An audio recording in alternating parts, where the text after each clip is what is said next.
The Shepherd's Crown, written by Terry Pratchett, read by Stephen Briggs. For Esmeralda Weatherwax. Mind How You Go. Prologue. A Crown in the Chalk. It was born in the darkness of the Circle Sea, at first just a soft, floating thing, washed back and forth by tide after tide. It grew a shell, but in its rolling, tumbling world there were huge creatures which could have cracked it open in an instant. Nevertheless, it survived. Its little life might have gone on like this forever until the dangers of the surf and other floating things brought an end, were it not for the pool. It was a warm pool, high on a beach, replenished by occasional storms blown in from the hub, and there the creature lived on things even smaller than itself, and grew until it became king. It would have got even bigger if it were not for the hot summer, when the water evaporated under the glare of the sun. And so the little creature died, but its carapace remained, carrying within itself the seed of something sharp. On the next stormy tide it was washed away onto the littoral, where it lodged, rolling back and forth with the pebbles and other detritus of the storms. The sea rolled down the ages until it dried and withdrew from the land, and the spiky shell of the long-dead creature sank beneath layers of the shells of other small creatures which had not survived. And there it lay, with the sharp core growing slowly inside, until the day when it was found by a shepherd minding his flock on the hills that had become known as the Chalk. He picked up the strange object which had caught his eye, held it in his hand, and turned it over and over. Lumpy, but not lumpy, and it fitted in the palm of his hand.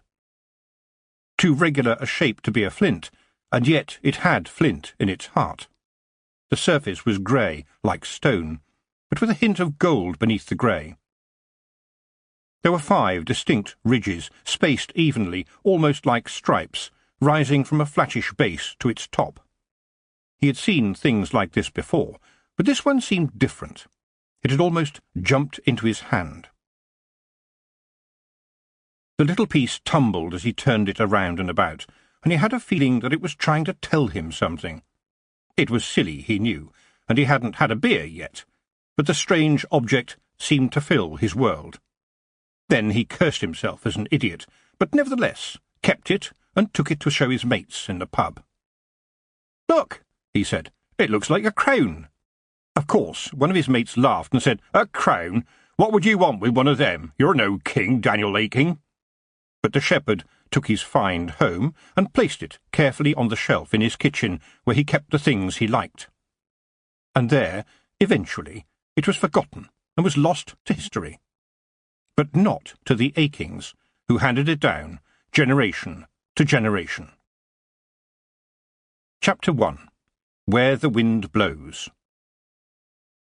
It was one of those days that you put away and remember. High on the downs, above her parents' farm, Tiffany Aking felt as though she could see to the end of the world. The air was as clear as crystal, and in the brisk wind the dead leaves from the autumn swirled around the ash trees as they rattled their branches to make way for the new spring growth. She had always wondered why the trees grew there. Granny Aking had told her there were old tracks up here, made in the days when the valley below had been a swamp. Granny said that was why the ancient people had made their homes high up, away from the swamp, and away from other people who would like to raid their livestock. Perhaps they had found a sense of refuge near the old circles of stones they found there. Perhaps they had been the ones who built them. No one knew for certain where they had come from, but even though they didn't really believe it, everyone knew that they were the kind of thing it was probably better to leave alone, just in case. After all, even if a circle did hide some old secrets or treasure, well, what use was that when it came to sheep? And although many of the stones had fallen down, what if the person buried underneath didn't want to be dug up? Being dead didn't mean you couldn't get angry. Oh, no.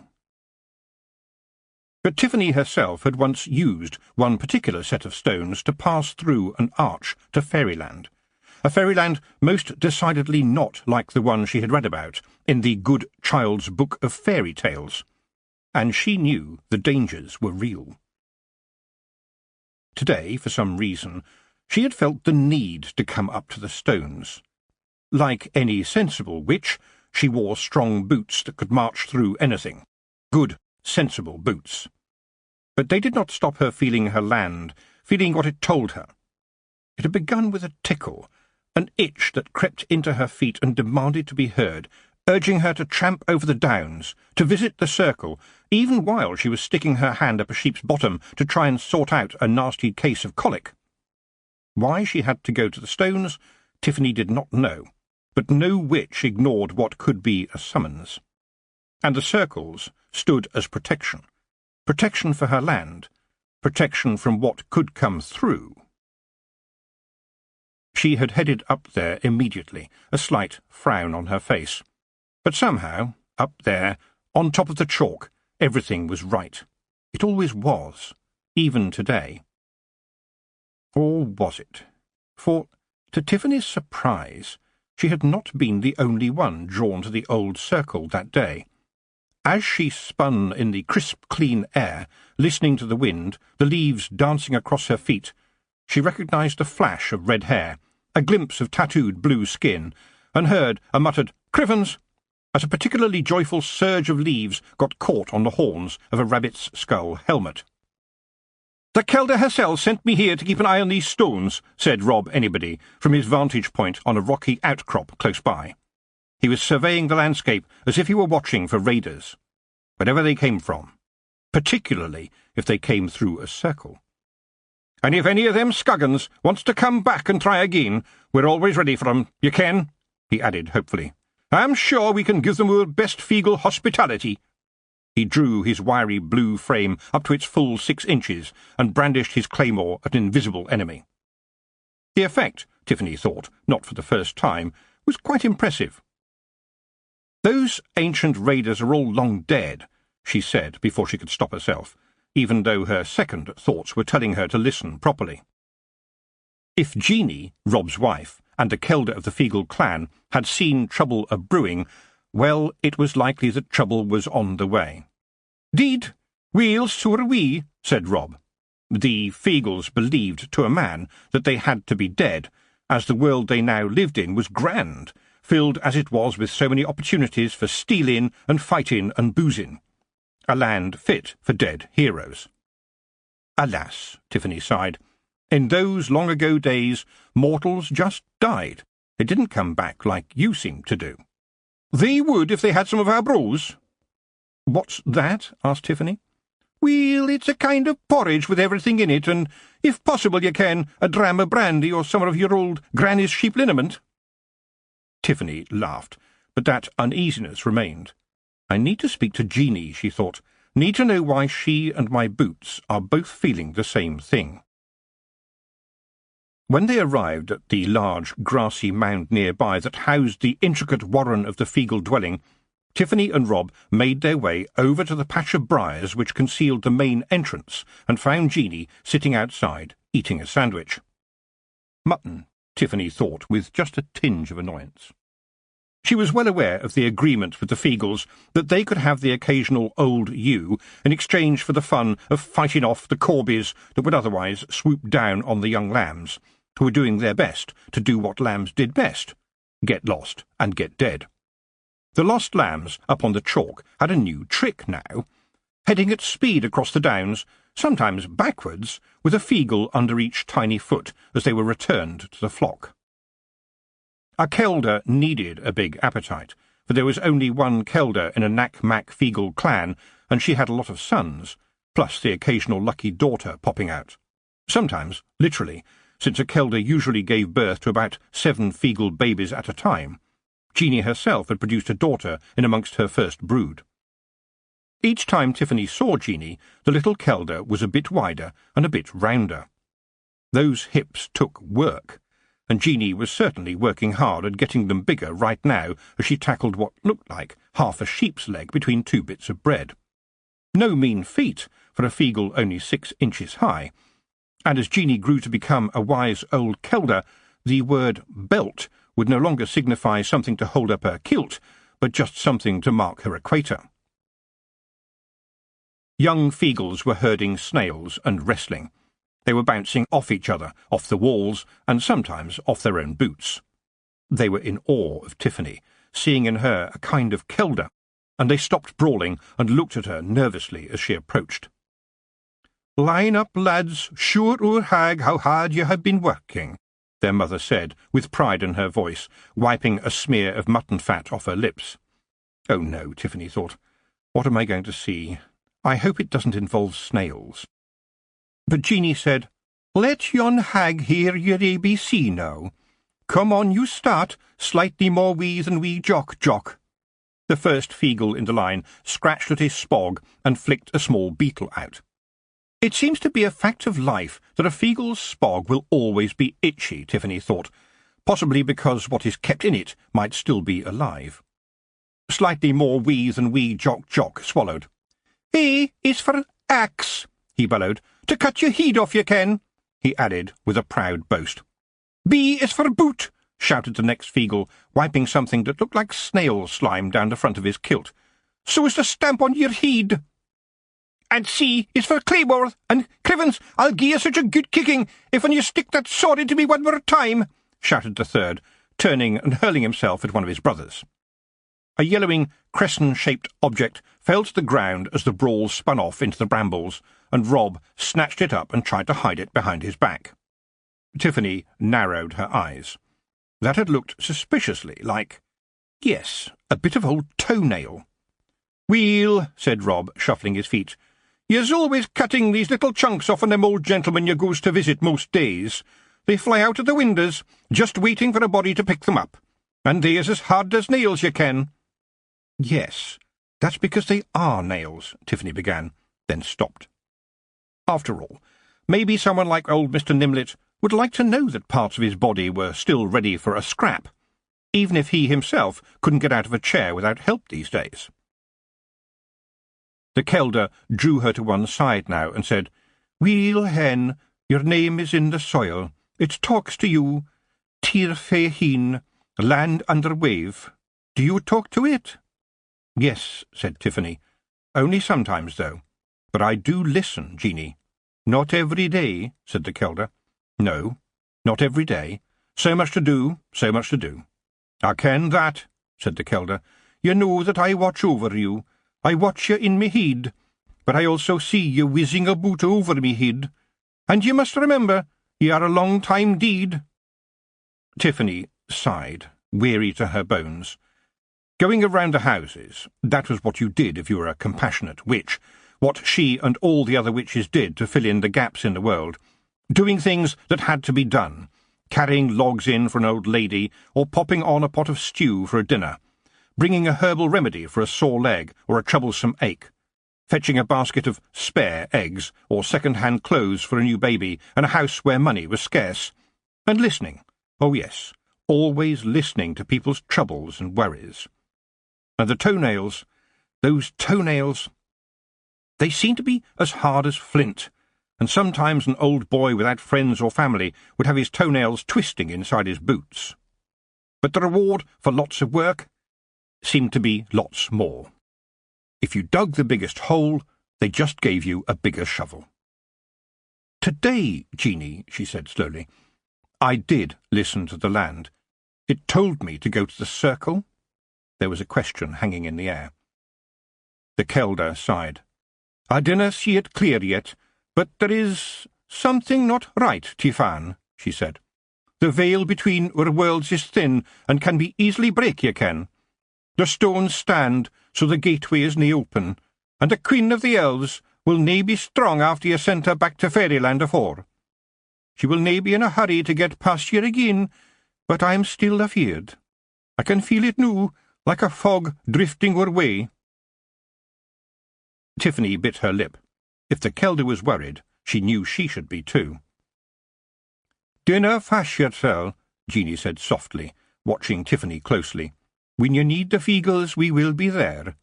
And until that time, we will keep a watch for you." She took a last bite of her sandwich, and then gave Tiffany a different sort of look as she changed the subject. "You hae a young man, Preston I think you call him. Do you see him much?" Her gaze was suddenly as sharp as an axe. "Well," said Tiffany, He works hard, just like I do. Him in the hospital and me in the chalk." To her horror, she felt herself begin to blush. The kind of blush that begins in your toes and works its way up to your face until you look like a tomato. She couldn't blush. Not like a young country girl with a beau. She was a witch. "We write to each other," she added in a small voice. "And is that enough? Letters?" Tiffany swallowed. She had once thought, everyone had thought, that she and Preston might have an understanding. Him being an educated boy, running the new school at the barn on the Akings farm until he had enough saved to go to study in the big city to be a doctor. And now everyone still thought they had an understanding, including Tiffany and Preston. Except, did she have to do what everyone expected her to do? "He is very nice and tells wonderful jokes and is great with words," she tried to explain. "But we like our work, both of us. In fact, you might say we are our work.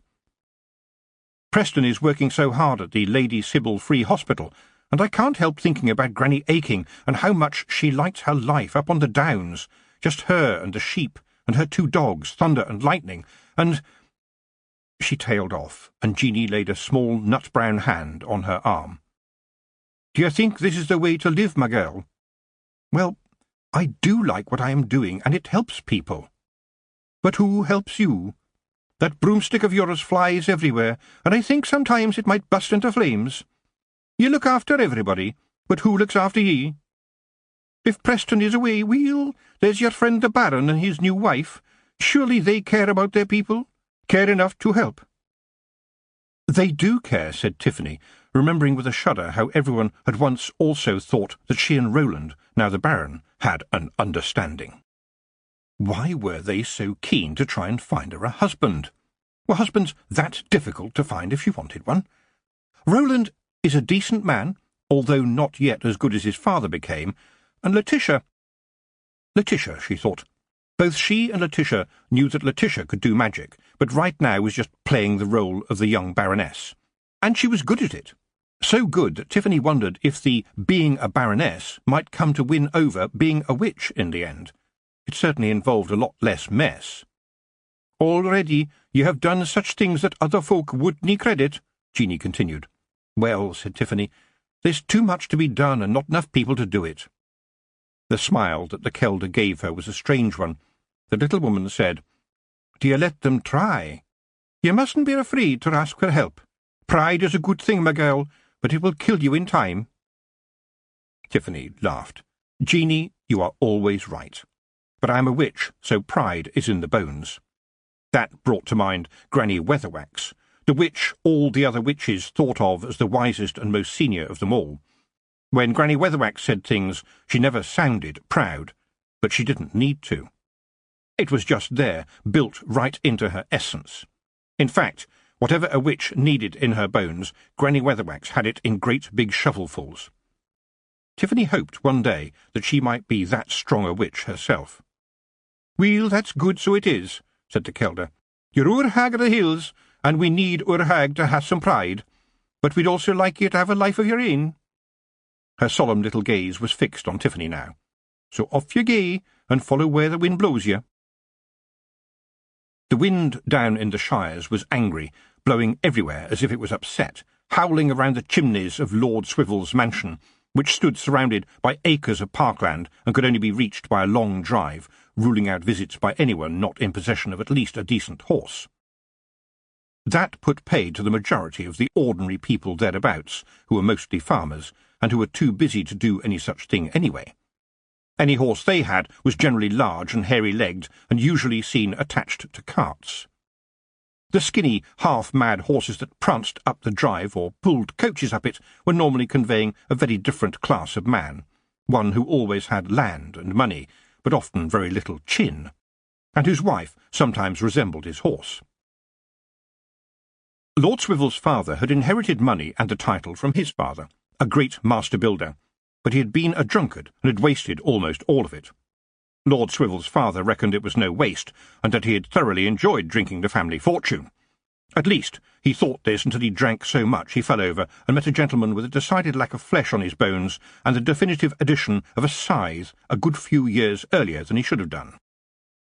Nevertheless, young Harold Swivel had wheeled and dealed, and yes, swivelled and swindled, until he had restored the family fortune and had added 2 wings to the family mansion, which he filled with expensively ugly objects.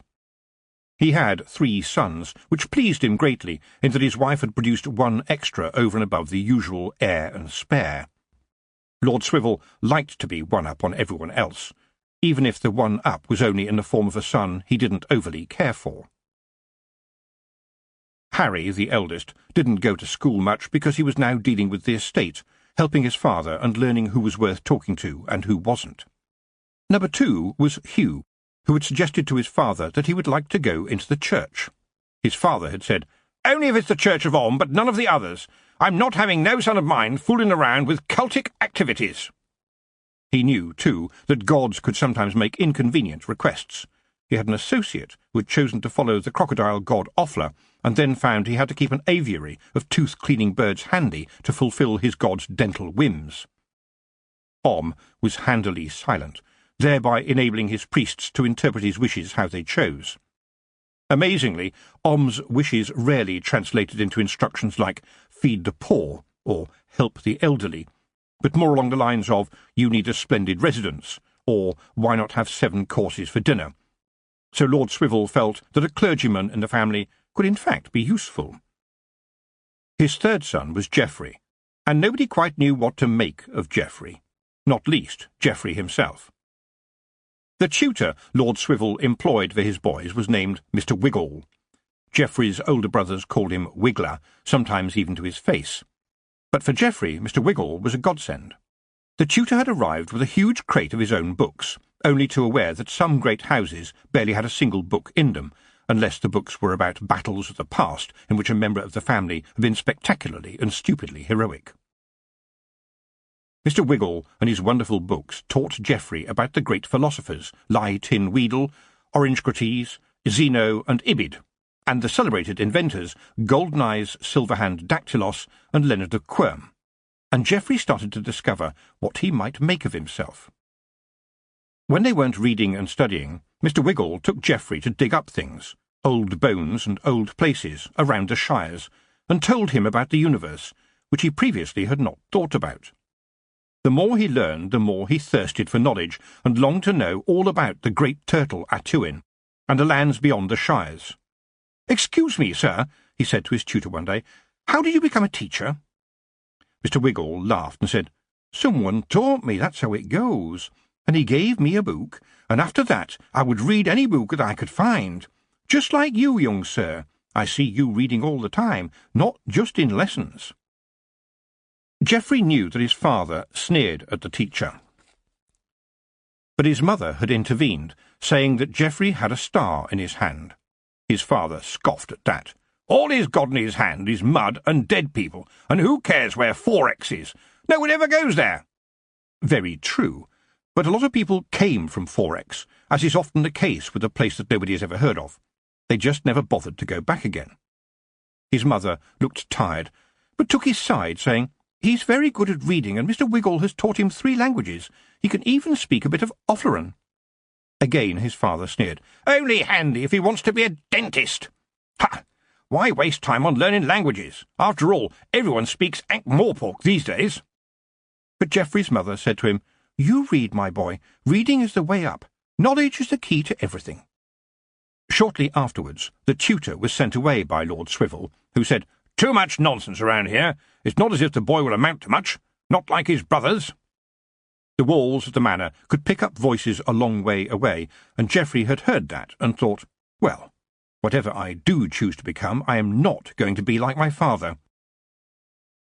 With his tutor gone, Geoffrey wandered about the place learning new things, hanging around a lot with McTavish, the stable lad who was as old as the hills but somehow still was known as a lad. He knew all the bird songs in the world and could imitate them too. And McTavish was there when Geoffrey found Mephistopheles. One of the old nanny goats had given birth, and while she had 2 healthy kids, there was a 3rd kid hidden in the straw, a little runt, which its mother had rejected. "I'm going to try and save this little goat," Geoffrey declared. and he spent all night labouring to keep the newborn alive, squeezing milk from its mother and letting the little kid lick it off his finger until it slept peacefully beside him in a broken-up bale of hay, which kept them both warm. "He is such a small thing," Geoffrey thought, looking into the kid's letterbox eyes. "I must give him a chance." And the kid responded, and grew into a strong young goat with a devilish kick. He would follow Geoffrey everywhere, and lower his head, and prepare to charge anyone he thought threatened his young master. Since this often meant anyone within reach, many a servant or visitor found themselves skipping rather smartly out of the way when faced with the goat's lowered horns. "Why did thee call that hell-goat Mephistopheles?" asked MacTavish one day. "I read it in a book," thus proving that books can teach you much, if only to give you a good name for a devilish smart goat. "You can tell it is a very good name for a goat," Geoffrey replied.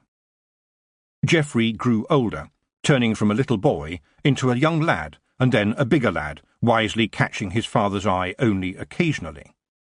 Then one day MacTavish saddled a horse for him, and they rode over to the fields at the edge of Lord Swivel's estate, and crept quietly to a fox's earth in the woods. There, as they had done many times before, they watched the vixen play with her cubs. "Nice to see 'en like so," whispered MacTavish. "A fox mun eat and feed young cubs, but they has too much of a taste for me chickens for my liking. They kill things as matter to us, and so we kill them. 'Tis the way of the world." "It shouldn't be," said Geoffrey, sorrow in his voice as his heart went out to the vixen. "But we needs the hens and mun protect 'em. That's why we hunts foxes," said MacTavish. "I brings you here today, Geoffrey, for the time is coming when your father will want you to join the hunt. Of young vixen, maybe."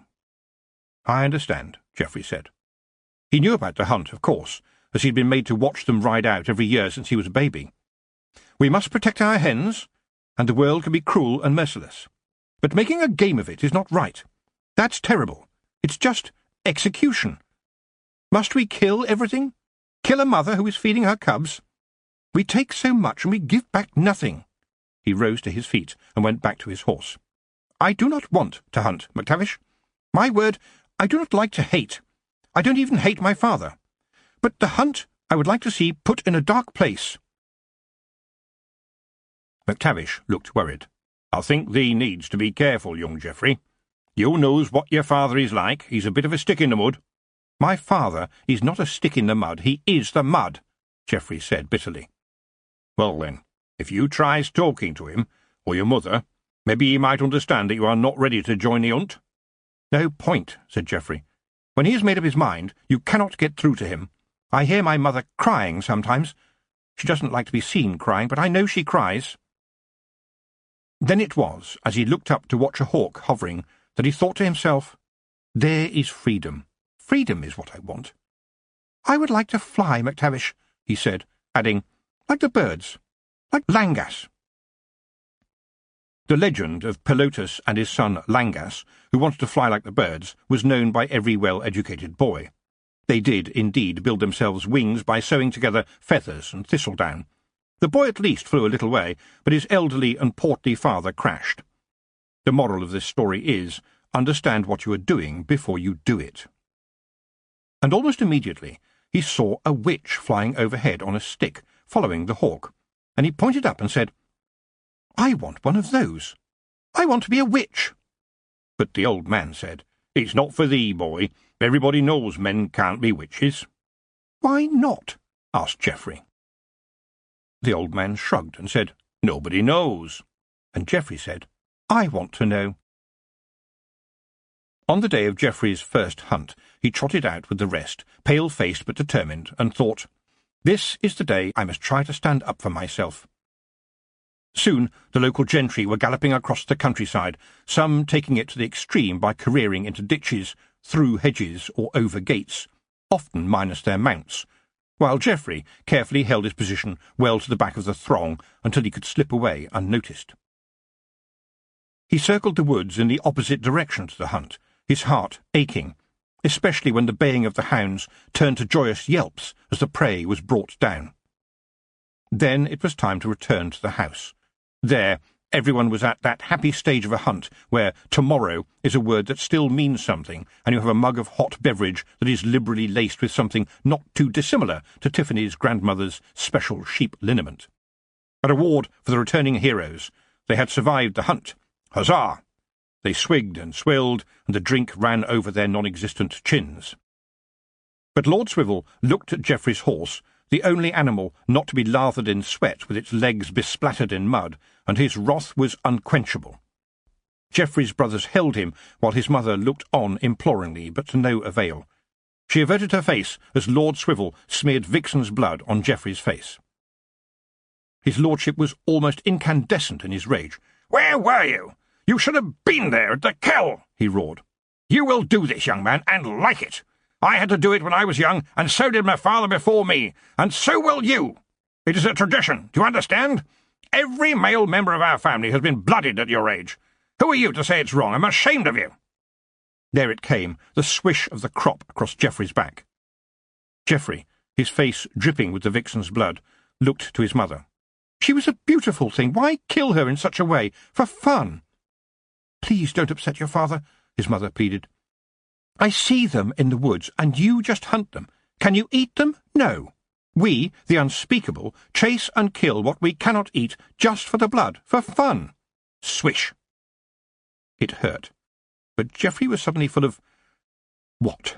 All at once he had the amazing feeling that things could be made right, and he told himself, "I could do it. I know I can."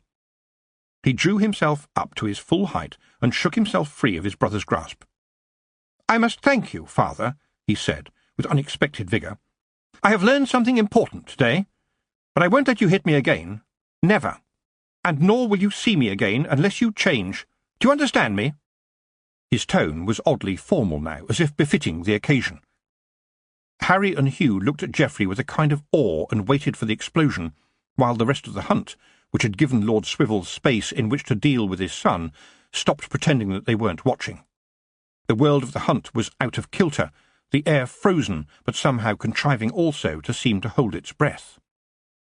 In the charged silence, Geoffrey led his horse off to the stables, leaving Lord Swivel standing there like a stone. He gave the horse some hay, took off its saddle and bridle, and was rubbing the beast down when McTavish walked up to him and said, "Well done, young Geoffrey." Then, surprisingly outspoken, the stable lad added under his breath, "You stood up for yourself right enough. Don't let that bastard grind thee down." "If you talk like that, McTavish, my father could turn you out," Geoffrey warned. "And you like it here, don't you?" "Well, lad, you're right there. I'm too old to be changing my ways now, I reckon," McTavish replied. "But you stood your ground, and no man could do better nor that. I expect thee'll be leaving us now, Master Geoffrey." "Alas, yes," said Geoffrey. "But thank you, McTavish. I hope my father doesn't take it out on you for talking to me." And the oldest stable lad in the world said, "He won't do that. No, never. Not while I'm still useful, like. Anyways, after all these years I know him. Like one of them volcany things, he is. Powerful, dangerous explosions for a while, and no care for who gets caught by the red-hot boulders spewing every which way, but it still blows out in the end. Smart folks just keep out of sight until it's over. You've been very pleasant and respectful to me, Master Geoffrey. I reckons you take after your mother. A lovely lady, always so good to me and so helpful when my Molly were dying. I remember that, and I'll remember you too." "Thank you," said Geoffrey, "and I will remember you." McTavish lit up a most enormous pipe, and the smoke billowed. "I reckon you'll be wanting to take away that dratted goat of yourn." "Yes," said Geoffrey, "but I don't think I have any say in the matter. Mephistopheles will make up his own mind. He usually does." McTavish gave him a sideways look. "Got any food, Master Geoffrey? Got any money? I reckon you won't want to go into the house now. I'll tell you what, I'll loan thee a bit of cash till you finds out where you wants to be." "No," said Geoffrey, "I can't possibly." "I'm your friend, Master Geoffrey. Like I said, your mother has been good to me, and I owes her a lot. You come back and see her sometime, and when you do that, just make sure you look up old McTavish." Geoffrey went to fetch Mephistopheles and hitched him up to the little cart McTavish had made for him. He loaded a few things into the cart, picked up the reins, clicked his tongue, and they set off out of the stable-yard. As the goat's dainty hoofs echoed down the drive, McTavish said to himself, "How does the boy do it? That hell-goat kicks the arse of everybody who comes here, but not Geoffrey." If Geoffrey had looked back, he would have seen his mother's beseeching look as she sobbed, while his father still stood there like a statue, amazed at such defiance. His brothers made as if to follow, but halted when they saw the rage in their father's eyes. And so Geoffrey and his goat went off to find a new life. Now, he thought, as they rounded the first of the drive's many bends, and he rode into his future, I've got nowhere to go. But the wind whispered Lanka. In Lanka, it hadn't been a good day for Granny Weatherwax.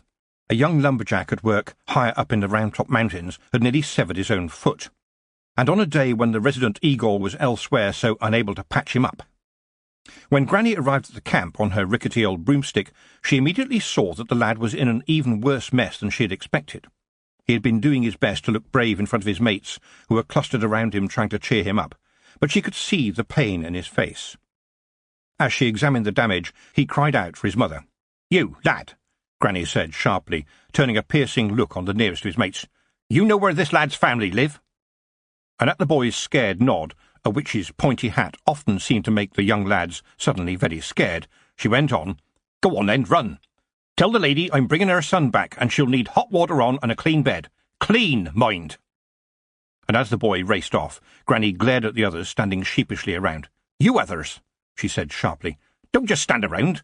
Make a stretcher of some of that there wood lying about so's I can take your friend there." The lad's foot was all but hanging off, and his boot was full of blood.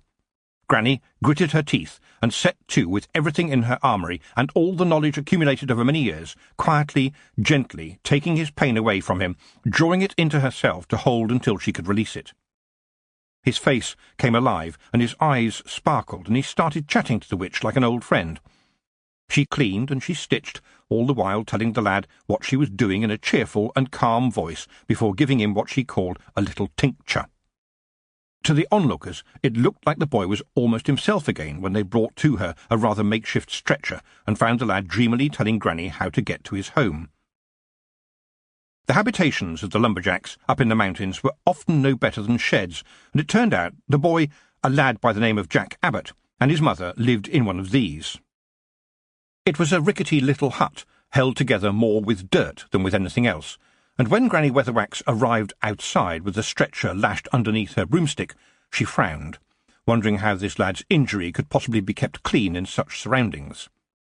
The mother ran out to her boy and flapped around as the lad who had run down to her with the news helped Granny carry the stretcher inside and move the boy onto a pallet onto which the mother had heaped blankets to create a bed fit for an invalid. Granny Weatherwax said quietly to the injured boy, "You lie right there and don't get up." And to the distraught mother, who was wringing her hands and making noises about paying something, she said, "No payment necessary, mistress. That's not how we witches work. And I'll come back to see him in a few days, and if I can't make it, then send for Mrs. Ogg. I know boys, and your son'll want to be up and doing as soon as possible, but mark my words, bed rest is the thing for him now." The boy's mother stared at Granny and said, "Thank you so much, Mrs. Well, I ain't never had need to call on a witch before, and I've heard some folks round here say witches do nasty things, but I can tell 'em now as I ain't seen nothing of that sort." "Really?" said Granny, struggling to keep her temper. "Well, I would like to do some nasty things to the overseer for not keeping an eye on these lads, and don't you let that man tell your boy to get up until I do. If he does, tell him that Granny Weatherwax will be after him for using these young men who don't really know how to climb trees. I'm a good witch, as it happens, but if I find your boy working before that foot is healed, there will be a reckoning." As the mother waved Granny away, she said, "I will pray to for you, Mrs. Weatherwax." "Well, do tell me what he says," said Granny sharply. "And that's Mistress Weatherwax, thank you. But if you've got some old clothing I could take back with me when I come again, well, that would help. I'll see you in a day or so, along with your boy. And mind you keep that wound clean." Ewe, Granny's white cat, was waiting for her when she arrived back at her cottage, along with several people wanting potions and poultices. One or two were looking for advice, but generally people were careful not to ask Granny Weatherwax, as she had a tendency to dish out advice whether wanted or not, such as the wisdom of not giving little Johnny handmade soldiers until he was old enough to know not to stuff them up his nose. She bustled around for another hour, dishing out medicaments to person after person, and it was only much later that she realised that, although she had fed the cat, obviously, she herself had had nothing to eat or drink since the dawn. So she heated up some pottage. Not a great meal, but it filled her up. Then she lay on her bed for a while. Even though sleeping in the daytime was something that only very grand ladies did, and so Granny Weatherwax allowed herself not 40 winks, but just the one. After all, there were always more people to see and things to do. Then she pulled herself up, and despite it being now quite late, she went out and cleaned the privy. And she scrubbed it. She scrubbed it so hard that she could see her face in it. But somehow, in the shimmering water, her face could also see her, and she sighed and said, "Drat! And tomorrow was going to be a much better day." Chapter 2. A Voice in the Darkness. It was a bright, sunny day, thought Granny Weatherwax. A perfect day, in fact. She had been up all night and cleaned the hall and kitchen in her cottage until everything that could shine was shining, the stove polished, the rag rug shaken, and the flagstones scrubbed. She moved up her corkscrew staircase and concentrated next on the floor in the bedroom. She had made some very good soap this year. Granny's soap was like her advice, strong and sharp, and it stung a bit at the time, but it worked. And the jug and little wash-basin by the bed were gleaming. The spiders in the corners, who had thought they had tenure unto doomsday, were carefully shown the window, webs and all. Even the mattress looked clean and wholesome.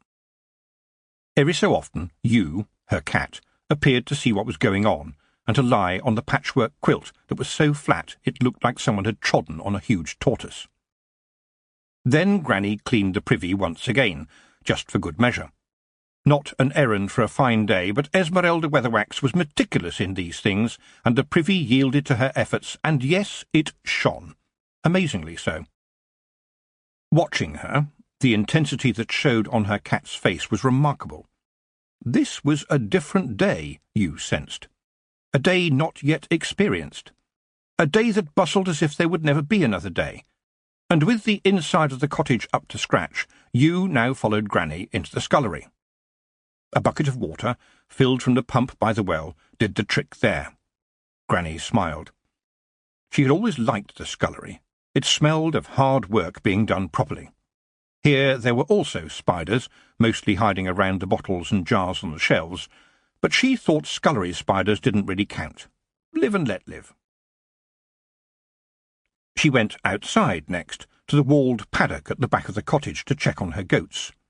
The itinerary of her thinking was declaring that once again all things were in their rightful place. Satisfied, or as satisfied as a witch could ever be, Granny Weatherwax went to her beehives. "You are my bees," she said to them. "Thank you. You've given me all my honey for years, and please don't be upset when someone new comes. I hope that you will give her as much honey as you have given me. And now, for the last time, I will dance with you." But the bees hummed softly and danced for her instead, gently pushing her mind out of their hive. And Granny Weatherwax said, "I was younger when I last danced with you, but I am old now. There will be no more dances for me." You kept away from the bees, but stalked through the garden, following Granny as she moved through the herbs, touching a frond or a leaf as she passed, and the whole garden seemed to answer her, the plants almost nodding their heads in respect. You narrowed her eyes and looked sideways at the plants with what might be called feline disfavour. An onlooker might swear Granny's herbs were sapient, as they often moved without the wind blowing. On at least one occasion, to the cat's horror, they had actually turned round to watch her as she sneaked past on a hunting expedition. She preferred plants that did what they were told, which was mostly to stay dead still so that she could go back to sleep. At the far end of the herbs, Granny came to the apple tree old Mr. Parsons had given her only last year, planting it roughly where anyone else would have a fence around their garden, for no witch's cottage ever needed an actual fence or wall. Who would cross a witch? The wicked old witch in the woods? Sometimes stories can be useful for a witch without, it must be said, any fence-building skills. Granny eyed the tiny apples appearing on the bough. They had only just begun to grow, and, well, time was waiting. And so she walked again back to her cottage door, acknowledging every root, stem, and fruit she passed. She fed the goats, who looked at her askance with their slotted eyes. Their gaze followed her as she turned to the chickens, who always squabbled over their feed. Today, however, they didn't squabble, but looked at the old witch as if she wasn't there. With the animals fed, Granny Weatherwax went into the scullery and came back with a switch of willows. She got to work, teasing every piece of resilient willow into the right place. Then, when the thing she had made was clearly excellent and fit for purpose, Granny Weatherwax left it near the foot of the stairs where it would be noticed for those with eyes to see. She tidied the remnants of her work back to the scullery and came out again with a small bag, a white one, and a red ribbon coiled in her other hand. She looked to the sky. Time was wasting. She walked briskly into the woods, Hugh trailing behind, curious as only a cat can be, until at least the first 8 of its lives have been used up. Then, her task completed, Granny Weatherwax retraced her steps towards the little stream which ran through the woods close by. It gurgled and tinkled. She knew the woodlands, every log, every bough, every creature that lived in there, more intimately than anyone not a witch could ever know. When her nose told her there was no one around apart from you, she opened a bag, took out a bar of her soap, and undressed. She stepped into the stream, getting as clean as could be, and now, drying herself off and wrapping just her cloak around her washed body, she went back to the cottage, where she gave you an extra meal, stroked her head, and climbed the squeaking staircase to her bedroom, humming an old dirge as she went. Then Esmeralda Weatherwax brushed out her long grey hair and repinned it into its usual bun with an army of pins, and dressed again, this time choosing her best witch's dress and least mended pair of drawers. She paused to open the little wooden window to the soft evening air, and carefully placed 2 pennies on the small bedside table, beside her pointy witch's hat, festooned with unused hatpins. The last thing she did before she lay down was to pick up a familiar card she had written on earlier. And a little later, when the cat jumped up onto the bed, it appeared to you that something strange was happening. She heard an owl hoot, and a fox barked in the darkness. And there was just the cat, you, all alone. But if cats could smile, this one did. It was a strange night. The owls hooted almost non-stop, and the wind outside for some reason made the wicks of the candles inside wobble with a vengeance and then blow out. But Granny Weatherwax was dressed in her best and ready for anything. And now, in the deep, warm darkness, as dawn began to stealthily steal the night, her soul had a visitor, an individual with a scythe with a blade so shadow-thin that it could separate a soul from a body. Then the darkness spoke. Esmeralda Weatherwax, you know who comes, and may I say, it's a privilege to deal with you. I know it is you, Mr. Death. After all, we witches always knows what's coming, said Granny, looking down at her body on the bed. Her visitor was no stranger, and the land she knew she was going to was a land she had helped many others to step through to over the years. For the witch stands on the very edge of everything, between the light and the dark, between life and death, making choices, making decisions so that others may pretend no decisions have even been needed. Sometimes they need to help some poor soul through the final hours, help them to find the door, not to get lost in the dark. And Granny Weatherwax had been a witch for a long, long time. Esmeralda Weatherwax, we have met so many times before now, haven't we? Too many to count, Mr. Reaper. Well, you've finally got me, you old bugger. I've had my season, no doubt about it, and I was never one for pushing myself forward or complaining. I have watched your progress with interest, Esmeralda Weatherwax, said the voice in the dark. He was firm, but oh so polite. But now there was a question in his voice.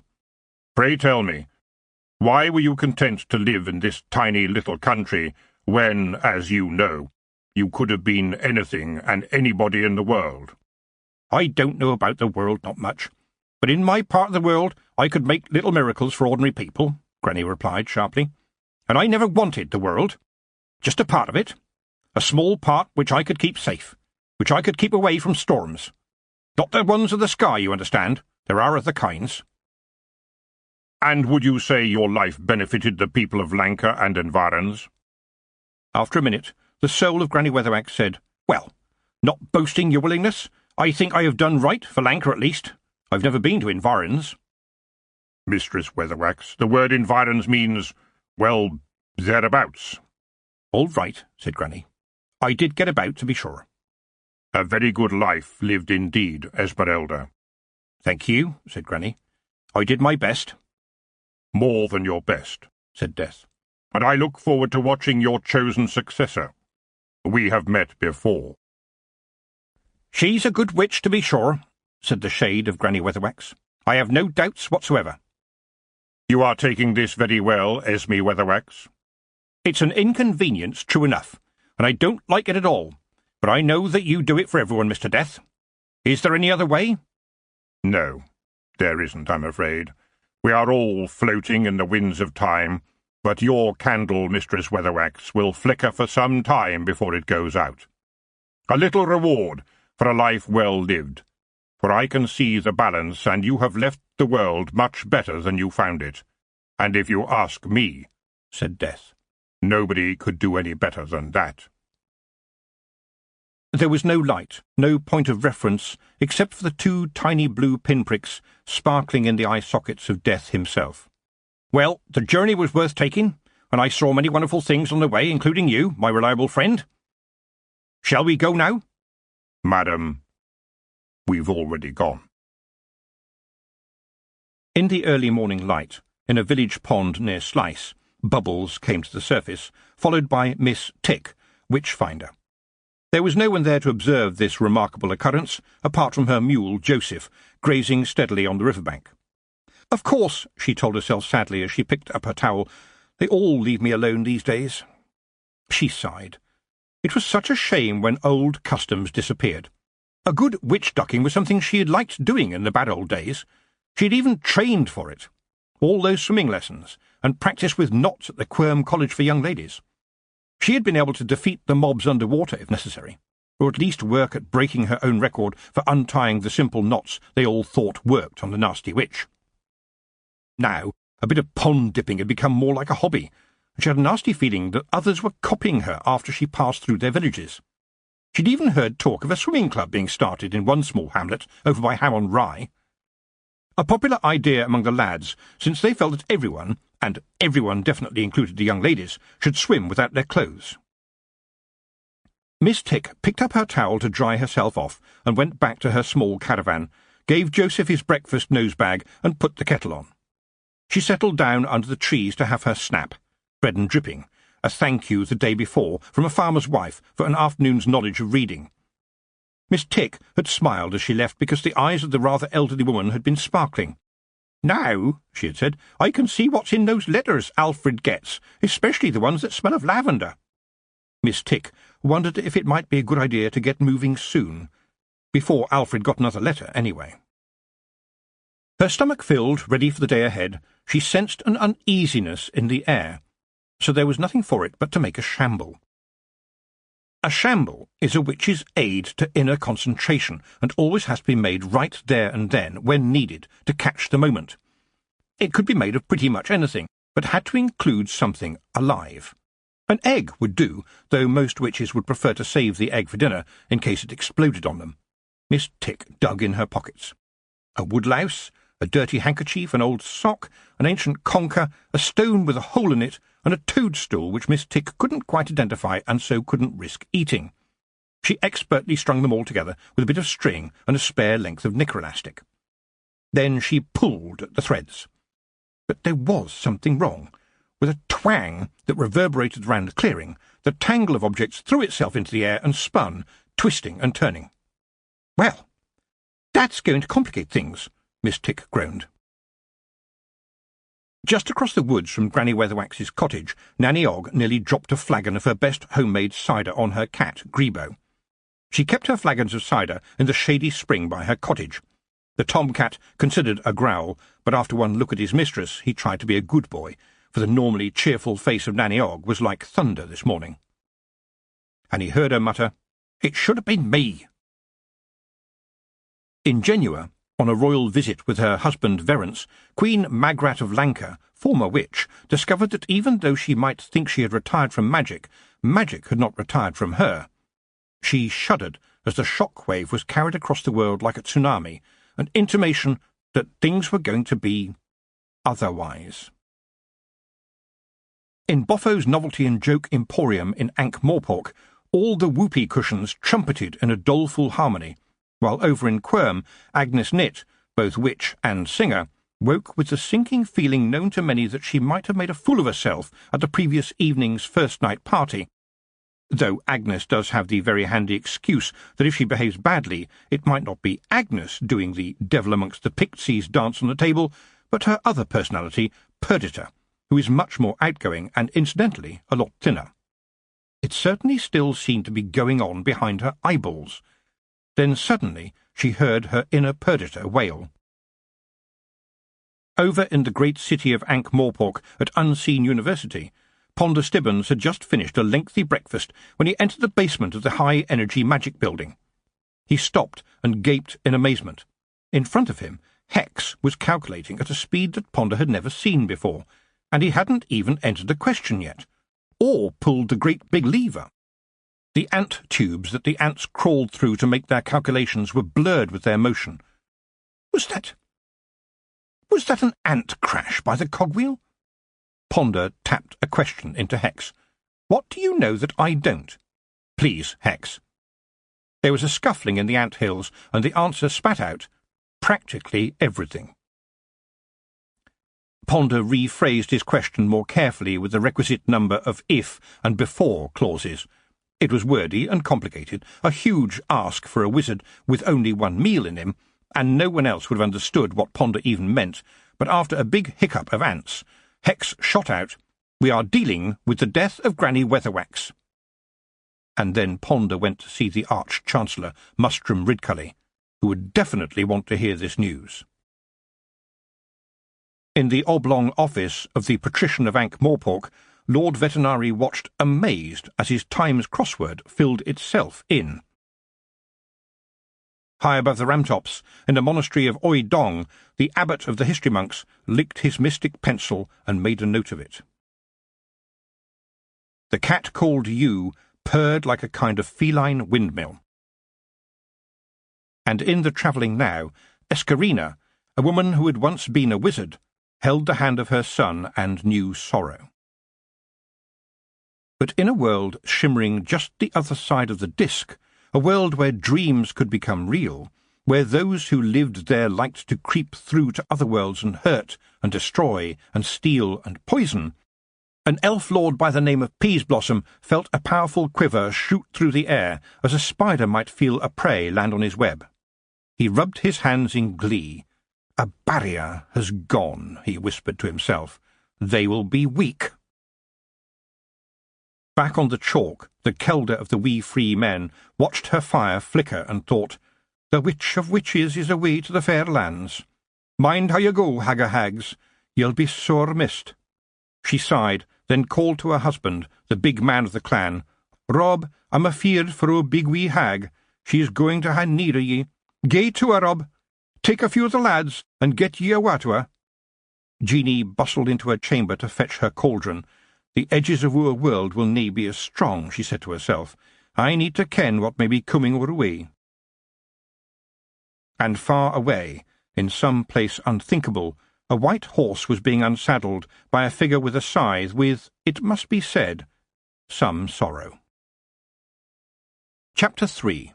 An Upside-Down World.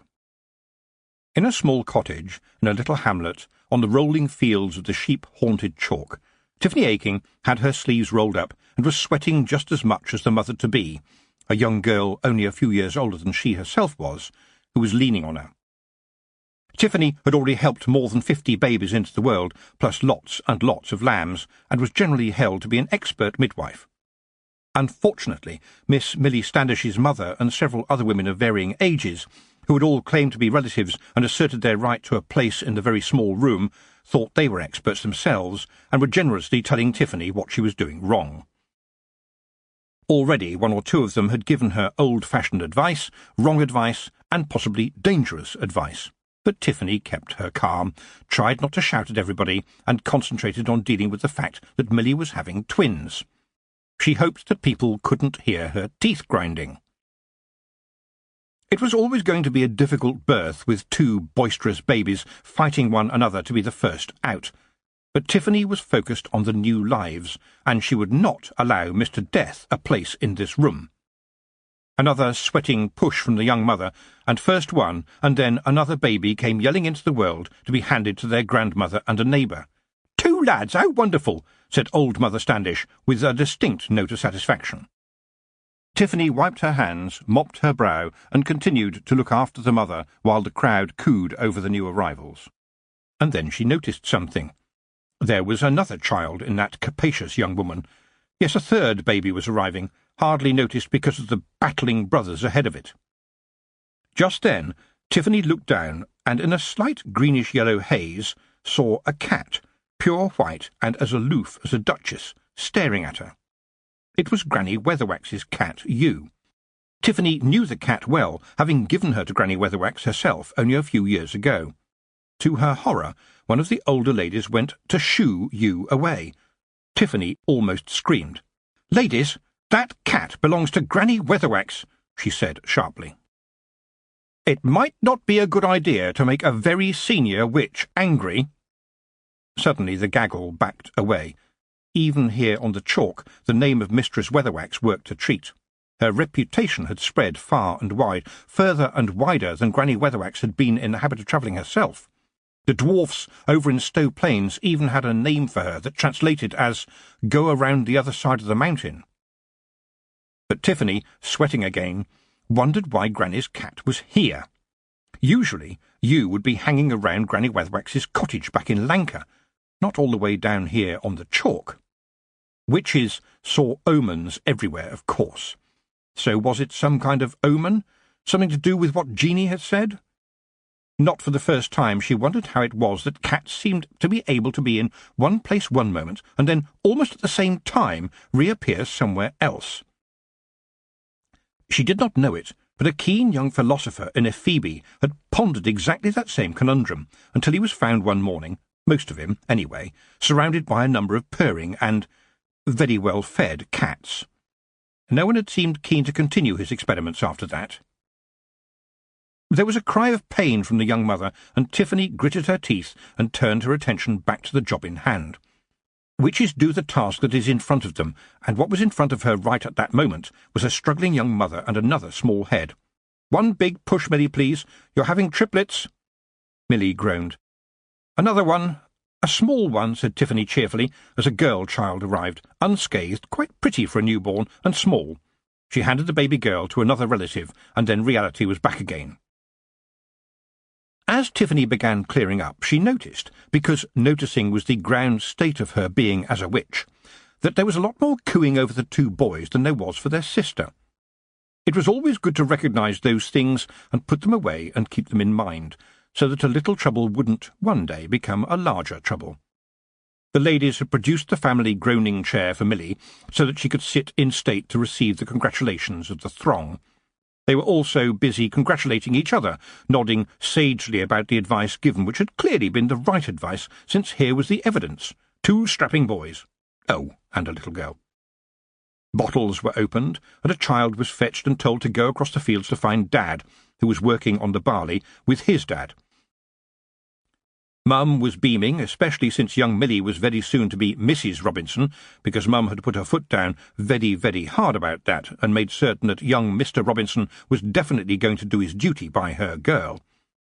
There hadn't been a problem about this. This was the country, after all, where boy would meet girl, as Millie had met her beau at Hogswatch, and nature would eventually take its course, right up until the moment when the girl's mother would notice the bump.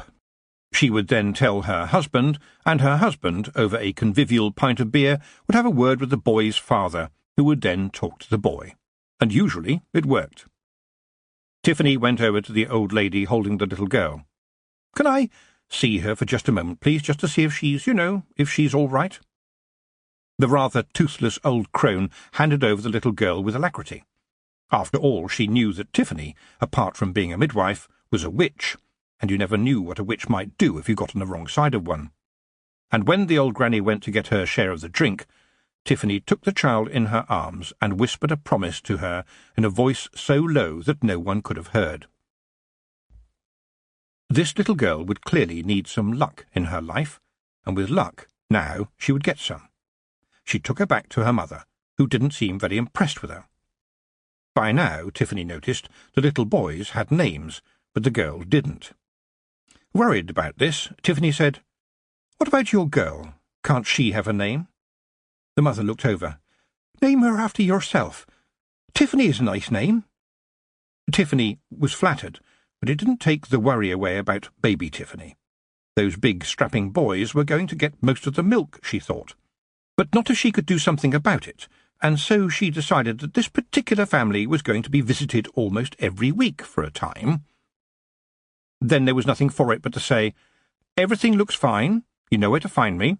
I'll pop in and see you next week, and if you'll excuse me, ladies, I have other people to see." She kept on smiling right up to the time when she came out of the cottage, picked up a broomstick, and the white cat leapt onto the handle of it like a figurehead.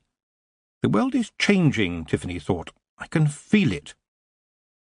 Suddenly she caught a flash of the red that showed a feagle or two lurking behind a milk churn. Tiffany had, if only for a few days, once been the kelder of the Knack-Mack feagle, and this created a bond between them that could never be broken. And they were always there. Always, watching over her, making sure no harm came to their big wee hag. But there was something different today. This lurking was somehow not like their usual lurking, and— "Oh, Whaley, Whaley," came a voice. This was Daft Woolly, a feagle who had been somewhere else when the brains of a feagle, small enough to begin with, had been handed out. He was shut up, and suddenly, with a whoomph, as Rob slapped a hand over his mouth. "Shut your gob, Woolly. This is hag business, you ken," he said, stepping out to stand in front of Tiffany, shuffling his feet and twiddling his rabbit-skull helmet in his hands. "It's the big hag," he continued. "Jeanie told me to come and fetch you." All the birds of the day, the bats and the owls of the night, knew Tiffany aching and didn't fly in her way when she was busy, and the stick ploughed on through the air to Lanka. The little kingdom was a long flight from the chalk, and Tiffany found her mind filling up with invisible grey mist. And in that thought there was nothing but grief. She could feel herself trying to push back time, but even the best witchcraft could not do that. She tried not to think, but it's hard to stop your brain working no matter how much you try. Tiffany was a witch, and a witch learned to respect her forebodings, even if she hoped that what she feared was not true. It was early evening by the time she settled her broomstick down quietly outside Granny Weatherwax's cottage, where she saw the unmistakable rotund shape of Nanny Ogg. The older witch had a pint mug in one hand and looked grey. The cat, Ewe, jumped off the broomstick instantly and headed into the cottage. The Knack-Mack feagles followed, making Ewe scuttle just a little faster, in that way that cats scuttle when they want to look like— oh yes, it was their decision to speed up, and oh no, nothing to do with the little red-haired figures melting into the shadows of the cottage. "Good to see you, Tiff," said Nanny Ogg. "She's dead, isn't she?" said Tiffany. "Yes," said Nanny. "Esme's gone, in her sleep last night, by the looks of it." "I knew it," said Tiffany. "Her cat came to tell me, and the kelder sent Rob." Nanny Ogg looked Tiffany in the face and said, "Glad to see you're not crying, my dear. That's for later. You knows how Granny wanted things, no fuss or shouting, and definitely no crying. There's other things as must be done first. Can you help, Tiff? She's upstairs, and you know what them stairs is like." Tiffany looked and saw the long, thin, wicker basket that Granny had made waiting by the stairs. It was almost exactly the same size as Granny, minus her hat, of course. Nanny said, "That's Esme for you, that is. Does everything for herself." Granny Weatherwax's cottage was largely built of creaks, and you could play a tune with them if you wanted to. With accompaniment from the harmonious woodwork, Tiffany followed Nanny Ogg as she huffed and puffed up the cramped little staircase that wound up and round like a snake.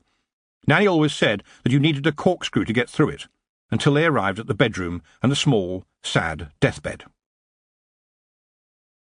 It could, Tiffany thought, have been the bed of a child, and there, laid out properly, was Granny Weatherwax herself, looking as if she was just sleeping.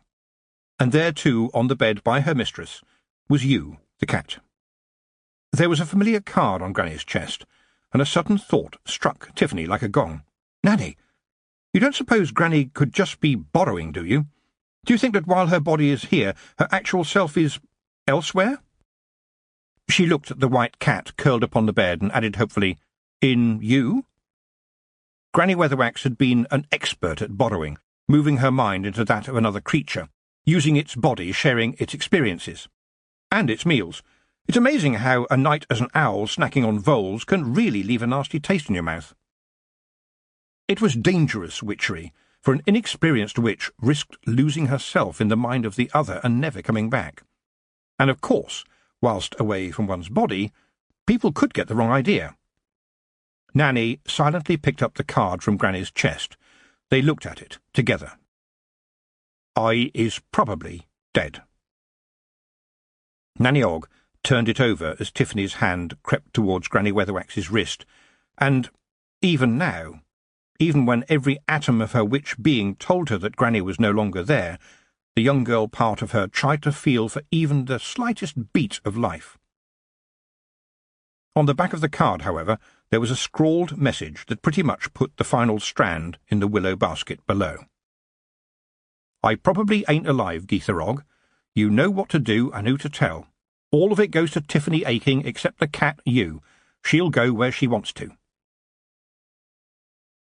Quietly, Tiffany said, No longer, probably. And then the rest of the note rocketed into her mind. What? What does she mean by all of it goes to Tiffany? Her voice tailed off as she looked at Nanny Og aghast. Yes, said Nanny, that's Granny's writing right enough. Good enough for me.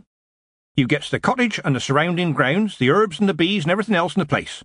Oh, but she always promised me the pink jug and basin set. She looked at Tiffany and went on, I hope she don't mind. Mind? Tiffany thought. Nanny Og is asking me if I mind. And then her mind rattled on to 2 steadings. I mean, I won't need to live with my parents, but it will be a lot of travel. And the main thought hit her like a thunderbolt. How can I possibly tread in the footsteps of Granny Weatherwax? She was unfollowable. Nanny didn't get to be an old senior witch without learning a thing or two along the way. Don't get your knickers in a knot just yet, Tiff, she said briskly. It won't solve anything and will just make you walk odd. There's plenty of time later to talk about all of that. Right now, we need to get on with what must be done. Tiffany and Nanny had dealt with death many times. Out in the ramtops, witches did the things that had to be done to make the departed presentable for the next world. The slightly messy things that weren't talked about, and other little things like opening a window for the soul to get out. Granny Weatherwax had, in fact, already opened the window, though her soul, Tiffany thought, could probably get out of anywhere and go anywhere she chose. Nanny Og held up the 2 pennies from the bedside table and said, She left them ready for us, just like Esme, thoughtful to the end like. Shall we begin?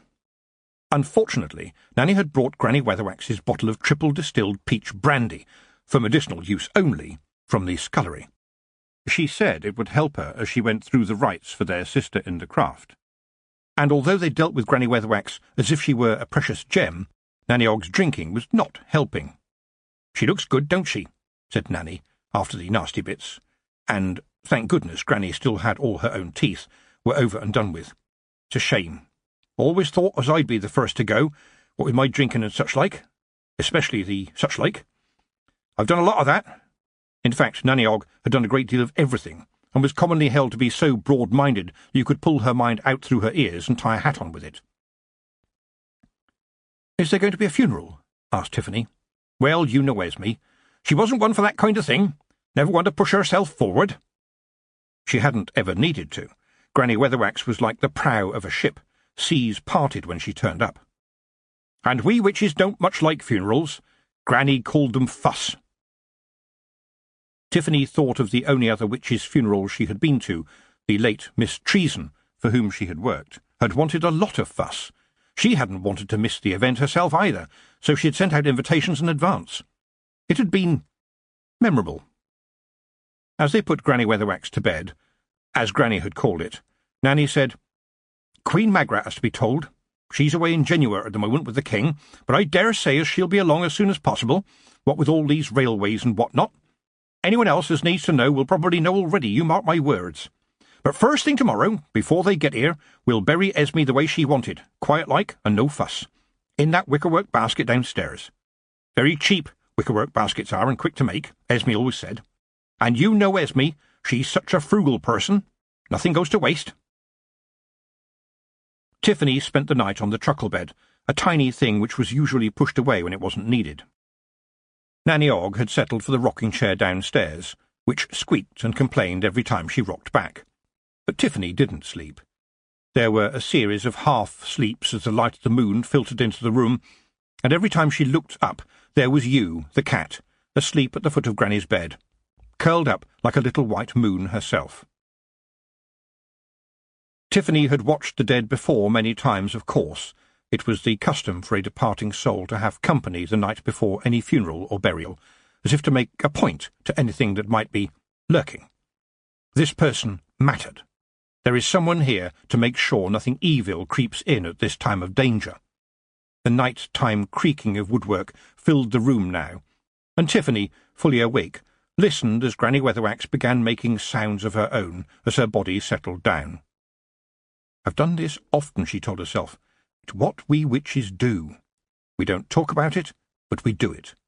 We watch the dead to see that no harm comes to them out of the darkness.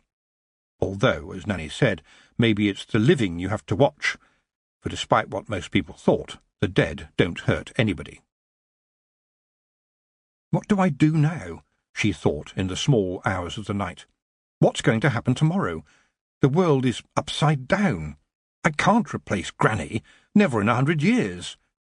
And then she thought, what did young Esmeralda say when Nanny Gripes told her that her steading was the whole world? She twisted and turned, then opened her eyes and looked up suddenly to see an owl gazing in at her from the window-sill, its huge eyes hanging in the darkness like a lantern to another world. Another omen? Granny had liked owls. Now her second thoughts were at work, thinking about what she was thinking. You can't say you're not good enough.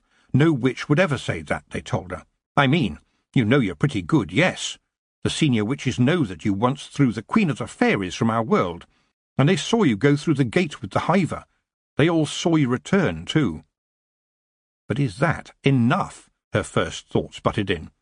After we have done what we need to do, I could just put on my number 2 drawers and go home on my broomstick.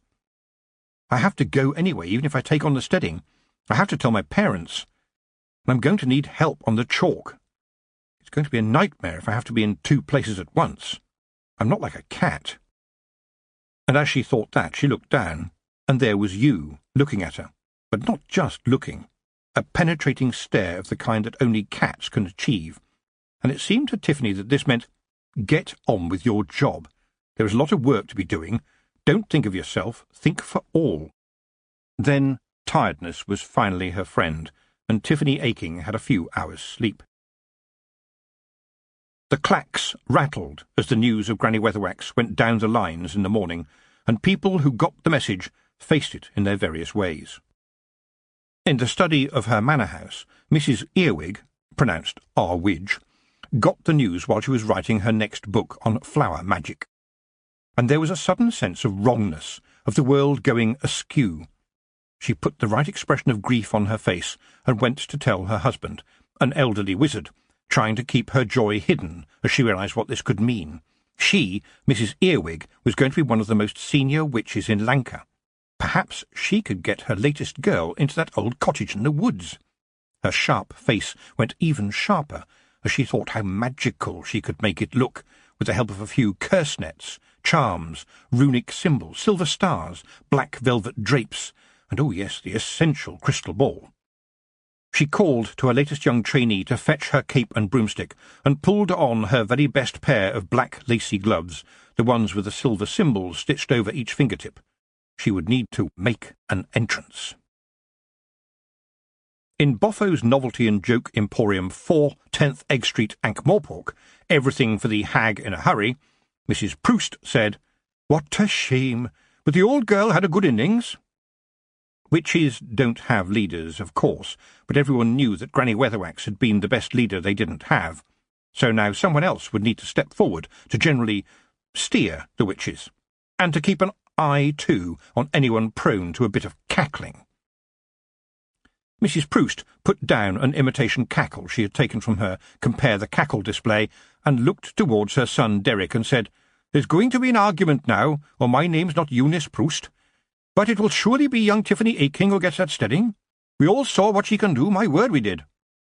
And in her mind she said, "Go to it, Tiffany, before somebody else does." In the palace, Drumknott the clerk hurried with the Ankh-Morpork Times to the oblong office where Lord Vetinari, the patrician of the city, had been waiting for his daily crossword to arrive. But Vetinari already knew the news that mattered. There will be some trouble. "Mark my words, I expect squabbling on the distaff side," he sighed. "Any ideas, Drumknott? Who will rise to the top of the brew, do you think?" He tapped the top of his ebony cane as he considered his own question. "Well, my lord," said Drumknott, "the rumour on the clacks is that it's likely to be Tiffany Aking. Quite young." "Quite young, yes." "And any good?" asked Vetinari. "I believe so, sir." "What about this woman called Mrs. Earwig?" Drumknott made a face. "All show, my lord. Doesn't get her hands dirty. Lot of jewellery, black lace, you know the type. Well connected, but that's about all I can say." "Ah, yes, now you tell me. I've seen her. Pushy and full of herself. She's the kind who goes to soirees." "So do you, my lord." "Yes, but I am the tyrant, so it's the job I have to do, alas. Now this Aking young lady, what else do we know about her? Wasn't there some bother the last time she was in the city?" "My lord, the Knack-Mack-Feagles are very fond of her, and she of them. They consider themselves an honour-guard to her on occasions." Drumknott. "Yes, my lord?" "I'm going to use a word I've not used before. Crivens. We don't want Feagles around here again. We can't afford it." "Unlikely, my lord. Mistress Aking has them in hand, and she's unlikely to want to repeat the events of her last visit, which, after all, had no long-lasting damage." "Didn't the king's head become the king's neck?" The only known instance of the Feagles rebuilding a pub they had drunk dry and demolished. The rebuilt version, however, turned out back to front, complete with a big ripe boil on the neck in question. "Yes, indeed, my lord, but it has in fact proved a welcome change to many, most of all to the publican, who is still getting wealthy because of the tourists. It's in the guidebooks." "If she has the Knack-Mack-Feagles on her side, she is a force to be reckoned with," Vetinari mused.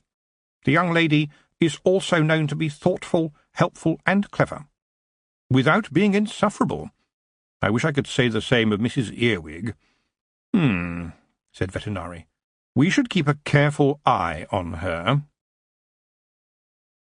Mustrum Ridcully, Arch-Chancellor of Unseen University, stared at his bedroom wall and cried again, and once he'd pulled himself together he sent for Ponder Stibbons, his right-hand wizard. "The clacks confirms what Hex told you, Mr. Stibbons," he said sadly. "The witch, Esme Weatherwax of Lancre, known to many as Granny Weatherwax, has died." The Arch-Chancellor looked slightly embarrassed. There was a bundle of letters on his lap, which he was turning over and over. "There was a bond, you see, when we were both young, that she wanted to be the best of all witches, and I hoped one day to be Arch-Chancellor. Alas for us, our dreams came true." Thus proving that dreams that come true are not always the right dreams. Does wearing a glass slipper lead to a comfortable life? If everything you touch turns into marshmallows, won't that make things a bit sticky? "Oh dear, sir, would you like me to arrange your schedule so that you can attend the funeral? There will be a funeral, I assume?" "Mr. Stibbons, schedules be damned, I am leaving now, right now." "With respect, Arch-Chancellor, I must tell you, sir, that you promised to go to a meeting with the Guild of Accountants and Usurers." "Those penny pinchers? Tell them that I've got an urgent matter of international affairs to deal with." Ponder hesitated. "That is not strictly true, is it, Arch-Chancellor?" Ridcully riposted with, "Oh, yes, it is." Rules were for other people, not for him, nor, he thought with a pang, had they been for Esme Weatherwax. "How long have you been working for the university, young man?" he boomed at Stibbons. "Dissembling is our stock in trade. Now I'm going to get on my broomstick, Mr. Stibbons, and I will leave the place in your very capable hands." And in that other world, that parasite with its evil little hooks in the gateways of stone, an elf was hatching his plans, plotting to seize fairyland from the control of a queen who had never fully recovered her powers after her humiliating defeat at the hands of a young girl named Tiffany Aching, plotting to pounce, to spring through a gateway that, for a time at least, would be gossamer thin. For a powerful hag no longer stood in their way, and those in that world would be vulnerable. The Lord Peaseblossom's eyes gleamed, and his mind filled with glorious images of victims, of the pleasures of cruelty, the splendours of a land where the elves could toy once more with new playthings. When the moment was right. Chapter 4. A Farewell and a Welcome. Getting Granny Weatherwax's corpse down the winding stair with its tiny little steps into tiny little cottage the following morning was not helped by the big jug of cider which Nanny Og was emptying speedily, but nevertheless they got it done without a bump. They laid Granny's body carefully in the wicker casket, and Tiffany went out to the barn to fetch the wheelbarrow and shovels while Nanny Og caught her breath. Then, together, they gently lifted the basket into the wheelbarrow and placed the shovels on either side of her. Tiffany picked up the handles of the barrow. "You stay here now, Rob," she said to the Feegle as he and his little band appeared from their varied hiding places and lined up behind her. "This is a hag thing, you ken. You cannot help me." Rob Anybody shuffled his feet. "But ye are old hag, and ye ken the genie," he began. "Rob Anybody," Tiffany's steely gaze pinned him to the ground. "You remember the chief hag, Granny Weatherwax? Do you want her shade to come back and tell you what to do for ever and ever?" There was a group moan, and Daft Woolly backed away, whimpering. "Then understand this. This is something we hags must do by ourselves." She turned to Nanny Og, resolute. "Where are we going, Nanny?" "Esme marked a spot in the woods, Tiff, where she wanted to be planted," Nanny replied. "Follow me, I know where it is." Granny Weatherwax's garden was cheek by jowl with the woodland beyond, but the journey felt a long way to Tiffany before they arrived at the heart of the forest, where a stick was pushed into the ground, a red ribbon tied to the top of it. Nanny passed Tiffany a shovel, and the two of them started digging in the cool, early morning air. It was hard work, but Granny had chosen her place well, and the soil was soft and friable. The hole finally dug, mostly, it has to be said, by Tiffany. Nanny Og, sweating cobs, according to her, rested on the handle of her shovel and took a swig from her flagon as Tiffany brought the wheelbarrow over. They laid the wicker basket gently in the hole, and then stood back for a moment. Without a word being said, together, solemnly, they bowed to Granny's grave. And then they picked up the shovels again and started to fill it back in. Ka-thunk, ka-thunk.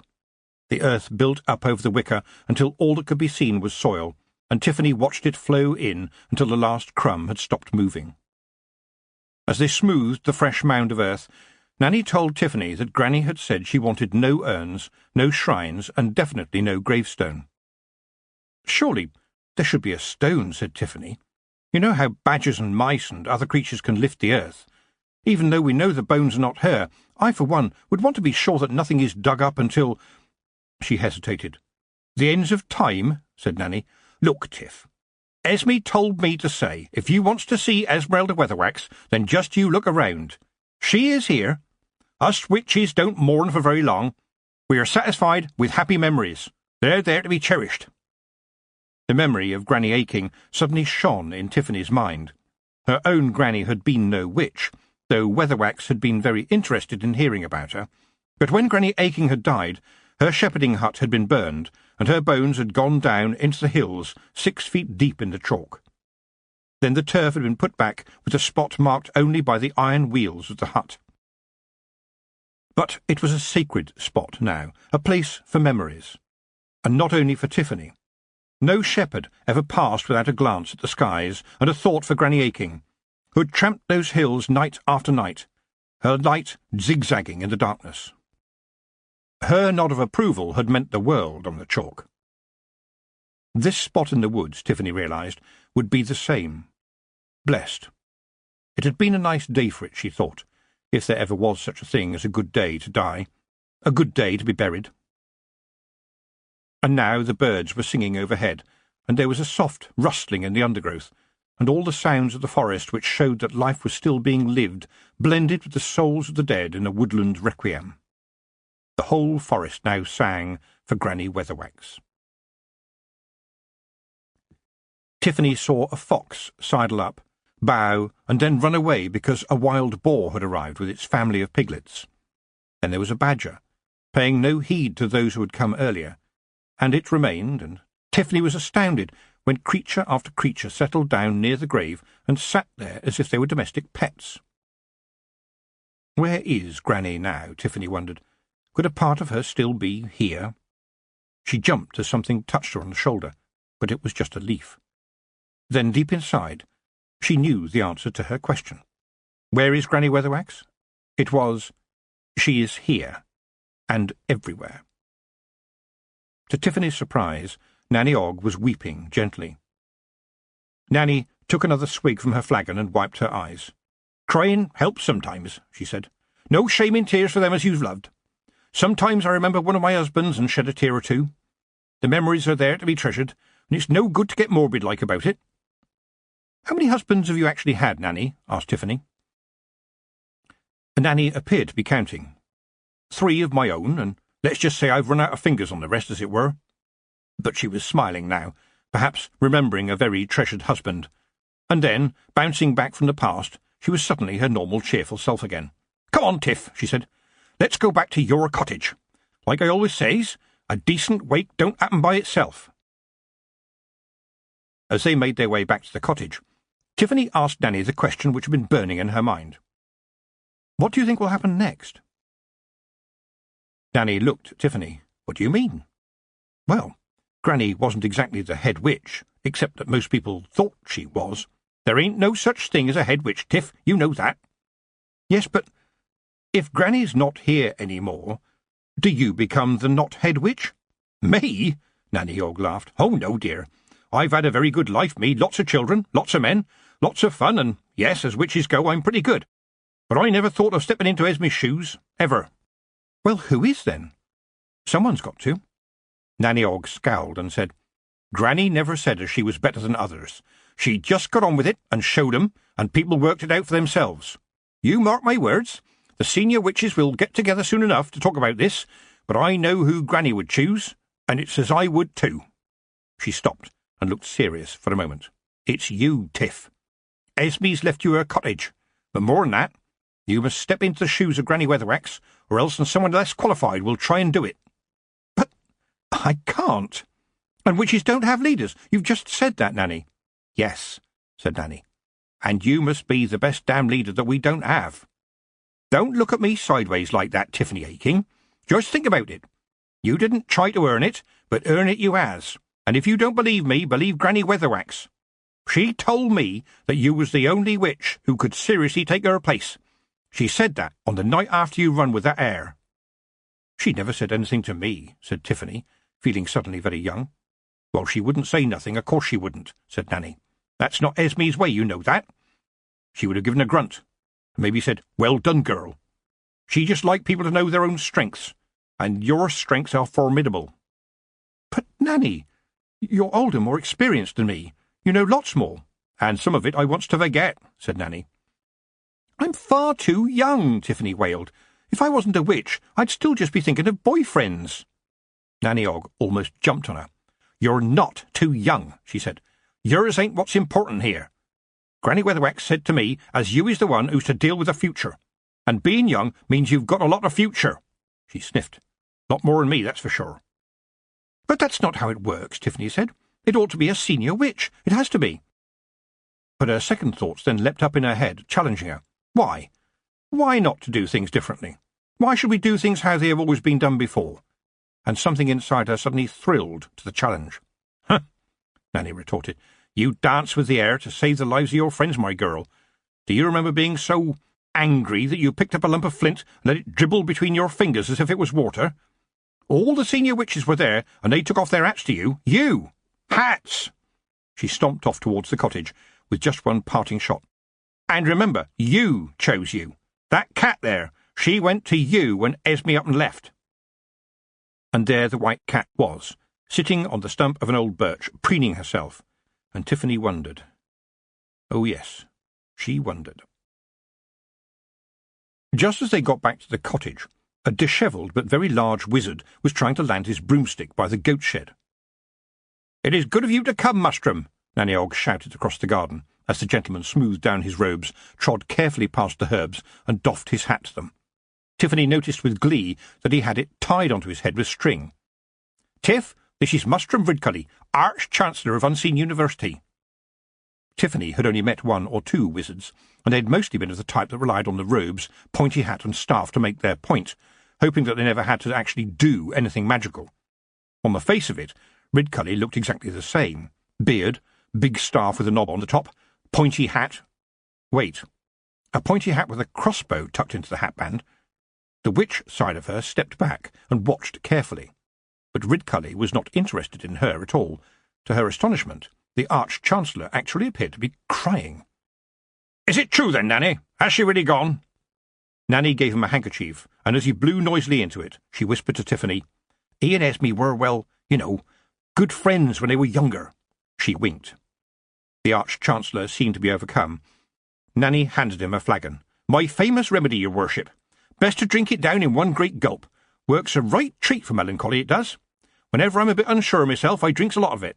Medicinal use only, of course." The Arch-Chancellor took the flagon, swigged down a couple of gulps in one go, and then flourished it at Nanny. "Here's to Esmeralda Weatherwax and lost futures," he said in a voice choked with sorrow. "May we all go round again." He removed his hat, unscrewed the pointy bit, and brought out a small bottle of brandy in a cup. "For you, Mrs. Ogg," he boomed. "And now, may I see her, please?" "We have laid her down already, where she wanted to rest," said Nanny. "You know how it is. She didn't want no fuss." She looked at him and continued, "I'm very sorry about that, Mustrum, but we'll take you to the spot where she is now. Tiffany, why don't you lead the way?" And thus the most important wizard in the world respectfully followed Tiffany and Nanny Ogg through the woods to the last resting place of the most important witch in the world. The trees surrounding the little clearing were full of birds singing their souls out. Nanny and Tiffany held back to allow the wizard a private moment by the grave. He sighed. "Thank you, Mistress Ogg, Mistress Aching." Then the Arch-Chancellor turned to Tiffany and looked at her properly. "For the sake of Esmeralda Weatherwax, my dear, if you ever need a friend, you can call on me. Being the most important wizard in the world must mean something." He paused. "I have heard of you," he said, and at her gasp he added, "No, don't be surprised. You must know that we wizards keep an eye on what you witches do. We know when magic is disturbed, when something happens. And so I heard about the flint. Was it true?" His voice was brusque now, a man who did not do small talk, only big talk, and in a big voice too. "Yes," said Tiffany, "all of it." "My word," said Ridcully. "And now I feel certain that your future is going to be, let us say, very speckled. I can see the signs in you, Mistress Tiffany Aching, and I know many people of power, people who have so much power that they don't have to wield it. You are hardly into your prime, yet I see this in you, and so I live in wonder about what you might do next." His face now fell, and he continued, "Would you ladies now leave me alone with my feelings? I'm sure I can find my way back to the cottage." Later on, the Arch-Chancellor walked back to his broomstick, and Tiffany and Nanny Ogg watched him disappear in the general direction of Ankh-Morpork. The broomstick itself was wobbling about as he rose over the woods in a final salute. Nanny smiled. "He is a wizard. He can be sober when he likes, and if he ain't, well, he can fly a broomstick well enough with a brandy or two inside him. After all, there's not much to bump into up there." As the morning progressed, more and more people were coming to pay their respects at the little cottage. The news had spread, and it seemed like everybody wanted to leave a gift for Granny Weatherwax, for the witch who had always been there for them, even if they hadn't actually liked her. Esme Weatherwax hadn't done nice. She'd done what was needed. She'd been there for them when they called at the cottage. She'd come out at whatever time of day or night when asked, and sometimes when not, which hadn't always been comfortable. And somehow she had made them feel safer. They brought hams and cheeses, milk and pickles, jams and beer, bread and fruit. It also seemed that broomsticks were coming through the trees from everywhere, and there was nothing a witch appreciated more than a bit of free food. Tiffany caught one elderly witch trying to stuff an entire chicken up her knickers. And as the witches turned up, the villagers began to melt away. It didn't do to be around that many witches. Why risk it? Nobody wanted to be turned into a frog. After all, who would bring in the harvest then? They started to make their excuses and sidle off, with those who had partaken of Nanny Ogg's famous cocktails sidling in a rather wobbly fashion. None of the witches had been invited, but it seemed to Tiffany they had been drawn there, just like the Arch-Chancellor. Even Mrs. Earwig turned up. She came in a carriage and pair, complete with black plumes, and her arms jingled with bangles and charms, as if the percussion section of an orchestra had suddenly fallen off a cliff, while her hat was festooned in silver stars. Her husband was dragged along beside her. Tiffany felt sorry for the man.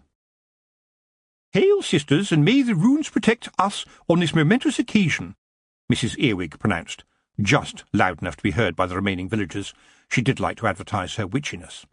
She gave Tiffany a long stare which infuriated Nanny Ogg. Nanny made the briefest possible bow, then turned and said, "Look, Tiffany, there's Agnes Nitt. Watch her, Agnes." Agnes, a witch with a waistline that suggested she had a similar attitude to eating as the Feagles Kelder, was out of breath, saying, "I've been touring in Stackpole's Much Ado About Everybody. I was in Quern when I heard, and I came as fast as I could." Tiffany hadn't met Agnes before, but from one look at her sensible face and good-natured smile, she thought she would probably get along with her very well indeed.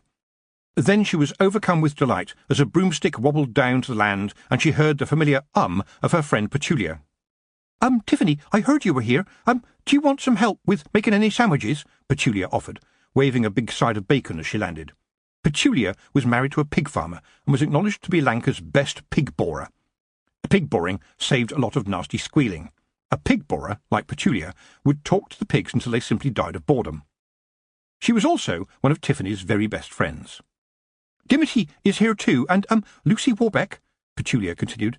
The always got worse when she was in the company of other witches. Amazingly, she never used the word when pig boring, which had to say something about Petulia and pigs. Tiffany and Nanny Ogg's grandsons had put up some makeshift tables.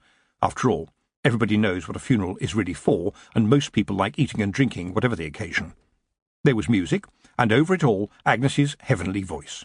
She sang the Columbine Lament, and as its soft tune wafted over the roof and into the forest beyond, Nanny said to Tiffany, "That voice could make the trees cry." And there was dancing, no doubt helped along by Nanny Ogg's brews. Nanny Ogg could get any party singing and dancing. It was a gift, Tiffany thought. Nanny could jolly up a graveyard if she put her mind to it. "No long faces for Granny Weatherwax, please," Nanny proclaimed. "She's had a good death at home, just as anyone might wish for. Witches know that people die, and if they manages to die after a long time, leaving the world better than they went and found it, well then, that's surely a reason to be happy. All the rest of it is just tidying up. Now, let's dance. Dancing makes the world go round, and it goes round even faster with a drop of my home liquor inside you." Up in the roof of Granny's cottage, swinging from the boughs of the little trees that grew out of the thatch, the Knack-Mack Feagles, Rob Anybody, Daft Woody, Big Yan, and the Gonigal, Awfully Wee Billy Big Chin, were in agreement with the latter part of that statement, although they were keeping the dancing for later, mind. They stayed mostly out of sight, spotted only by one or two of the more observant witches, but now they came down to the scullery, where Tiffany was starting on what the elderly, more senior witches always expected the younger girls to do: clearing up. The senior witches were beginning to gather together outside. It was time to discuss the appointment of a new incumbent to Granny Weatherwax's steading, and Tiffany wanted to keep out of the way while she thought about what she might say. As the haunting tones of Awfully Wee Billy Big Chin's mouse-pipes played a soft lament for the soul of the Hag of Hags, the other Feagles began raiding the tables for any leftovers the witches had missed. "Alas, poor Granny, I knew her well," sighed Big Yan, swigging from a bottle of Nanny's homemade hooch. "No, you didn't," Tiffany snapped. "Only Granny Weatherwax really knew Granny Weatherwax." The day was still too raw for her, and the witches outside were making her nervous. "Ha ha!" laughed Daft Woolly. "It weren't me this time, Rob, nay me what put my foot in it. As says the hag were upset, Rob, didn't I?" "I'll put my boot into your face if you don't shut up," Big Yan growled. They'd had the drinking and eating, postponed the dancing, but wasn't it time for a wee fight? He clenched his fists, but then had to suddenly retreat as Tiffany's friends came into the scullery. "I think it's going to be you, Tiffany. Dimity hissed, poking her in the back. "Nanny Ogg just stood up and asked for you. You'd better get out there." "Go on, Tiff," Petulia urged. "Everyone knows, what Granny Weatherwax thought of you." And so, pushed and pulled by her friends, Tiffany left the scullery, but she hovered by the back door of the cottage, unwilling to take that final step, to make a claim. This was Granny's cottage, she still felt, even though the not-granniness was beginning to feel like a huge hole in the air around her. Tiffany looked down at her feet. Yew was twining around her legs, arching her back and rubbing her hard little head against Tiffany's boot. Outside, some of the witches were looking at Nanny Ogg, who was saying, "Yes, ladies, Esme did tell us who her successor was to be." She turned and gestured to Tiffany to come nearer. "I wish I'd been there," she added, "when Esme Weatherwax was made witch by Nanny Gripes. You think who makes you a witch is the kind of witch you're going to become, but we all has to find our own way, as we go along like. Granny Weatherwax was always her own true witch self, never just another Nanny Gripes. And though I think we could all talk for ourselves, people like the Arch-Chancellor and Lord Vetinari, and indeed someone like the Low Queen of the Dwarfs, well, they want to know sometimes that they can talk to somebody who can speak, officially like, for all witches. And I'm pretty certain they looked on Esme as being that voice of witchcraft. So we needs to listen to her voice too. And she told me who her successor should be. Yes, and wrote it on this here card." Nanny brandished in the air the card Granny Weatherwax had left on her bedside chest. Someone had clearly raised the idea of Mrs. Earwig taking over the steading, or Mrs. Earwig had raised the prospect of her latest trainee getting the cottage. Nanny glared at her, and there was no trace of the jolly witch in her now, oh no. "Lettice Earwig just makes shiny things for her would-be witches," she stated. She ignored the humph from Mrs. Earwig as she continued, "But Tiffany Aching, yes, sisters, Tiffany Aching, we've all seen what she can do. It's not about shiny charms, not about books. It's about being a witch to the bone in the darkness and dealing with the lamentation and the tears. It's about being real. Esme Weatherwax knew this with every bone in her body. And so does Tiffany Aching, and this steading is hers." Tiffany gasped as the other witches turned to look at her, and as the muttering began, she stepped forward hesitantly. Then Yew meowed, the cry cutting through the murmuring in the crowd, and the white cat came again to Tiffany's side. Suddenly there was a humming in the air, and the bees were there too. They flowed out of Granny Weatherwax's hive, circling Tiffany like a halo, crowning her, and Swarm and Girl stood on the threshold of the cottage, and Tiffany reached out her arms, and the bees settled along them and welcomed her home. And after that, on that terrible day when a farewell was said to the Witch of Witches, there was no more argument, as Tiffany Aching became in all eyes the witch to follow. Chapter 5. A Changing World. The Queen of the Elves sat in state on a diamond throne in her palace, surrounded by her courtiers, foundlings and lost boys, and creeping creatures with no names, all the detritus of the fairy folk. She had chosen to sparkle today. The everlasting sunlight, shining through the exquisitely carved stone windows, had been pitched exactly to strike the tiny gems on her wings, so that delicate rainbows of light danced around the audience chamber as she moved.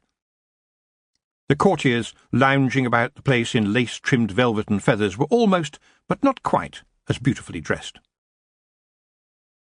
Her eyes slid sideways, ever alert to the actions of her lords and ladies.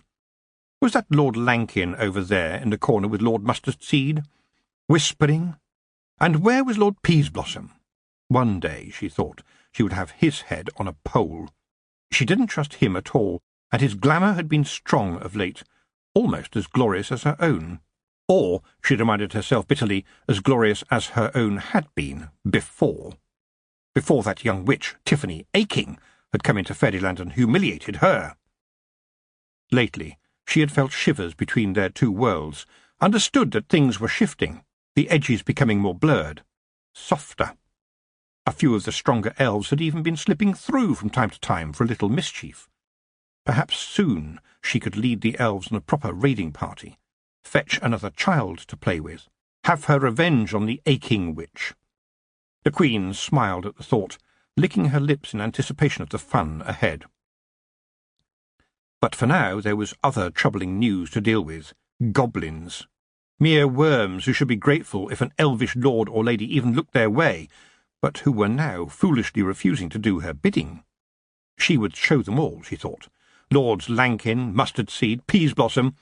They would all see how powerful she was again.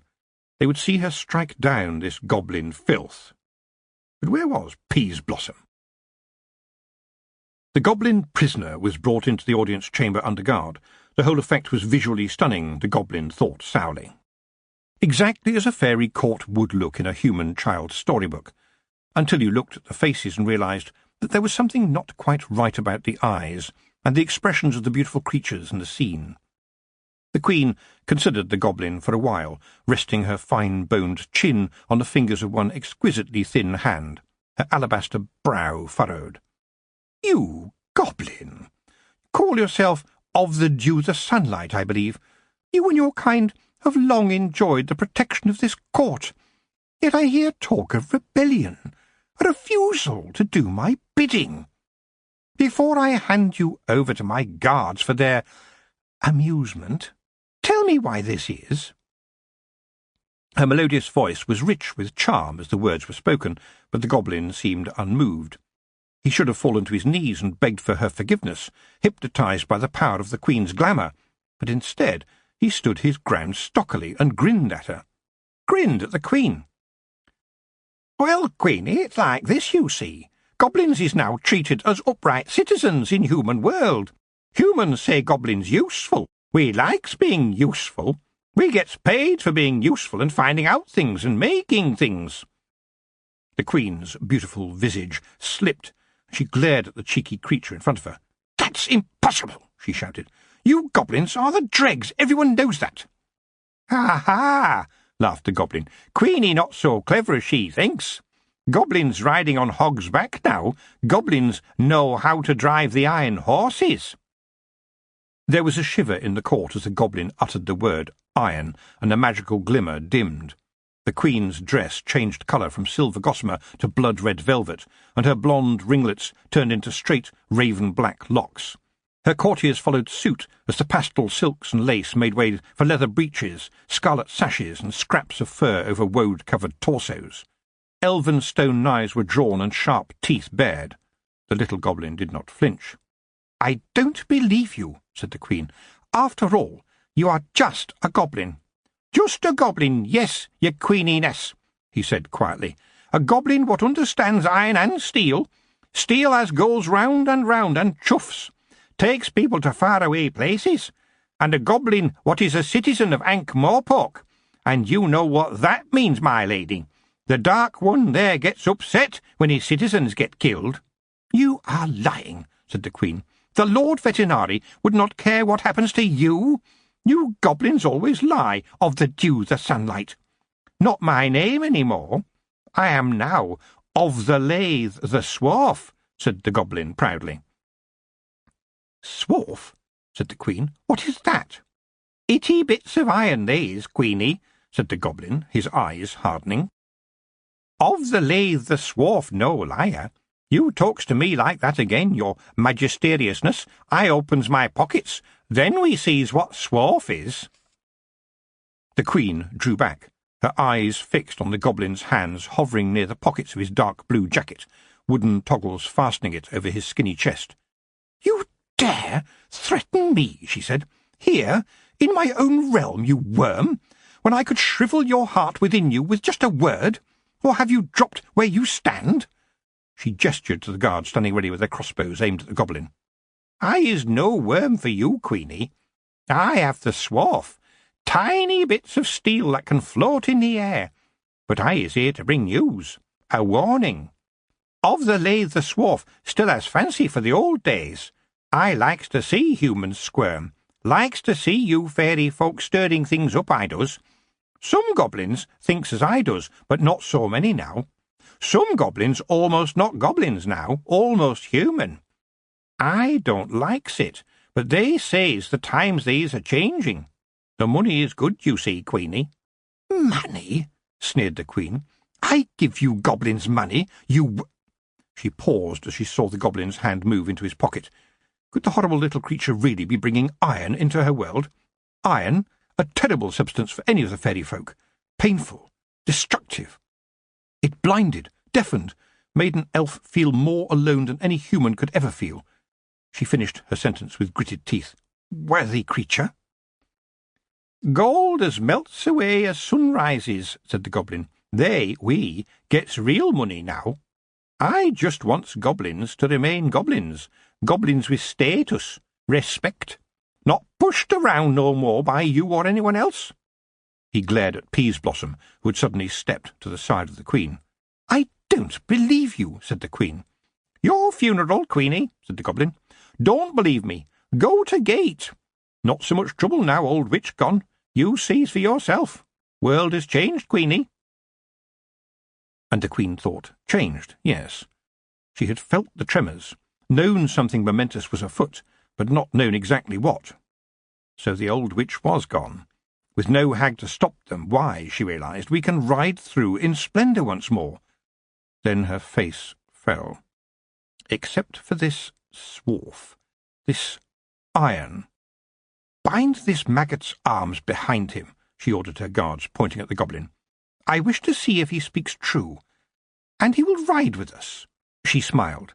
If he speaks false, we will tear out his tongue. Next morning, alone in Granny Weatherwax's cottage, her cottage now, Tiffany woke early, knowing that her world had changed. Yew was watching her like a hawk. She sighed. It was going to be a busy day. She had been in many houses where death had recently visited, and always the lady of the house, if there was one, would be shining anything that shined and cleaning everything that could be cleaned. And so, with rags and polishing cloths, Tiffany Aching cleaned everything that was already spick and span clean. It was a kind of unspoken mantra. The world had gone bad, but at least the grate had been polished and now had a fire ready to light in it. All the time, like a statue, there was Yew staring at her. Did cats know about death, she wondered? What about the cats of witches? Especially, what about Granny Weatherwax's cat? Tiffany tidied that thought away for now and started on the kitchen, burnishing anything that could be burnished, and yes, it shone. She was cleaning things already clean, but the algebra of mourning required the effort of getting all the death out of the house, and there was no shrinking from it. You cleaned everything regardless. She'd finished in the kitchen and the scullery, leaving everything so bright that her eyes watered, and then there was nothing for it but to go upstairs. On her hands and knees, with bucket and brush and rags and grease, that is, elbow grease, Tiffany cleaned and cleaned until her knuckles were red and she was satisfied. But that wasn't the end of it. There was Granny's small wardrobe, with its few well-worn and serviceable dresses hanging in there, along with a cloak. All black, of course. Tucked away on a shelf was the Zephyr Billow cloak Tiffany herself had given Granny, unworn as far as she could see, but kept carefully like a special possession. She felt her eyes begin to prickle. Beside the bed were Granny Weatherwax's boots. Good, serviceable boots, Tiffany thought, and Granny had hated waste. But to actually wear them... She was going to find it hard enough to follow in Granny's footsteps. She swallowed. She was sure she could find a good home for the boots. In the meantime, well, she poked forward a toe and pushed them out of sight beneath the bed. Then, of course, there was the kitchen garden and, above all, the herbs. Tiffany found a pair of heavy gloves in the scullery. You didn't go into Granny's herbs without heavy gloves until they knew you. Granny had foraged, bartered, and been given herbs from just about everywhere, and she had rotating spinach and doubting plums, ginny-come-nether, twirl-about, tickle-my-fancy root, jump in the basin, and Jack go to bed and never get up. Daisy-upsy-daisy, and Old Man Root. There was a clump of love-lies oozing by the Jack-by-Moonlight, and a very active Maiden's Respite. Tiffany did not know what all of them were for. She would have to ask Nanny Ogg, or Magrat Garlic, who, like her husband Verence, the King of Lanka, was very enthusiastic about herbs. Basically, if it had something herbal in it, Magrat and Verence thought it would do you good. With some of the herbs in Granny's garden, this might be doubtful, at least in the short term, and it might not be wise to stray too far from the privy. Though, unlike her husband, Magrat did actually know her troubling Tony from her multitude route. It was never easy being a witch. Oh, the broomstick was great, but to be a witch you needed to be sensible, so sensible that sometimes it hurt. You dealt with the reality, not what people wanted. The reality right now was suddenly you, meowing and banging her head against Tiffany's legs, demanding food, which she then ignored completely when Tiffany went back into the kitchen and placed a dish of it down for her on the floor. Tiffany went outdoors again and fed the chickens, let the goats out to graze, had a word with the bees, and then thought, I've done my bit. The place is spotless, the bees are happy, even the lean-to is clean. If Nanny can come in and feed the animals, keep an eye on you, then I can go back home for a few days. Reaching the chalk after a flight that was long and, sadly, very wet, since the rain was teeming down, and, contrary to popular belief, no witch Tiffany knew had yet managed to control a broomstick whilst also using an umbrella, she flew to the house of young Milly Robinson, the Feagles clinging on behind, under, and actually on her in their usual style. Milly's 2 baby boys looked well fed, but the little girl, baby Tiffany, didn't. Unfortunately, witch Tiffany was used to this sort of thing, especially when the mothers weren't very clever or had bossy mothers and thought feeding the boys was the main thing in life. It was why, just after the baby's birth, she had whispered that spell into the baby's ear. A simple tracking magic, so she would know if any harm befell the little girl, just a precaution, she had told herself at the time. There was no use getting nasty about all this, so she took the young woman aside and said, Milly, listen. Yes, your boys have to be straight and strong when they grow up, but my mother always used to say to me, your son's your son until he takes a wife, but your daughter is your daughter all of your life. And I think that's right enough. You help your mother out still, don't you? And she helps you. So fair shares for the little girl is the right thing to do. Please. Then, because the carrot, or in this case the breast milk, sometimes needed to be accompanied by the stick, she added sternly, the pointy hat making her seem older and wiser than she would otherwise appear, I shall be watching after her interests. A little bit of menace often did the trick, she had learned, and of course she would watch. Then there was only one person she wanted to talk to, and the rain was getting harder still as her stick drifted down towards the Feagle mound on the hill, Rob and the other Feagles toppling off as she approached. Daft Woolly made a spectacularly bad landing, head first into the gorse, and a rabble of young Feagles rushed up joyously to unscrew him. There were a couple of Rob's older sons lounging around outside the entrance. They were scrawny, even by Feagle standards, with barely a wisp of beard hair between them, and in practically low-slung spogs knocking about their knees, their kilts hung low on their skinny hips. To Tiffany's amazement, she could see the top bands of coloured pants riding high above them. Pants? On a Feagle? The times were indeed changing. "Pull yon kilts up, lads," Rob muttered as they pushed their way past. The Kelder was in her chamber, surrounded by Feagle babies, all rolling around on a floor covered with the fleeces of sheep gone to another land. And the first words she said were, "I know." She sighed and added, "It's grieving I am, but the wheel takes all in time." Her face crinkled into a huge smile. "It's happy I am to see you as leader of the witches, Tiffan." "Well, thank you," said Tiffany. How did Jeanie know, she wondered for a moment, but every Kelder used the way of the Hiddlins to see things past, present, and future. And it was a secret known only to the Kelders, passed down one to the other. She understood, too, that although Jeanie was very small, she was someone to whom she could tell every secret, in the assurance that it would never be passed on to anyone. And now she hesitantly said, "Jeanie, I don't think I could ever fill her boots." "Really?" said the Kelder sharply. "Dinna you think Esmeralda Weatherwax may nae have kenned the same thing when the position was given to her? Do you suppose yon hag then said, 'Nay, me, I'm nae good enough'?" The wise little Pixie was looking at Tiffany as if she was some kind of specimen, a new plant perhaps, and then she lowered her voice and said, "I ken well enough that ye will be a good leader." "Though only the first amongst equals, rather than a leader," Tiffany added. "At least, I'm sure that's what the other witches think." Her voice trailed off, her doubts hanging in the air. "Is that so?" said the Kelder. She went quiet for a moment, then said softly, "Ye who kissed the spirit of winter, and sent him packing, aye. Yet I ken that ye have in front of ye something less easy, Tiffan. There is a change coming in the heavens, and ye will need to be there." Her voice grew even more sombre, and her small eyes were fixed on Tiffany now. "Be aware, Tiffaheen, this is a time of transition," she said.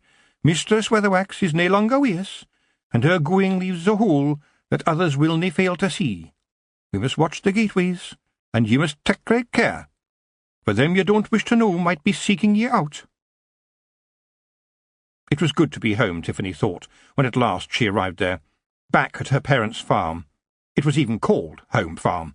Back where her mother cooked a hot dinner every night. Back where she could sit at the big wooden kitchen table, which was scarred by generations of Akings, and become a little girl again. But she wasn't a little girl any more. She was a witch. One with 2 steadings to look after.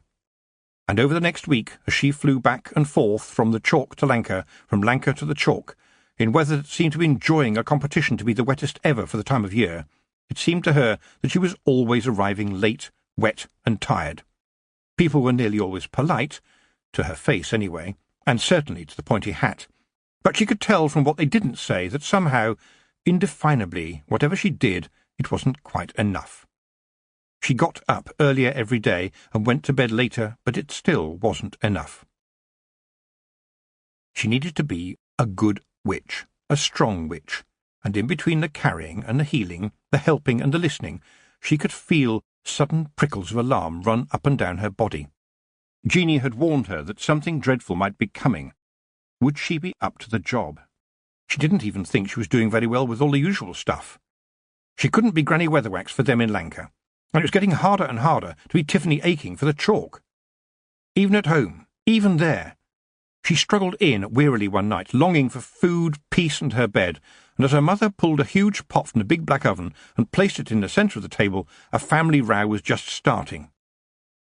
"I met Sid Pigeon outside the Baron's Arms today," her brother Wentworth, a strapping lad of not quite old enough for the pub yet, but certainly old enough to hang around outside, was saying. "Sid Pigeon?" Mrs. Aking wondered. "The younger of the 2 Pigeon brothers," her father said. Younger, thought Tiffany. That counted for a lot in farming country. It meant the older brother got the farm, though if she remembered correctly, the Pigeon farm was a pretty poor place, not very well run. Wasn't Mr. Pigeon a regular at the Baron's Arms? She tried to remember Mrs. Pigeon and failed, but yes, she remembered Sid. She'd seen him only a few weeks back up near Two Shirts, a small boy who had seemingly grown into his name when someone had given him a peaked cap and a whistle to hang around his neck.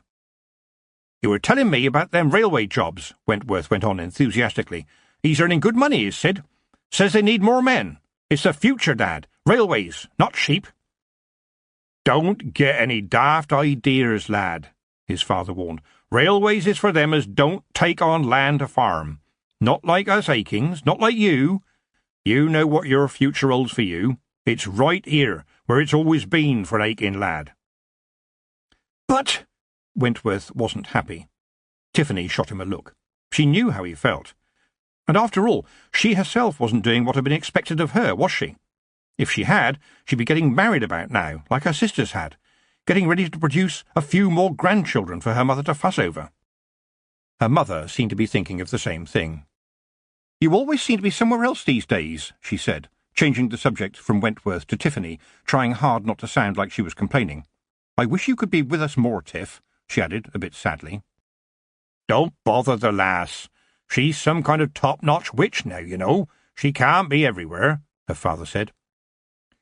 Feeling like a little girl, Tiffany said, "I try to be around here as much as possible, but we don't really have enough witches to do the work that's needed." Her mother smiled nervously and said, "I know you work hard, dear. There's lots of people who stop me in the road to say my girl has helped their kid or their father. Everybody sees that you're running about like nobody's business. And you know what people are saying? They are saying to me you are growing up like your granny. After all, she used to tell the Baron what to do, and you do the same." "Well, Granny Aking wasn't a witch," said Tiffany. "That depends," said her father, turning away from Wentworth, who stomped out and slammed the kitchen door behind him. Joe Aking looked after him for a moment, then sighed and winked at Tiffany. "There are surely different kinds of witches. You remember how your granny wanted the shepherd's hut burned down once she was dead? Burn everything, she told me." He smiled and said, "I almost did what I was told.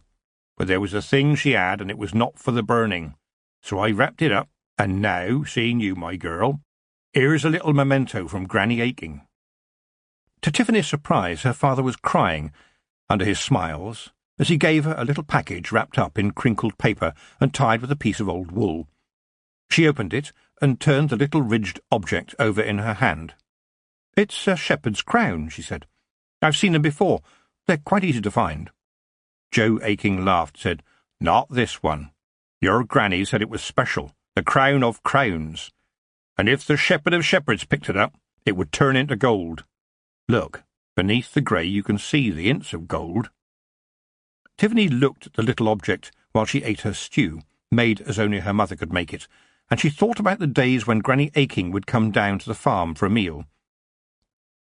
It seemed to some that the old woman had lived on jolly sailor tobacco, and there was no doubt about it. When it came to sheep, Granny Aching knew everything. But the mind starts running all by itself, and Tiffany thought about all the things Granny had done and the things that Granny had said.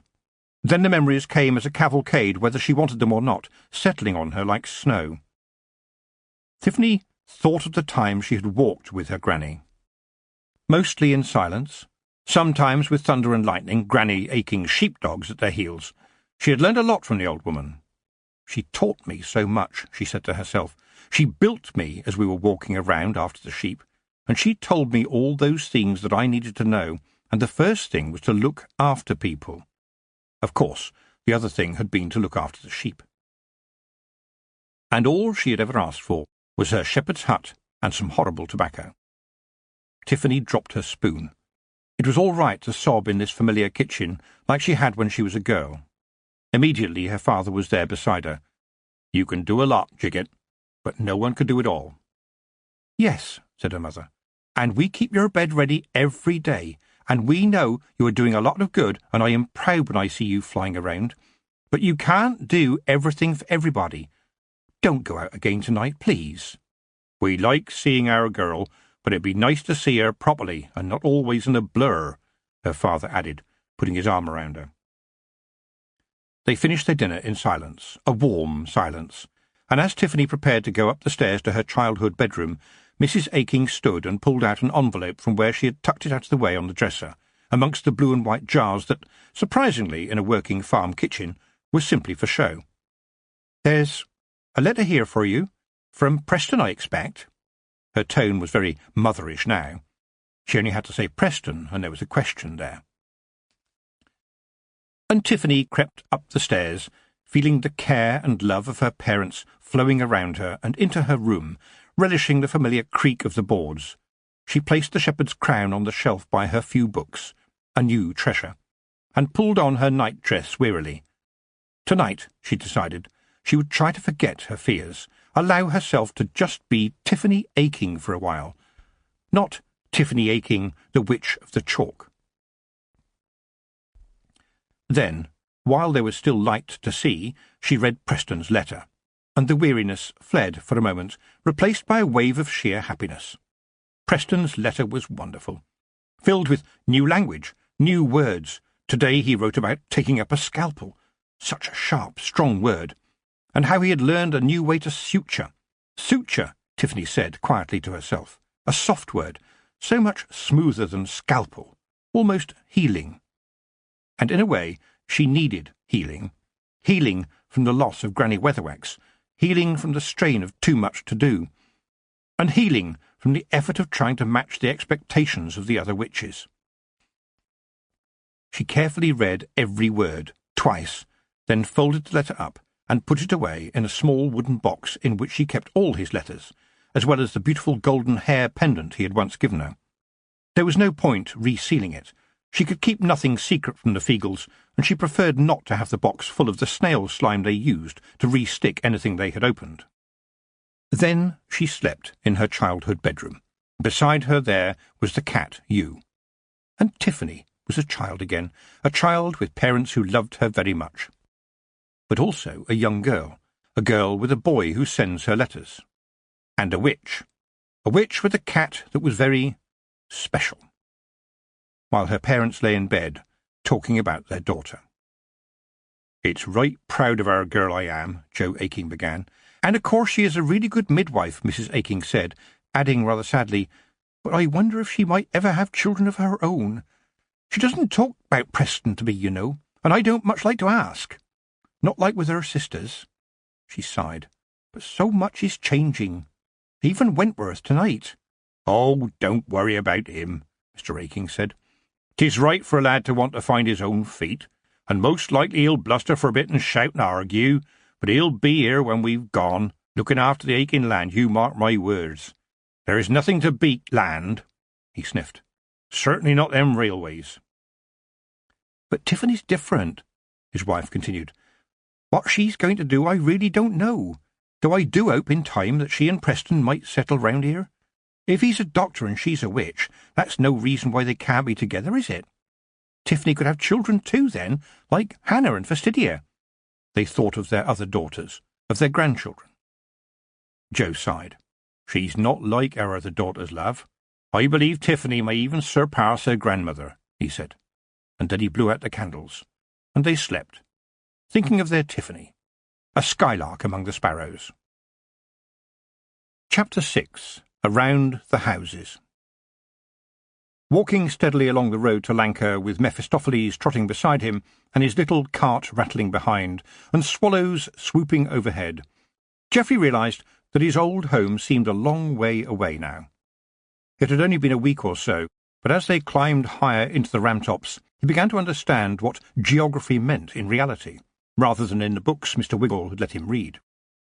Lanka and its surrounding villages had a lot of geography. At the end of a day's long but satisfying walk for both boy and goat, they arrived outside a village pub which proclaimed its name as The Star, the sign promising excellent ales and food. Well, let's see how excellent it is, Geoffrey thought. He unhitched the cart and went into the pub with the goat following close behind. The pub was full of working men, who were now not working but enjoying a pint or two before dinner. It was rather stuffy inside, with the usual rural tint of agricultural armpit. The regulars were used to people bringing a working dog in with them, but they were amazed to see a dusty but well-dressed lad bringing a goat into their pub. The rather skinny barman said, "We only allow dogs in here, mister."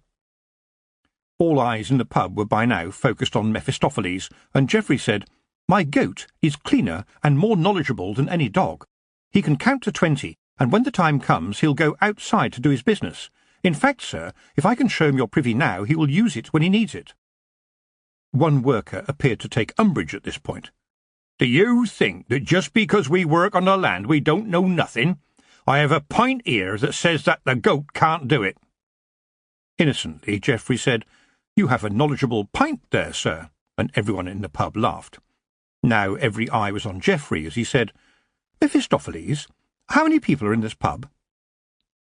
The goat looked down his nose, and it was a nose a dowager would have been proud of, at the men around the bar and started his count, delicately hitting the floor with his hoof, the noise suddenly being the only sound in the place. He hit the floor 8 times. "He got it right," declared the barman. "I saw something like that afore," said one of the men. "There were a travelling show, you know, clowns and tightrope walkers and folk with no arms and travelling doctors. There was the usual man who puts weasels down his trousers in action too, hence the need for a doctor. They called it a carnival, and they had a horse they said could count, but it was just a trick." Geoffrey smiled and said, "If a couple of you gentlemen would care to step out for a moment, I will ask my goat to do it again, and you will see that there is no trick involved." Intrigued now, several of the men stepped out, while the others started to take bets amongst themselves. "Gentlemen, my goat will tell you how many people are still in the room," said Geoffrey. Once again, daintily, Mephistopheles tapped out the correct number. Hearing the cheers, the men who had gone out came back in again, looking curious, and Mephistopheles' hoof registered each one as he entered. The barman laughed. "This trick deserves a meal for you and your remarkable goat, mister. What does he like?" "It's no trick, I assure you, but thank you. Mephistopheles will eat almost anything. He's a goat. Some scraps would be most acceptable. And for myself, just some bread would be welcome." A bowl of kitchen scraps was produced for Mephistopheles, and Geoffrey sat down beside him with his pint and a slab of bread and butter, chatting to some of the men who were interested in the goat. An interest which only deepened when Mephistopheles went out in the direction of the privy, and after a while came back again. "You actually managed to get him to do that?" said one of them in wonder. "Yes," said Geoffrey. "I trained him from when he was very small. He's quite docile, really. Well, if I'm around." "What do you mean?" "It means he does what he's told. but he has a mind of his own as well. I wouldn't lose him for anything." Just then there were raised voices at the other end of the bar as one drinker, filled with the bluster that ale can give to a man, started a fight with someone else who had just come in. The more sensible people moved away as the two began to trade blows, seemingly intent on beating one another to death, while the barman bellowed about the damage to his furniture and threatened to wallop them with his grandfather's knobkerry, a souvenir from the Clatchian campaign, if they didn't stop. Mephistopheles was suddenly alert at Geoffrey's side, and every drinker who was sober understood in his soul that this was no time to be unpleasant to the lad. They didn't know how they knew, but there was a kind of visceral power there waiting to be unleashed. "Why are they fighting? What's wrong?" Geoffrey asked his neighbour. "An old grudge about a young lady," said the man, rolling his eyes. "A bad business. Someone's going to get hurt, you mark my words." To everyone's astonishment, Geoffrey strolled across the pub, his goat watching his every step, dodged the wildly swinging blows, and stood between the two men, saying, "There's no need to fight, you know." The barman's face fell. He knew what happened to people who tried to get between two idiots smelling blood, and then he could hardly believe his eyes, for the two men abruptly stopped fighting and were standing there looking rather bemused. "Why don't you two just meet the young lady and see what she thinks before you start beating each other to death?" Geoffrey said softly. The men looked at one another, and the bigger of the two said, "He's right, you know." And the pub audience laughed as the two men looked around at the wreckage, seemingly amazed that this could have had anything to do with them. "There, that was easy, wasn't it?" said Geoffrey, returning to the bar. "Ah," said the landlord, astonished that he wasn't having to pick a battered Geoffrey off the floor. "You're not a wizard, are you?" "No," said Geoffrey, "it's a knack. It happens to me all the time when I need it," he smiled. "Mostly with animals and sometimes with people.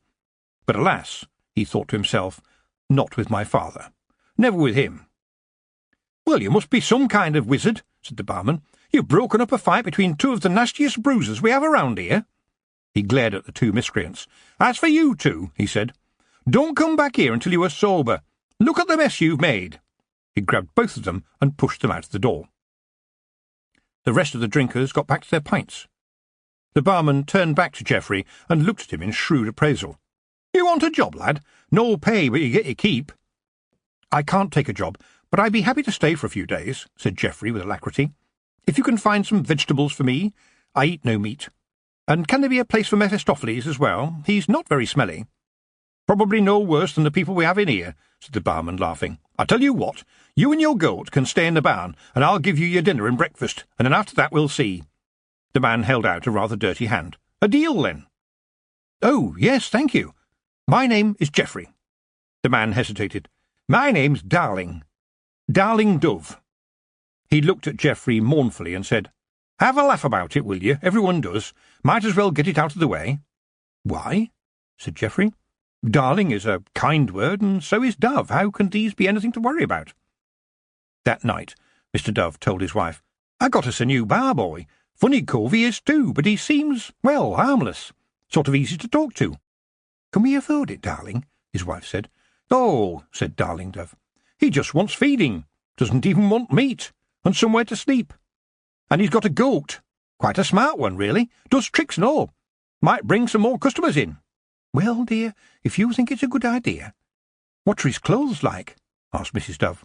"Pretty good," said Mr. Dove. "And he talks like a toff. I wonder if he is running away from something. Best not to ask any questions, I reckon. I'll tell you what, though, between him and his goat we won't have any trouble in the bar." And indeed, Geoffrey stayed at the Star for 2 days, simply because Mr. Dove liked him hanging around the place. And Mrs. Dove said she was sad when he told her husband that he had to move on. "A strange boy, young Geoffrey. He kind of gives me the idea that everything is all right, even if I don't know what it is that is right.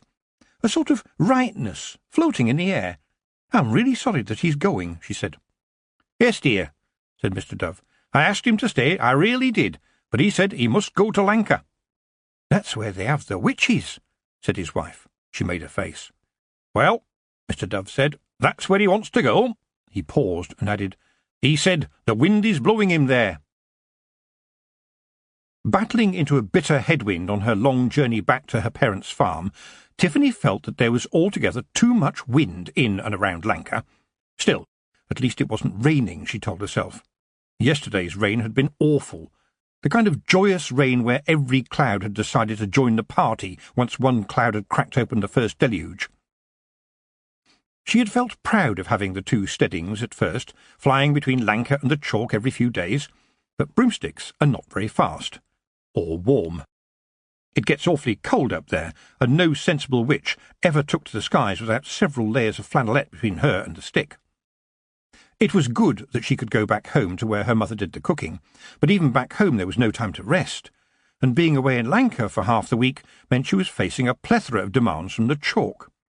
People weren't getting nasty about it. After all, she was a witch, and Lanka had more people than the chalk, but there were these little strains beginning to develop, a few mutters, and she had a horrible feeling that some of the muttering was coming from other witches.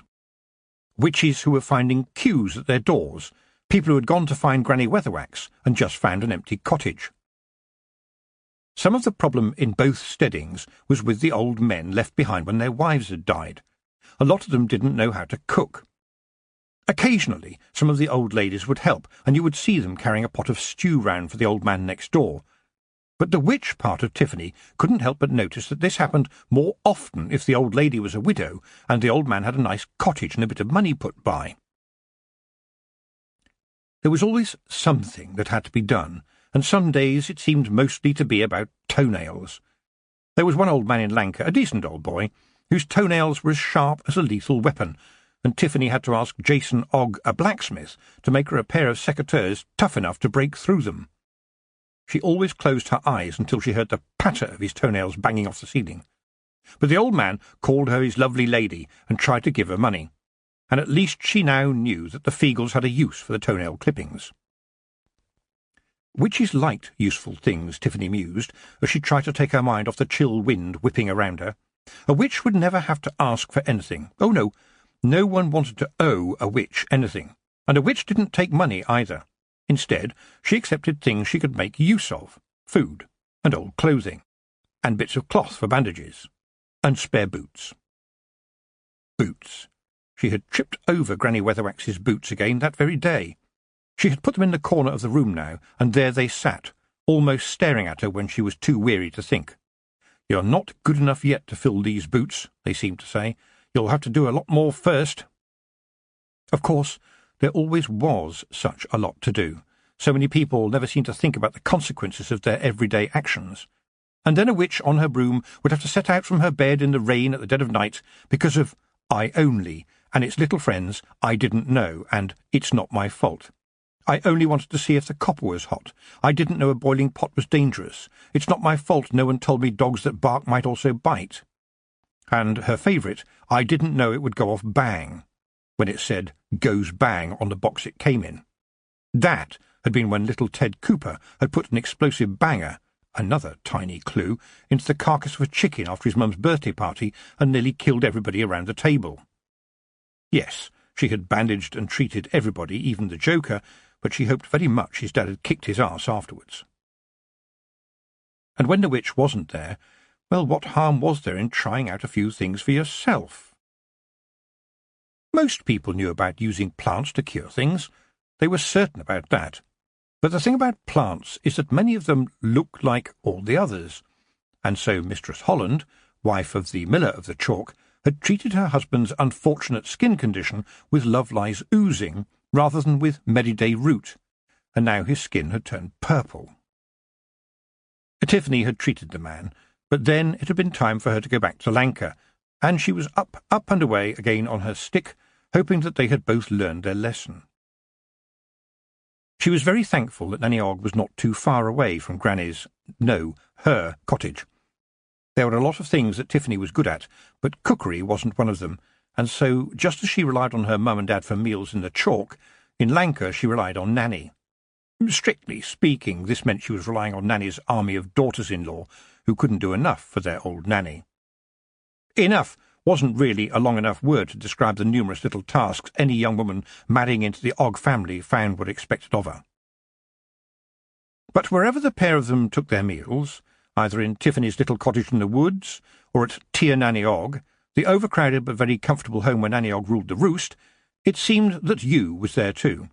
No cat could move as fast as her, but you never saw her move fast. She just arrived. It was baffling. What was also baffling was how Grebo, Nanny's ancient tomcat, who treated a bit of eyeball scratching as a friendly hello, slunk away when you appeared. The white cat had clearly made her decision and was a constant presence in Tiffany's life in Lanka. Now, when Tiffany got ready for an afternoon of going round to houses, you would jump on the broomstick before Tiffany had even looked at it, which made Nanny laugh, saying, "She's got you down pat, my girl. Maybe she could go round the houses by herself." Nanny Ogg was actually rather impressed by Tiffany, but also worried. "Really," she said to her one day as they shared a quick meal, "you know you're good, Tiff. I know you're good. Granny, wherever she is now, knew you was good. But you don't have to keep trying to do it all on your own, my girl. Let some of them young girls around here, the apprentices, take some of the strain." She paused as she chewed on a big mouthful of stew, then added, "That young lumberjack up in the mountains what Esme sewed up just the day afore she died, well, young Harriet the Bilk's been going on up there to see to him, and doing a good job too. Tiff, you have to do it your own way, I know, but you ain't the only witch in Lanka. Sometimes you needs to put your feet up and let the parade go by."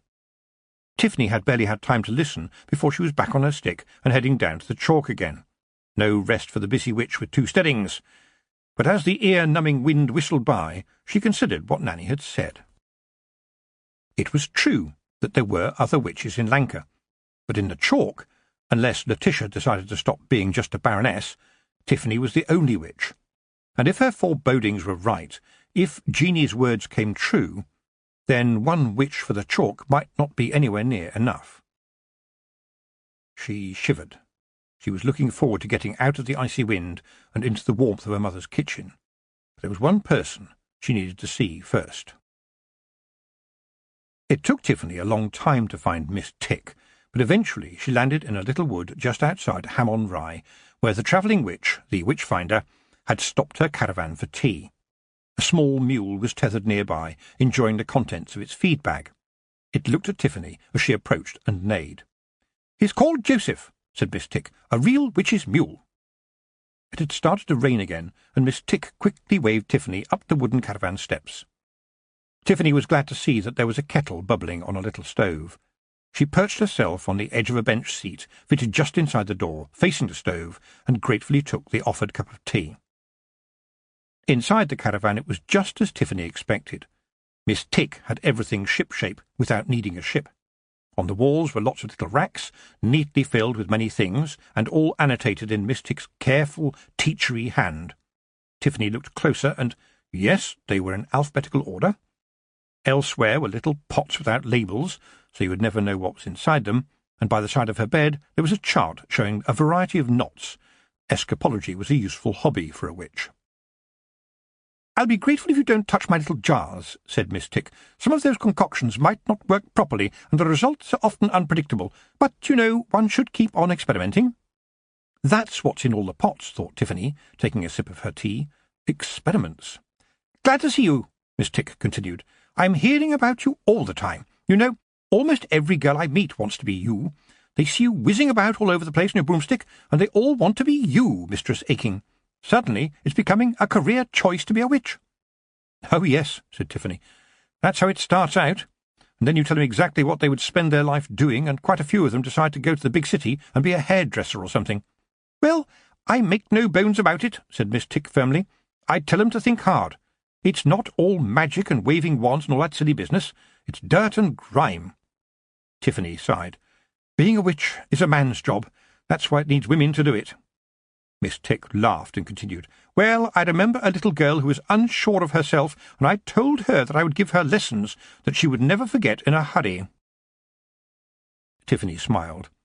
"I remember, and now I am in a hurry everywhere these days. But, Miss Tick—" She paused, and her voice went a bit quiet. "I have a feeling that some of the older witches are beginning to think I might not be able to cope." She swallowed. "Up in Lanka, mostly. But it means I do have to be there a lot." She bit her lip. She hated asking for help. Was she saying that she wasn't really up to the job, letting Granny Weatherwax down, since Granny had been the one to put her name up for it? She couldn't remember Granny ever asking for help. "Down here, on the chalk," she said, I think I maybe need to, train an apprentice? Have some help?" The heavens didn't open. There was no gasp of horror from the other witch at this request. Miss Tick simply crossed her arms sternly. "It's Lettice Earwig, I suppose, who's put those doubts into people's heads? She thinks things always have to be done the same way, so that means she would take over, I suppose. She's a senior witch who believes she knows every blessed thing, but it's all just tinkly-winkly stuff.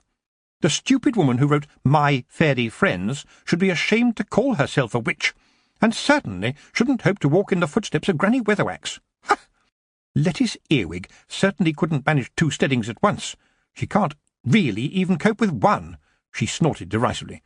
Do not forget, Tiffany, that I am a teacher, said in a way that made everyone listening know this instantly. And we teachers can be really nasty when it comes to it. 10 Steps to Witchcraft and The Romance of the Broomstick are not what I would call proper books. Oh, I'll certainly look out for a girl or 2 for you. It's a very good idea. But you don't need to worry about what Mrs. Earwig might say. Oh, no. Chapter 7. A Force of Nature. Lettice Earwig was not someone who would take being balked lying down, or standing up, come to that. In truth, she was a force of nature, and she hated to back down on anything. It hadn't taken her long to hear that there had been a queue one day outside Nanny Ogg's home.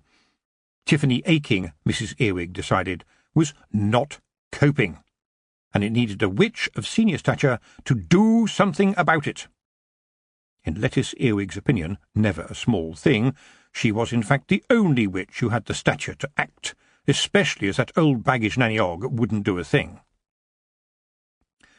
Mrs. Earwig had married an elderly retired wizard many years before.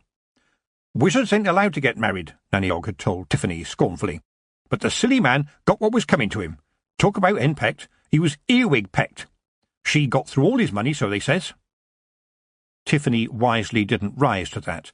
It was quite probable that they were actually Nanny Ogg, who hated Mrs. Earwig with an unrelenting determination.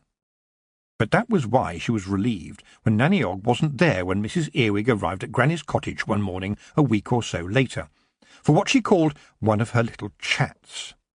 It would have been better, on reflection, if Mrs. Earwig hadn't found Tiffany out in the garden, up to her elbows in suds in the middle of doing some washing for old Mr. Price. Tiffany's heart sank when she saw the woman coming, and heard her, for Mrs. Earwig's copious amount of jewellery announced the witch with such a cheerful jangle that it was as if it had ambitions to move from being a set of charms and amulets to being a full instrumental fanfare. But she wiped her hands on a towel and welcomed her visitor into the cottage with as much politeness as she could muster. Mrs. Earwig had a tendency to treat Tiffany like a child, and also she had bad manners, such as sitting down without being asked. Mrs. Earwig did, indeed, sit down in Granny's old rocking-chair, and she gave Tiffany a smile of blatant insincerity, then made it worse by saying, "My dear girl." "Woman," said Tiffany quietly, as Mrs. Earwig looked up and down. She was acutely conscious of the suds still clinging to her apron and her dishevelled hair. "Well, never mind," said Mrs. Earwig, as if it didn't matter. "Now, I thought I should come as a friend, and as one of the oldest witches in this area, to see how things were going, and to offer some constructive advice." She looked around the kitchen with a superior air, with a particularly sharp glare at the dust that was happily playing little games with itself over the stone flagstones, and Tiffany was suddenly very aware of the spiders which had remained in residence in the scullery, with lots of little ones adding to the colony. She hadn't the heart to move them. "Don't you think you are overstretched trying to look after 2 steadings, my dear?" Mrs. Earwig added, with a saccharine smile. "Yes, my dear Mrs. Earwig," Tiffany said back rather sharply. "I am stretched, because there is a lot to do in both places, and not much time." "Which you are taking up," she thought, "but 2 can play at your game. If you have some advice," she added, with a smile to match Mrs. Earwig's, "I'll be glad to hear it." Mrs. Earwig was never one to ignore an invitation. Not that she had needed one, anyway, since she immediately launched into a prepared speech.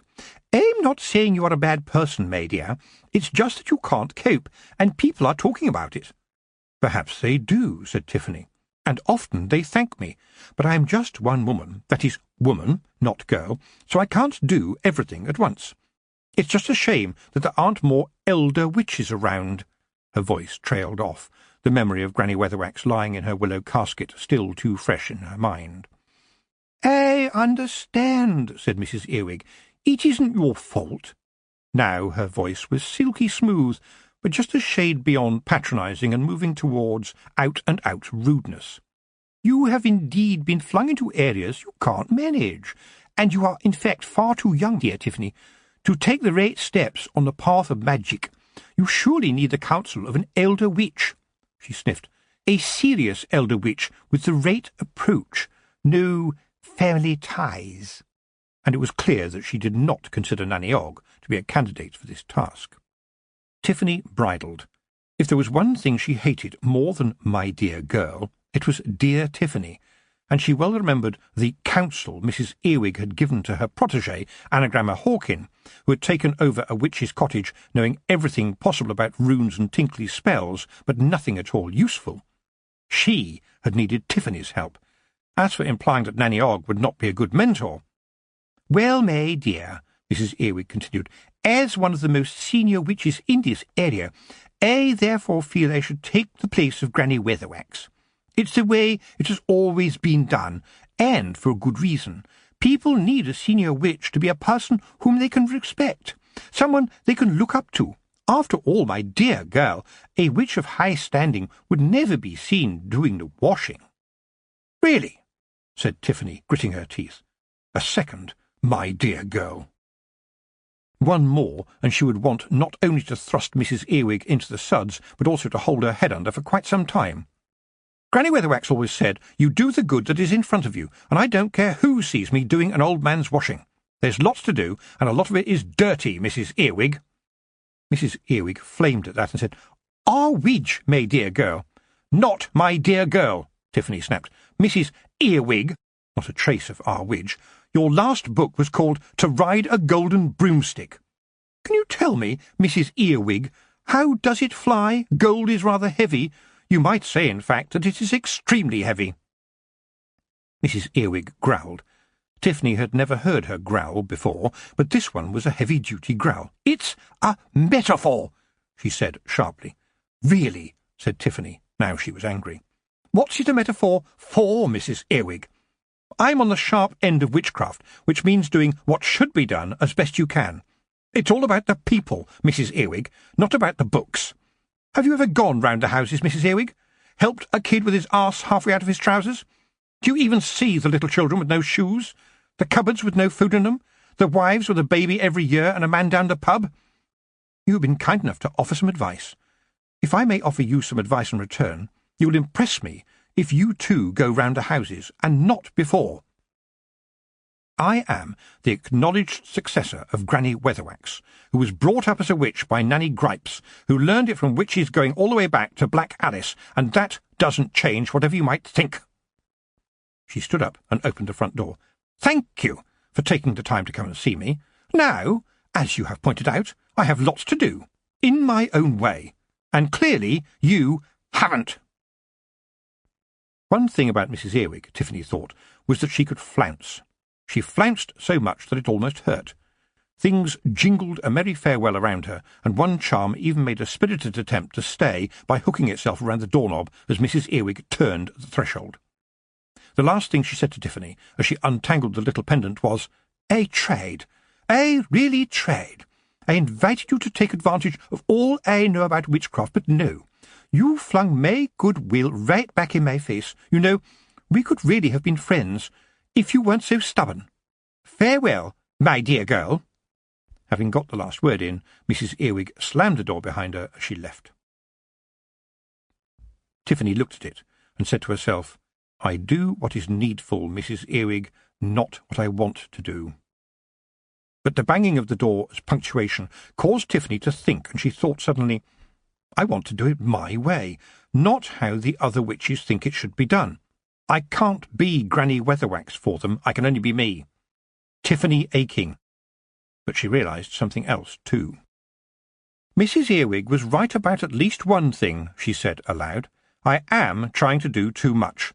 and if Jeanie is right, and there is something awful coming," she shuddered, "which I will have to deal with, but I really hope Miss Tick can find me a girl who might be some use. I do need some help." "Aye, would seem so," said the voice of Rob Anybody. Tiffany almost exploded. "Are you always looking after me, Rob Anybody?" "Och, aye. Remember, there's a geese upon us to look after ye day and nicht, and it's a great geese." A geese. Backed up by tradition and magic, Tiffany knew that a geese was an obligation no Feegle would ever fail to meet. Except Daft Willie, of course, who often mixed up his geese with a flock of big butties. She understood all this, but it still rankled. "You watch me all the time, even when I'm bathing," she said wearily. It was a familiar argument. Tiffany, for no reason Rob could understand, seemed to take exception to the Feegles being around her everywhere. They had already come to an agreement about the privy, though a Feegle will cheerfully lie about almost anything, so Tiffany still went into any privy with her eyes peeled for flashes of Feegle. She had even once had a nightmare about a Feegle popping up out of the other hole of her parents' two-holer. "Och, aye, that we do. Not looking, ye can." "Well," said Tiffany, "could you do me a favour?" "Och, aye," said Rob. "Would you like young earwig wifey dropped in a pond or something?" Tiffany sighed. "Alas, no, I'm not that kind of person." "Ah, but we is," said Rob Anybody cheerfully. "Anyway, it's traditional, ye can, and we are good at tradition, being as we are part of folklore." He smiled hopefully. "A very nice thought," said Tiffany, "but no, once again, no. Mrs. Earwig is not really a bad soul." That is true, she thought. Stupid, sometimes overbearing, unfeeling, and not really, if you get down to it, a very good witch. But there is a steel there at the core. Tiffany knew Nanny Ogg rarely did any washing. What were daughters-in-law for? But she realised suddenly that she had never seen Granny Weatherwax doing any laundry for the old gentleman either. And that thought stopped her for a moment. "I need time to work this out," she thought, looking at the big man of the Knack-Mack Feegles standing in front of her, ready for anything. This would be a tough task for them, she knew. "I've a wee geese to lay on you," she said. "Och, aye." "Rob, have you heard of washing clothes?" "Och, aye, we ken it happens," said Rob Anybody. He scratched at his spog, and a mixture of dead insects, half-gnawed chicken-foot bones and the like showered out. "Well then," said Tiffany, "I would deem it a favour if you could spend some time in my scullery whilst I am about my business. You would be helping an old man, indeed you would. He likes to be clean and to have clean clothes." She glared down at him. "A circumstance, Rob, which would be well considered by yourself." She approached the scullery door in trepidation when she got back from her visits. Everything was shining clean, and draped among the trees outside were old Mr. Price's unmentionables, as white could be. Only then did Tiffany draw breath. "Excellent," she said to Rob Anybody. He smiled and said, "Aye, we kenned this would be a tricky job." "Good job I was with you this time," came a voice. It was wee Mad Arthur, a Feegle who didn't mind washing, due to his having been raised by a bunch of cobblers and then being a policeman in the big city. Wee Mad Arthur, Tiffany often thought, had a battle raging inside him between his Feegle half and the city half. But since every Feegle liked a good punch-up, well, a fight inside yourself was just an extra treat. Big Yan pushed wee Mad Arthur aside and said, "We dinna mind helping old Big Jobs getting them squeaky clean, but we are the Feegles and we treasure our dirt. Washing makes a Feegle wither awa. We canna abide the soap, ye can." "Nay me, Rob, nay me," came a happy voice, and Daft Willie fell off the wall of the old goat paddock. Bubbles floated away on the air as he rolled across the grass. "I've told you about that, Willie," Rob snapped. "It just makes bubbles come out of your ears." Tiffany laughed. "Well, you could make your own soap, Willie. Make some for Jeanie. Take a wee present home to your kelder. It's easy to make. You just need some fat and some lye." "Oh, aye, we're good liars, we are," Rob put in proudly. "Famed for it, you can." "Well, I tried," thought Tiffany. "And anyway, their spirits are pure, if not particularly clean." Down on the chalk, at the edge of a dark forest, on the top of a hill overlooking Two Shirts, a small town with growing aspirations of being a bit more than one store, a coaching inn and a blacksmith's shop, the Queen of the Elves smiled in satisfaction. It was a warm night, and the air smelled as it always did, and the sky looked as it always did. There appeared to be a new road or stream into the town which glimmered in the moonlight, but otherwise things seemed just as they had been on her last visit. She turned to look at her goblin prisoner, who was perched with his hands bound on the saddle behind one of her guards. She smiled, and it was not a pleasant smile. She would hand him over to Lord Lankin, she thought. The elf would enjoy tearing the wretched goblin limb from limb, after he had had his pleasure playing with his prey, of course. But first, this goblin filth had led them here, to this hillside. The Queen and her raiding party looked down at the sleeping valley ahead. Her warriors wore scraps of fur and leather, feathers tucked into headbands and dangling around their necks, and they carried bows with the arrows already nocked. The gate between the worlds had given them very little trouble in the end. It had not taken much effort for the stronger elves to push through. The barrier was, indeed, very weak just now. Before, the old witch would surely have kept it strong, kept them out, for she had always been on the watch for the fairy folk.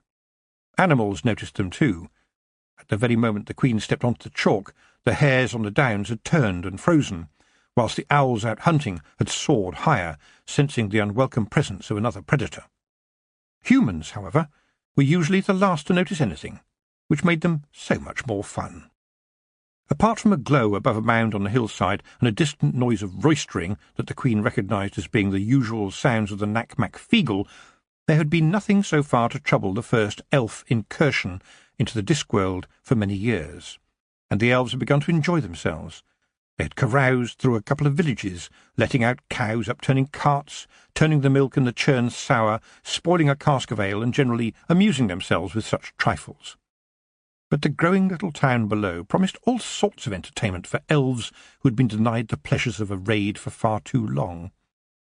Apart from the delicate tinkling of myriad bells attached to the harnesses of the raiding party's black horses, there was silence as the elves waited for their Queen to give the signal. She raised her arm. But before she could do anything, suddenly, screaming through the air, there came a noise as though someone was killing a gigantic pig. It was a sound which enveloped the whole of the chalk, a screaming whistle which screeched around the hills, setting everyone's teeth on edge. Down in the valley, the air now seemed to be full of fire as a huge iron monster tore along the silvery trail towards the town, clouds of steam marking its path. The elves reeled, panic spreading rapidly from elf to elf as they shrank from the noise, from the sound, from the very scent of iron in the air.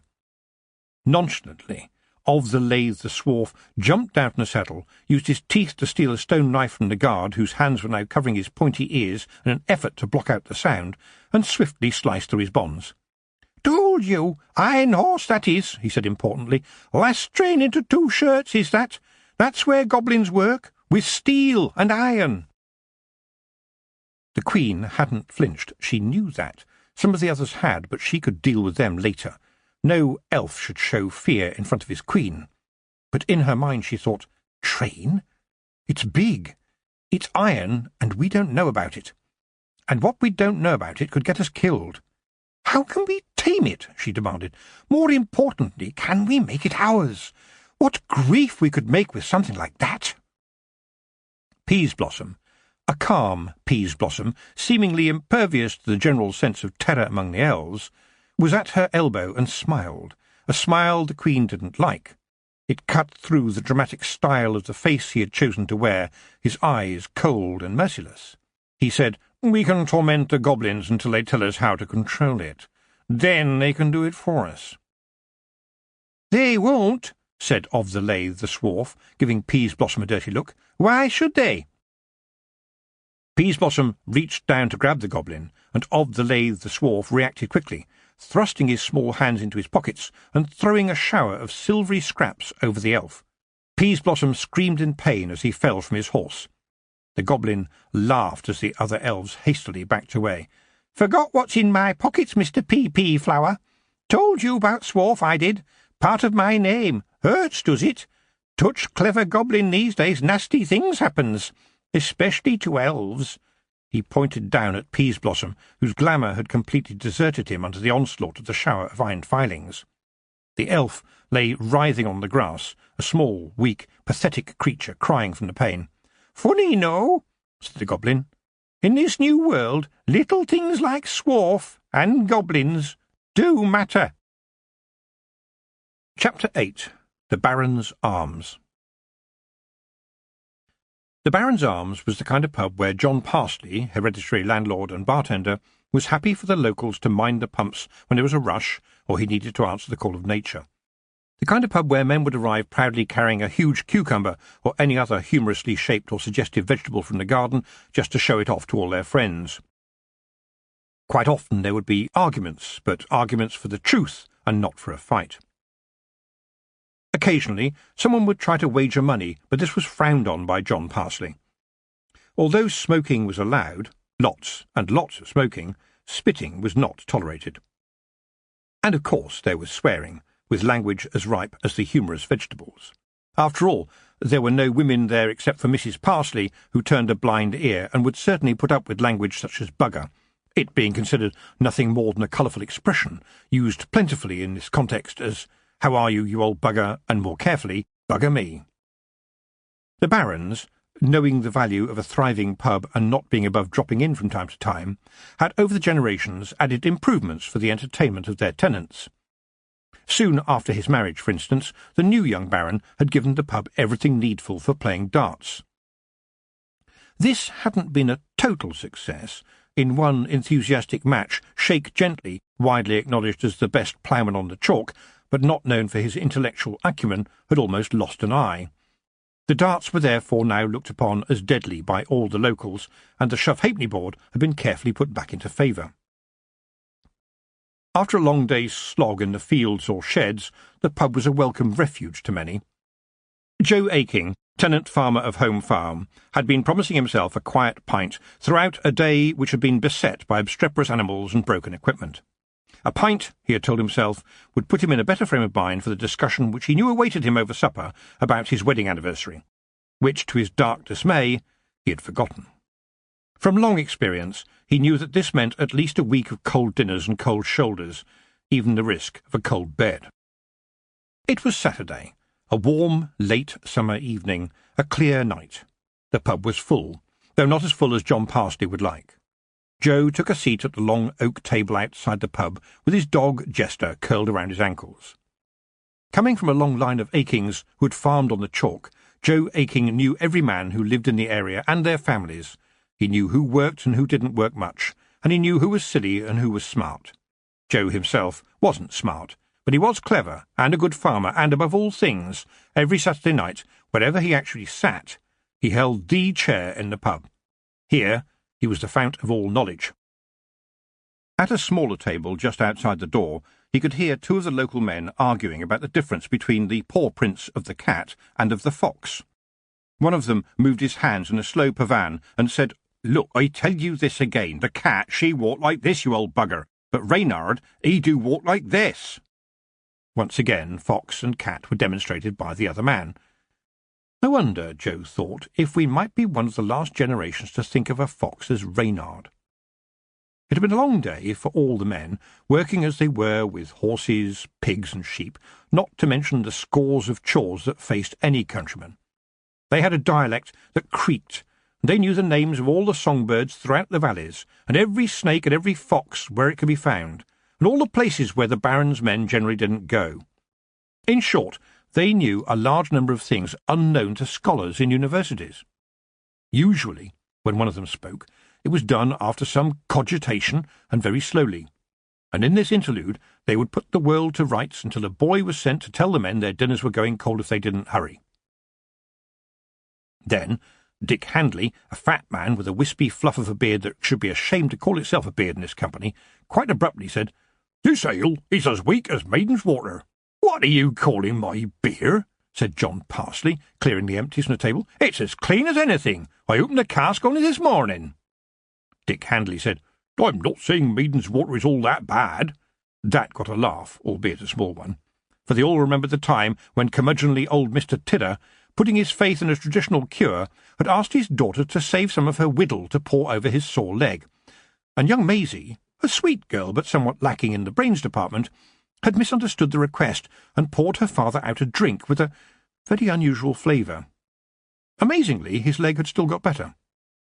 But another pint was pulled from a new cask, and Dick Handley pronounced it satisfactory, and John Parsley wondered, but not much, for what was a pint among friends.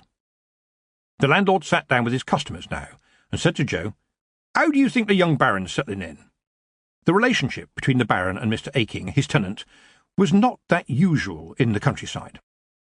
The Baron owned the land, everyone knew that. He also owned all the farms in the neighbourhood, and the farmers, his tenants, farmed the land for him, paying rent every quarter day.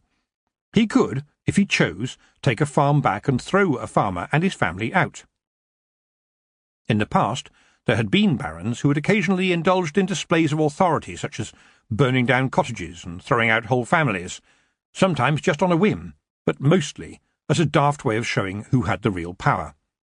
They soon learned. Power means nothing without a decent harvest in the barn and a flock of Sunday dinners grazing on the hills.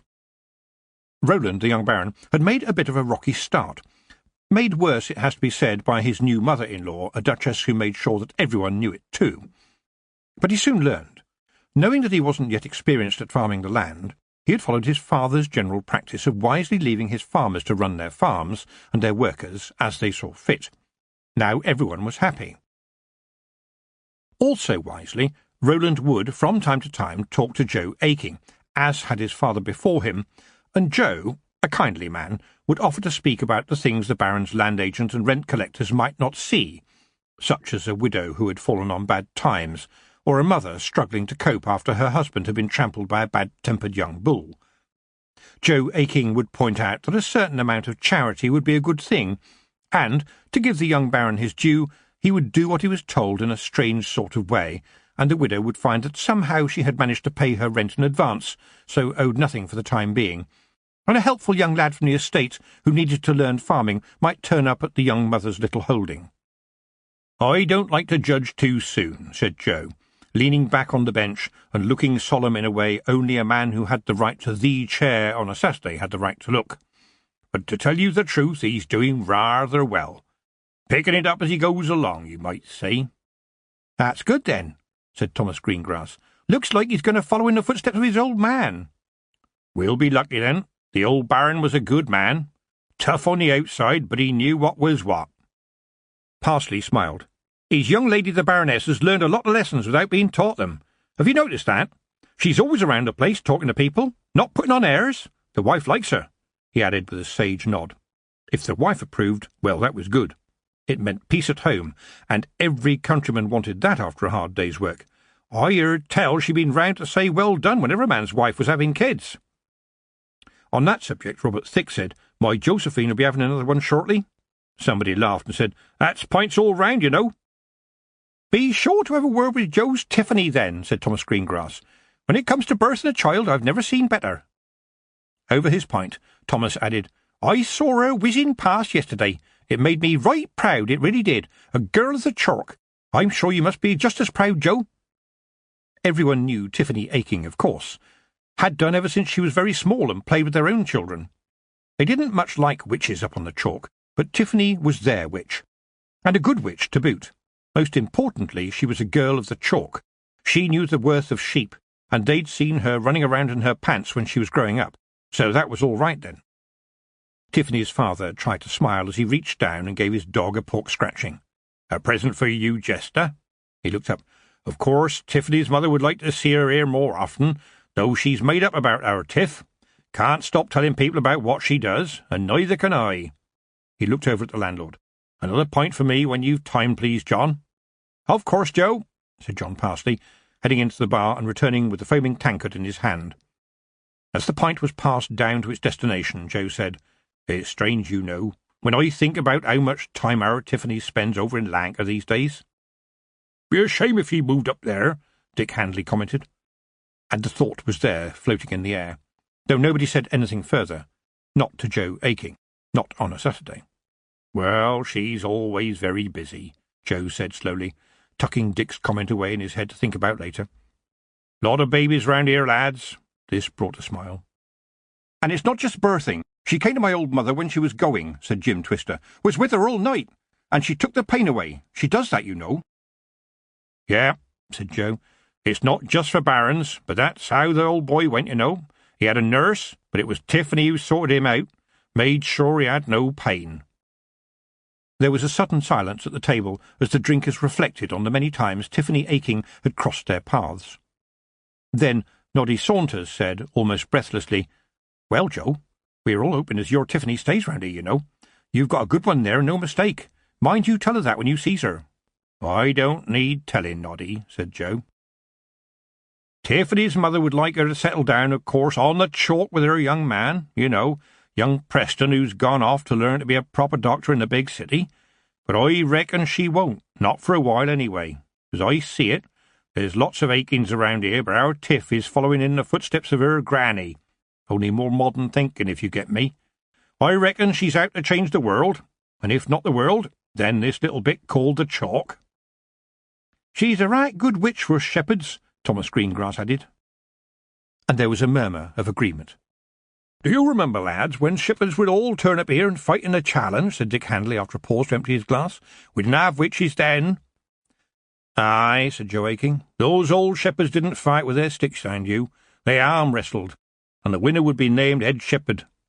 They all laughed at that, and most of them thought of Granny Aching, for Granny Aching had really been the last head shepherd. A nod from Granny Aching, and a shepherd would walk like a king for the day, challenge or no challenge. "Well, we don't have no head shepherd nowadays. We got a witch instead. You're Tiffany," said Robert Thick, after another long silence, in which more beer was drunk and pipes were lit. "So, if we have a witch instead of a head shepherd, do you think any of you ought to arm-wrestle her?" asked John Parsley with a big grin, and a sideways look at Tiffany's father.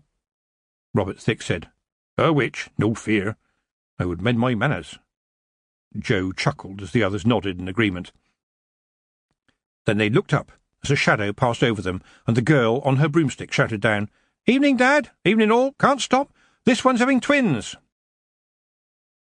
Roland de Chum's Fanley, pronounced Chuffley under that strange rule that the more gentrified a family is, the more peculiar the pronunciation of their name becomes.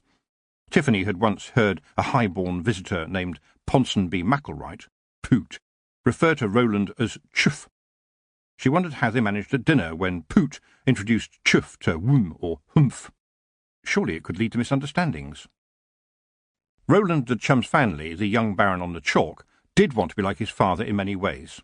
He knew the old man had been popular, what was known as an old-school baron, which meant that everyone knew what to expect, and the guards polished up their armour and saluted, and did what was expected of them, while the baron did what was expected of him, and pretty much left them alone.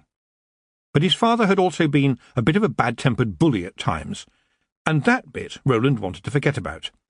He particularly wanted to sound the right note when he called round to see Tiffany Aching at Home Farm. For they had once been good friends, and, to Roland's alarm, Tiffany was thought of as a good friend by his wife Letitia. Any man with sense was wise to be fearful of a wife's best friends, for who knew what little secrets might be shared? Roland, having been educated at home, and with limited knowledge of the world outside the chalk, feared that little might be exactly the kind of comment Letitia might share with Tiffany. He chose his moment when he saw her broomstick descend early that Saturday evening, at a time when he knew Joe Aching would be at the pub. "Hello, Roland," Tiffany said, not even turning round as he rode into the farmyard and dismounted from his horse. Roland quivered. He was the baron.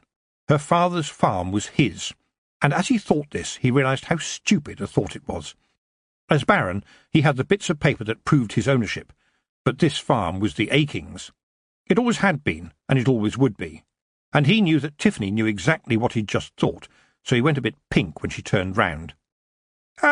Tiffany," he began, "I just wanted to see you, and it's like this." "Oh, come on, Roland," she urged. "Just get on with what you come to say. It's been a busy day, and I need to get back to Lanka tonight, too." It was the opening he needed. "Well, that's what I came about, Tiffany. There have been complaints." It wasn't the right word, and he knew it. Tiffany reeled at the word. "What?" she said sharply. "Well, you're never here, Tiffany. You're supposed to be our witch, be here for us, but you're off to the Ramtops almost every other day." He straightened up, a metaphorical broomstick up his spine. He needed to sound official, not wheedle. "I am your baron," he said, "and I ask that you look to your responsibilities. Do your duty." "Do my duty?" Tiffany echoed weakly. What did he think she'd been doing over the past few weeks? Bandaging legs and treating sores, birthing babies and taking pain away from those nearing the end of their days, and visiting the old folk and keeping an eye on the babies and, yes, cutting toenails. What had Roland been doing? Hosting dinner parties? Admiring Letitia's attempts at watercolours? Be far better if he could have offered Letitia's help. For Roland knew, just as Tiffany did, that Letitia had the natural abilities of a witch. She could be useful on the chalk. And then she thought, that was mean. For she knew that Letitia visited every new baby, talked to the women. But she was angry with Roland. "I shall think on what you say," she said, with an exaggerated politeness that made him blush even more. With the imaginary broomstick still rigidly attached to his back, Roland strode over to his horse, remounted and rode off. Well, I did try, he told himself, but he couldn't help but feel that he had made a bit of a mess of it. There had been pandemonium when the Queen and her followers got back through the stone circle. The glittering fairyland palace was gone, and the council was taking place in a clearing in the depths of what might have been a magical wood, if the Queen had bothered to put in the requisite details, such as butterflies, daisies, and toadstools. Even now, trees were frantically scribbling in branches and twigs as she passed, and parts of the ground seemed to be having a little race to create blades of grass on either side of her. She was furious.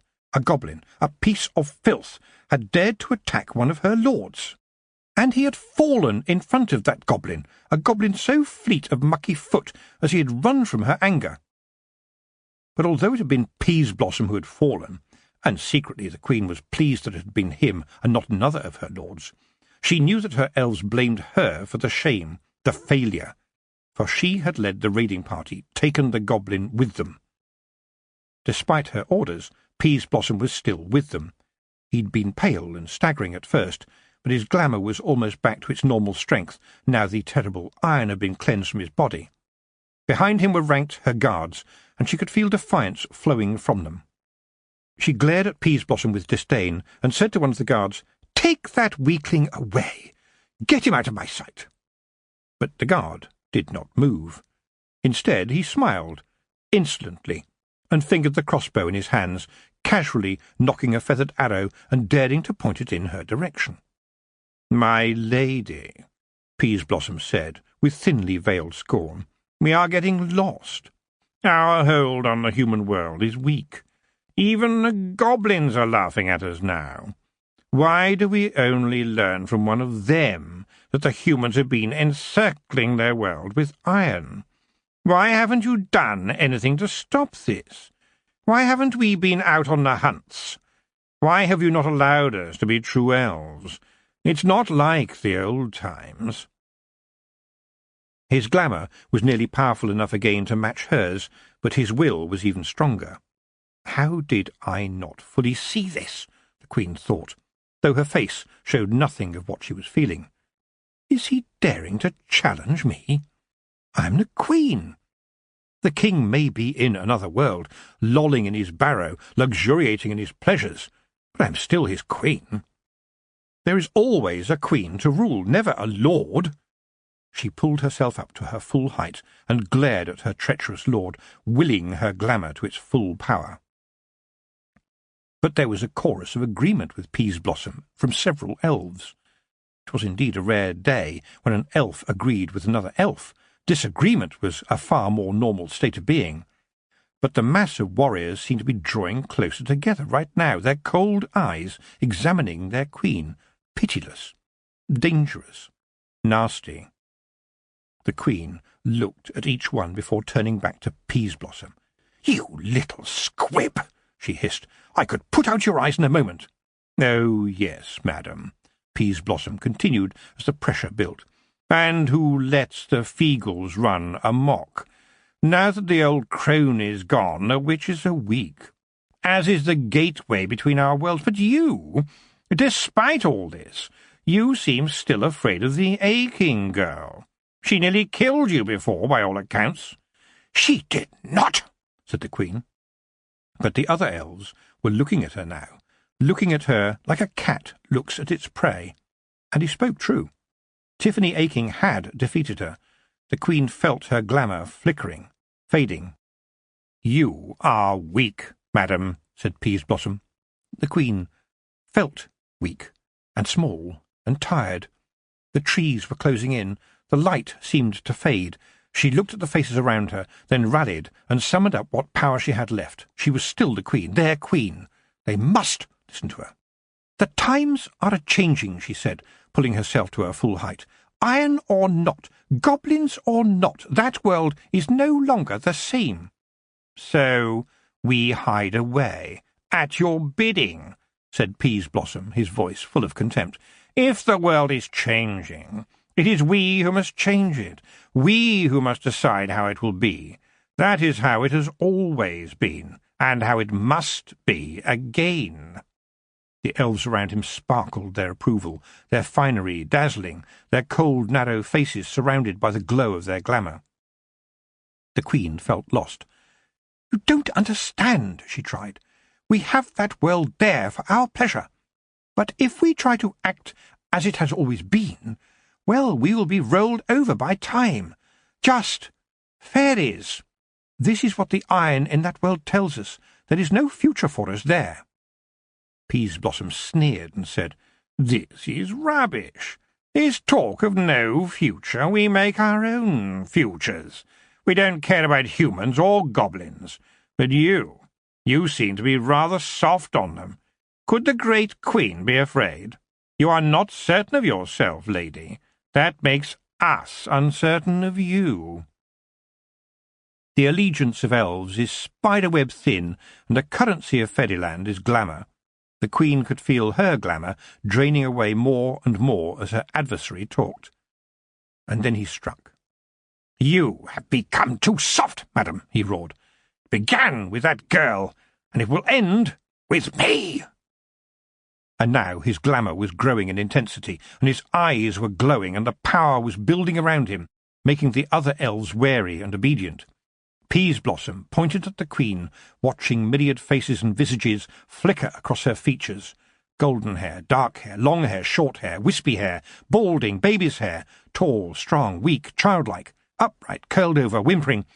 "The goblins no longer come at your beck and call these days," he hissed.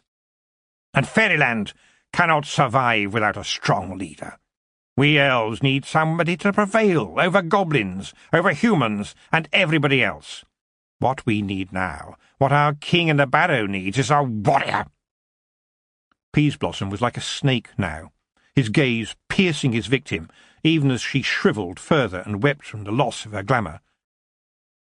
"We can't be governed by such as this," he concluded contemptuously. He turned to the other elves and said, "What do you say?" And in the blankness of their eyes, the queen saw her future drop away. "What should we do with her, Lord Peaseblossom?" It was Mustard Seed, striding forward to support his new leader. "She must quit the throne," another elf called out. Peaseblossom looked down at his former queen with disdain. "Take her away. Toy with her as you will. And then tear off her wings," he commanded. "That will be the penalty for those who fail. Now," he continued, "where are my musicians? Let us dance on the shame of her who was once our queen. Kick her memory, if you will, out of Fairyland with her, and may she never come back." "Where should she go?" Mustard Seed called, grabbing the queen by one of her tiny, stick-like arms. But Peaseblossom had gone, weaving amongst the throng of courtiers who now danced in his footsteps. As the helpless little elf who had once been a queen was dragged from his sight, Mustard Seed heard her whisper a few words in her desperation. "Thunder and lightning! May you feel the force of thunder and lightning, Peaseblossom, and then the wrath of Tiffany aching. It stings to the bone." And the rain started, and became hail. Chapter 9. Good with Goats. The boy standing in the rain looking at Tiffany at the back door of the cottage that was now hers, no longer Granny's, was not like her usual visitor. He was grubby, yes, but it was the grubbiness of the road rather than that of poverty, and he had a goat with him, which wasn't usual. But he didn't look in need. She looked closer. His clothing had once been expensive, high-class stuff. Needy, though, she thought, a few years younger than her, too.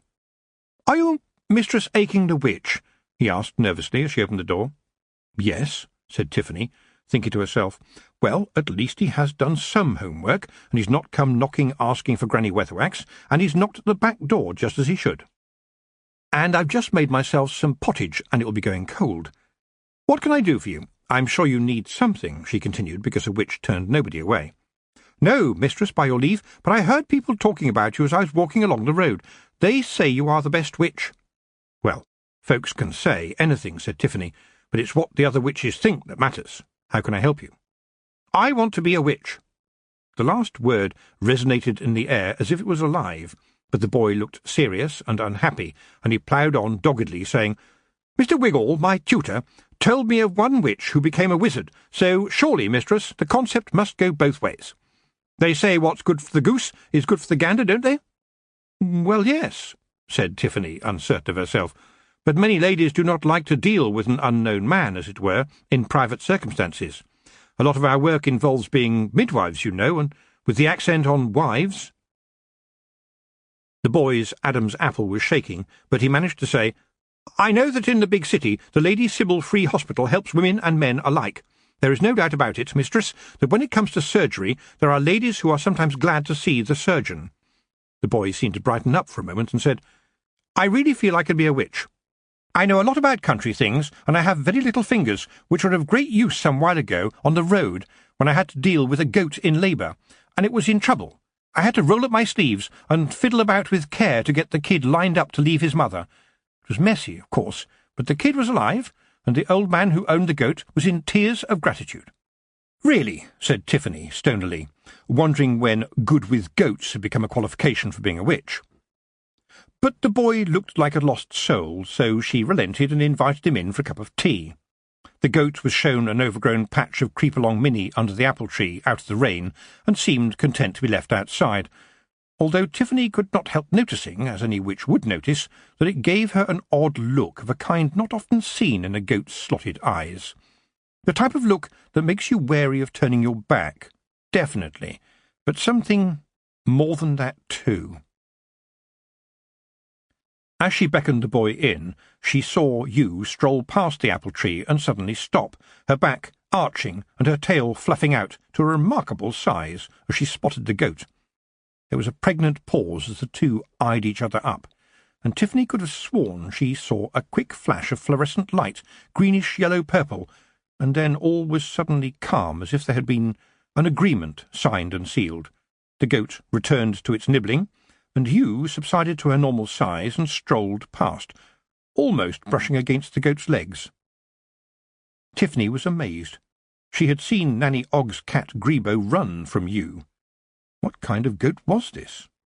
Perhaps, she thought with interest, this boy is also more than he seems.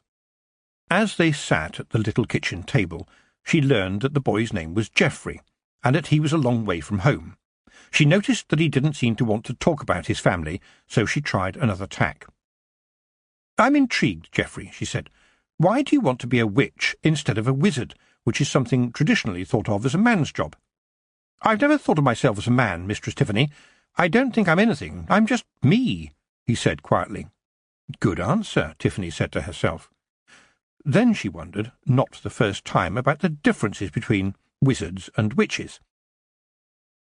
The main difference, she thought, was that wizards used books and staffs to create spells, big spells about big stuff, and they were men, while witches, always women, dealt with everyday stuff. Big stuff, too, she reminded herself firmly. What could be bigger than births and deaths? But why shouldn't this boy want to be a witch? She had chosen to be a witch, so why couldn't he make the same choice? With a start, she realised it was her choice that counted here too. If she was going to be a sort of head witch, she should be able to decide this. She didn't have to ask any other witches. It could be her decision, her responsibility, perhaps a first step towards doing things differently. She looked at Geoffrey.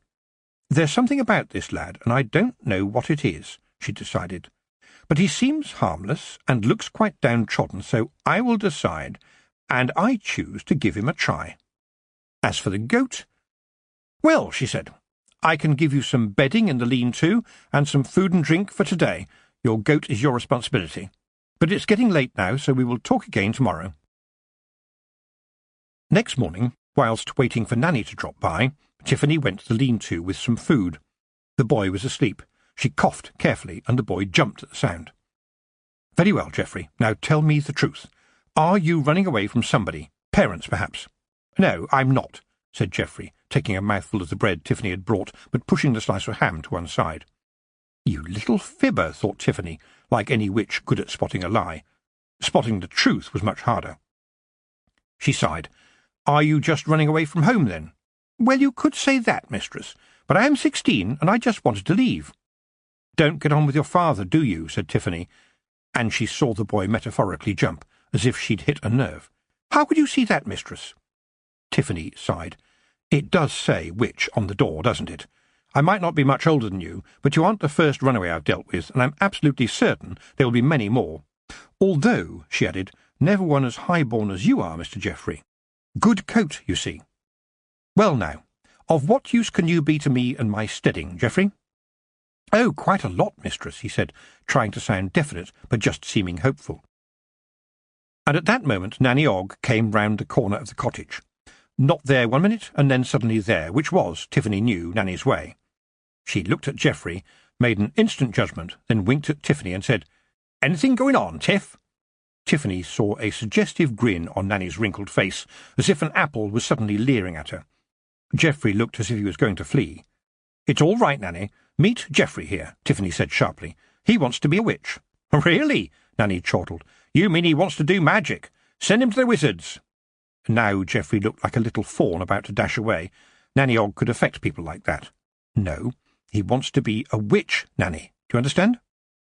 Tiffany saw a naughty little gleam in Nanny's eyes as she said, So, he wants to be a witch, does he?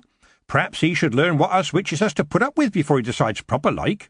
I mean, he might still want to give them wizards a go if he's got any magic in him. I know. Make him a back-house boy. A back-house boy was like a male scullery maid, doing all the odd and usually dirty jobs around the homestead. Things like killing chickens and stringing pheasants, cleaning shoes, peeling potatoes, and any other task that was messy and occasionally dangerous. There was usually one on home farm, gradually learning what farming was all about. I tells you what, Nanny continued, looking at the trembling boy, let's try him out with Mr. Nimlet. You knows what his toenails is like. Yes, like all old men's toenails, Tiffany thought.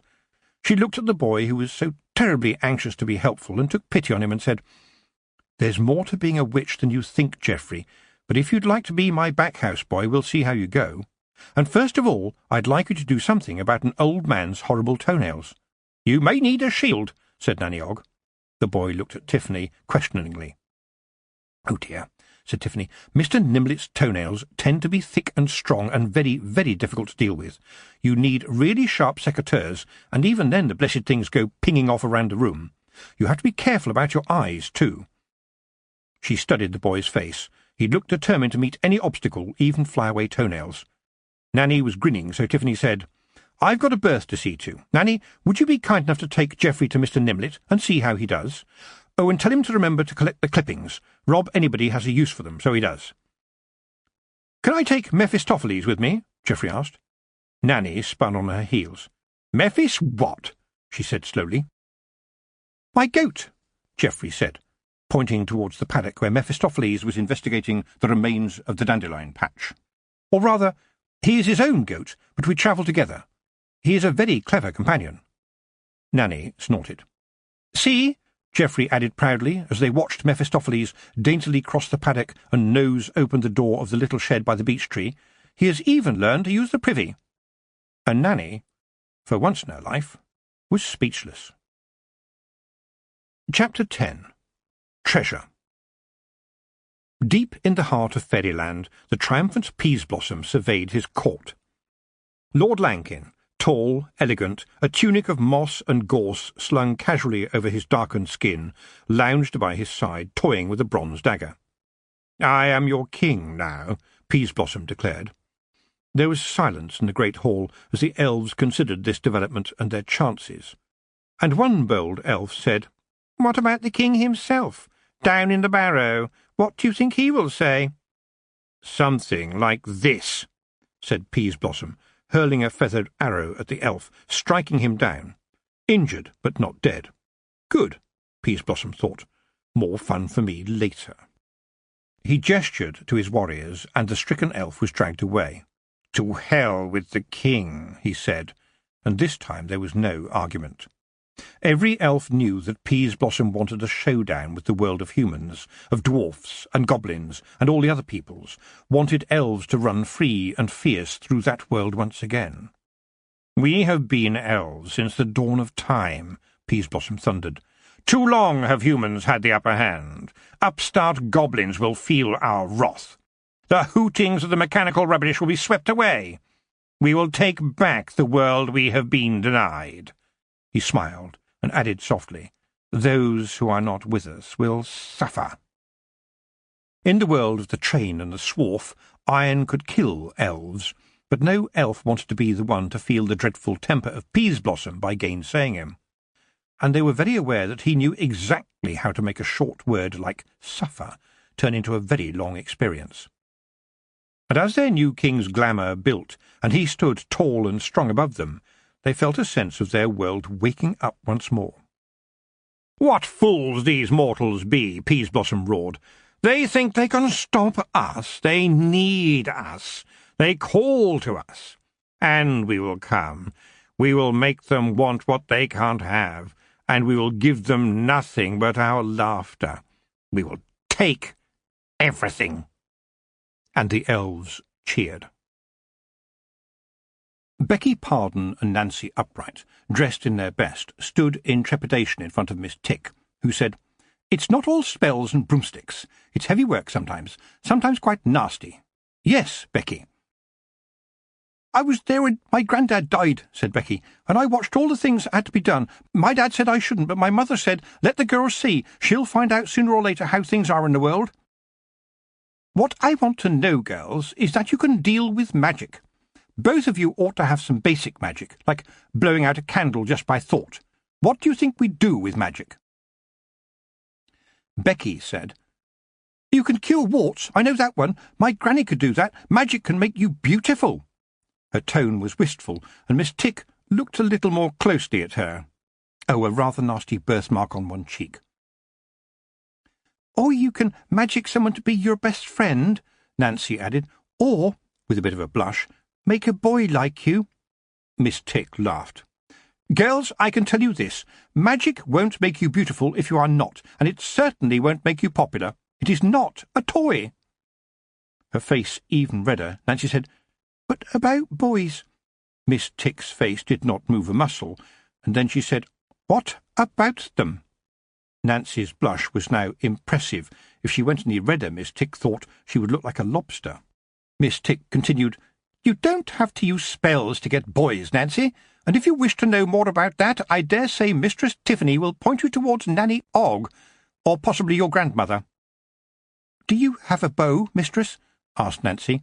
"No," said Miss Tick. "They get in the way. Now, let's see if you can make a shamble. If you can't do that, you are very unlikely to be a witch.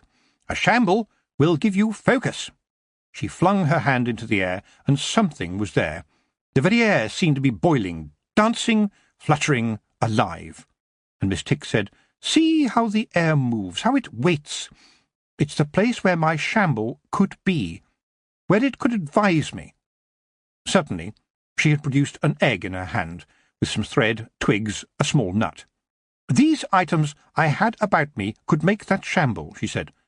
She looked at the serious little faces, sighed, and said, "But now it's time for each of you to make your shamble, and it must have something living in it. Look, just shut your eyes and make a shamble out of anything you have with you." She watched them, their faces as solemn as a dirge as they pulled things out of their pockets.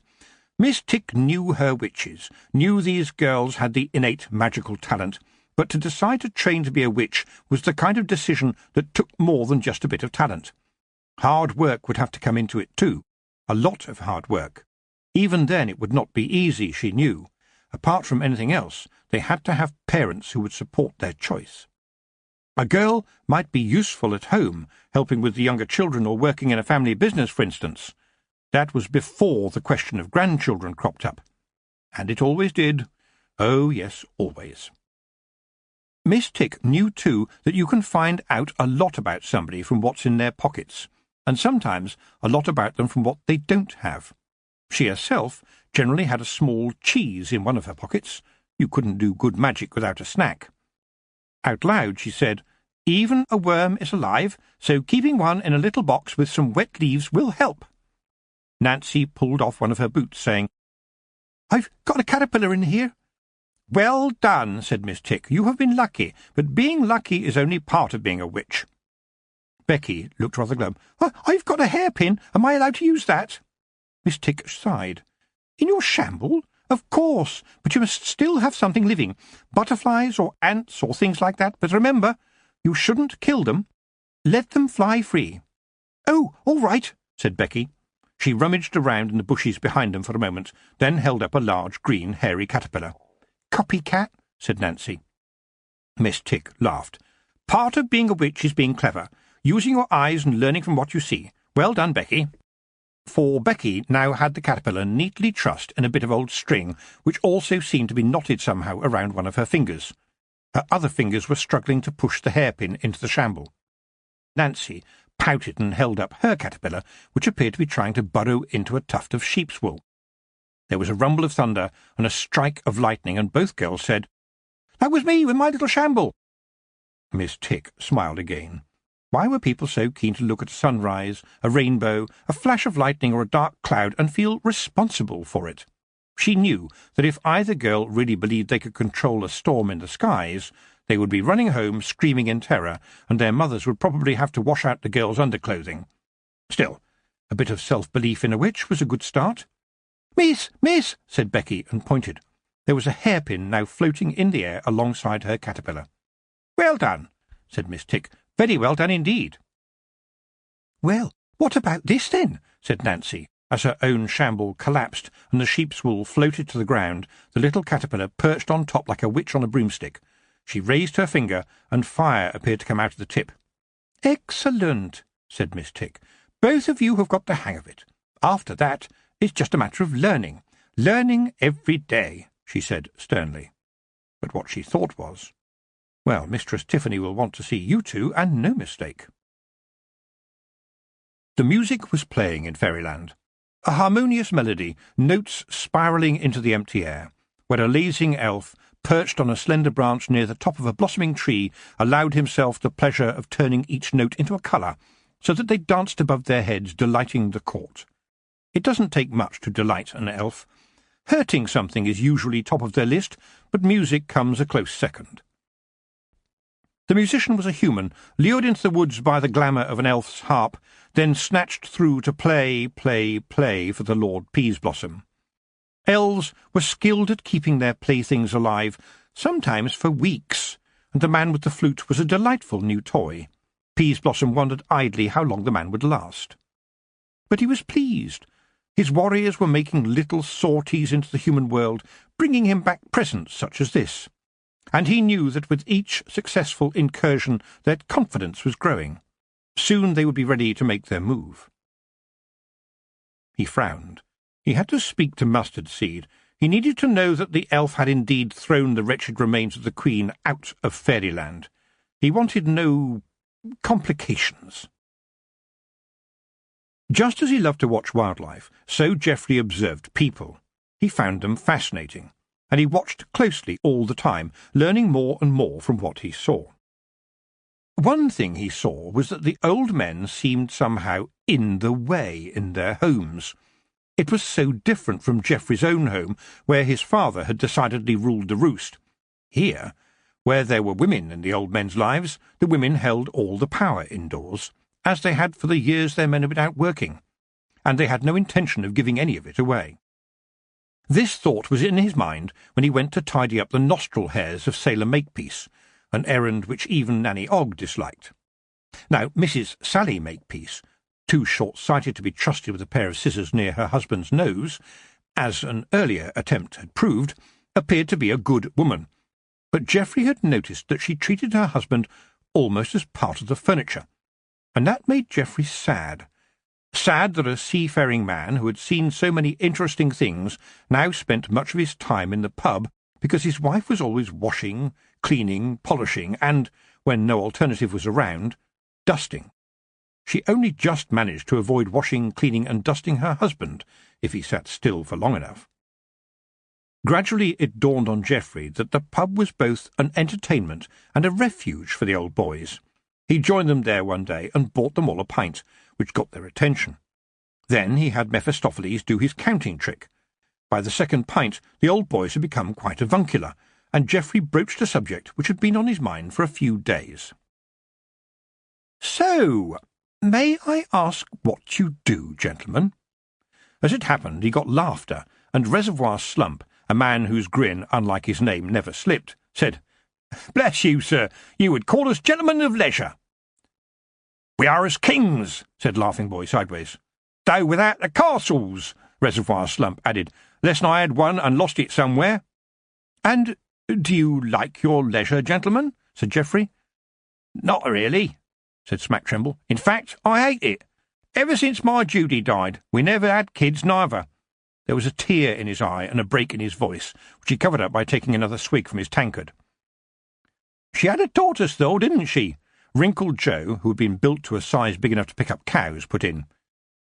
"Right enough," Smack said.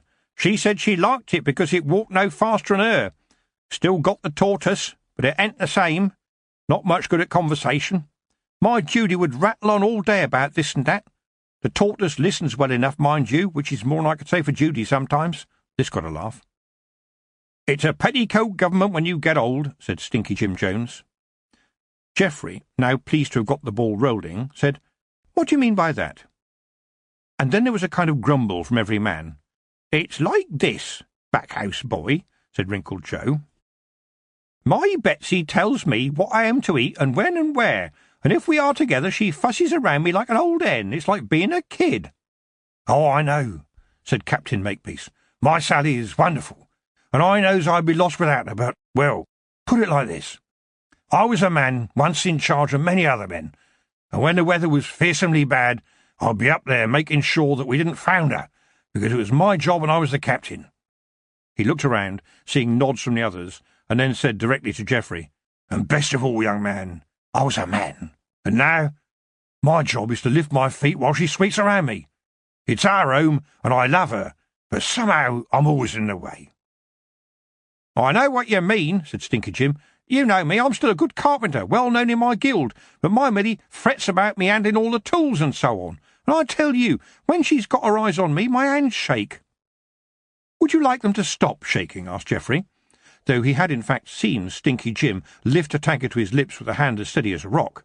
"Because you gentlemen have given me an idea." He paused, hoping they would listen. "My maternal uncle came from Uberwald, and his name was Heimlich Schedenhausen.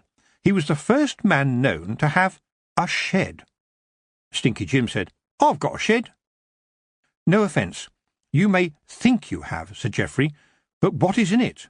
There are goat sheds and chicken sheds and cow sheds, but these sheds I'm proposing are for men. I reckon what we need around here is sheds for men. A man shed." And now he did have their attention, especially when he hailed the landlord with a, "Let's drink to that, gentlemen. Another pint all round, please." The ladies in the villages had taken Geoffrey to their hearts, too. It was astonishing. There was something about his willingness to stop and talk, his gentle smile and pleasant manner, that made them immediately warm to him. "Mr. Geoffrey is so calm all the time. He never gets in at his, oh no, and he speaks wonderful. A real educated man," old Betsy Hopper said to Tiffany one day. "And that goat of his," Mrs. Whistler added, folding her impressive arms under her even more impressive chest, "looks a testy animal to me, but that Geoffrey has him trotting along all peaceful-like." "Wish he could do the same to my Joe," Betsy cackled, and she and Mrs. Whistler chortled together as they headed off down the street. Tiffany watched them go, began thinking about her backhouse boy, wondering how he made things settle down so well, and she thought, I've seen those people before, the ones who seem to know everybody. They hold the ring, stop the fighting. I think I shall let him go round the houses with me now and see what he does." And so Geoffrey went out the next day with Tiffany, hanging on behind her on the broomstick, his face lighting up with sheer joy as Tiffany awkwardly steered the much heavier stick into the mountains, and the houses lit up as soon as he came in, so cheerfully alive. He could be funny, he could sing songs, and somehow he made everything a bit better. Crying babies began to gurgle instead of howl, grown-ups stopped arguing, and the mothers became more peaceful and took his advice. He was good with animals, too. A young heifer would stand for him, rather than skitter off in fright at a stranger, while cats would stroll in and immediately decide that Geoffrey's lap was the place to be. Tiffany once saw him leaning up against a woodland cottage wall with a family of rabbits resting at his feet, at the same time as the farm dog was by his side. Nanny Ogg, after seeing Geoffrey with Tiffany one day, said, "His heart's in the right place, I can smell it. I knows men you know," she laughed. "I've seen a great many in my time, in all kinds of circumstances, believe you me. I won't say as he's rich material right now, and some of the other witches might not like a boy coming into the business, but, Tiff, never let no one tell you as Granny Weatherwax wouldn't like it. Remember, she chose you to be her successor, not none of them. And you got to do it your way too, not hers. So if you wants to train up this lad, well, you go and do it." Tiffany herself was becoming fascinated by Geoffrey's goat. Mephistopheles came and went, but unless she and Geoffrey were off on the broomstick, he would usually be somewhere near Geoffrey, and it seemed to Tiffany that the goat watched over the boy. They had a code. It was as if the goat could talk just by tapping a hoof, and occasionally there would be a staccato of complicated hoof taps. If Mephistopheles had been a dog, he would have been a pointer, she thought. His master was his friend, and woe betide anyone who took advantage of Geoffrey's good nature. The hooves of Mephistopheles were exceedingly sharp. When Geoffrey was away, the goat often took himself off. He had soon got the goats at Granny's cottage doing his bidding, and Nanny Ogg said once that she had seen what she called that devil goat sitting in the middle of a circle of feral goats up in the hills. She named him the Mince of Darkness, because of his small and twinkling hooves, and added, "Not that I don't like him, stinky as he is. I've always been one for the horns, as you might say. Goats is clever, sheep ain't. No offence, my dear." The triumph of Mephistopheles, proving Nanny right on both counts, happened at the edge of the woods surrounding the cottage, near the foothills of the nearest mountain, when Geoffrey had taken the cart over to look at a small boy who needed medicine. On this homestead, on this particular day, the mother was watching Geoffrey. In the flurry of worry about her son, she had left the gate to the sheep pen open.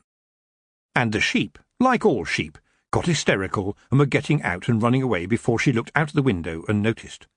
"Oh, my husband isn't going to like this. It takes ages to get them settled down," the young mother wailed. "Look at them running everywhere." Geoffrey put his head out of the window and made a clicking sound to Mephistopheles, whom he had unhitched from the cart and allowed to graze. The goat stopped eating the herbage, and then what happened next went all round Lanka. To hear it, the goat Mephistopheles rounded up those sheep like the best of shepherds. The sheep outnumbered him, of course, but carefully, one after the other, he herded them neatly back through the gate. When the mother told her husband later that the goat had not only got the sheep into the pen, but had also shut the gate after them, he thought that was a bit far-fetched, but it still made a good story down the pub, and the legend of Mephistopheles spread rapidly. Geoffrey and Nanny Ogg told Tiffany the tale. Along with Geoffrey's work for the little boy, that made it a day well done. But Tiffany couldn't help looking at the slot-eyed Mephistopheles. She knew goats, but this goat had a purpose, she was sure. And it was watching her, she noticed, and watching you, who was watching the goat whilst, of course, pretending to look anywhere else. Everybody was watching everybody else, it seemed. She smiled, and made a decision.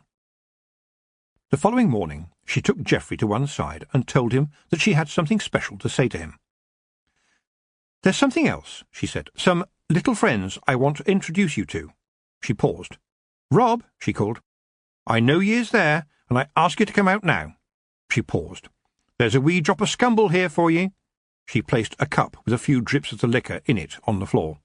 There was a movement in the air, a flash of red hair, and Rob Anybody was there, a shiny claymore in his hand.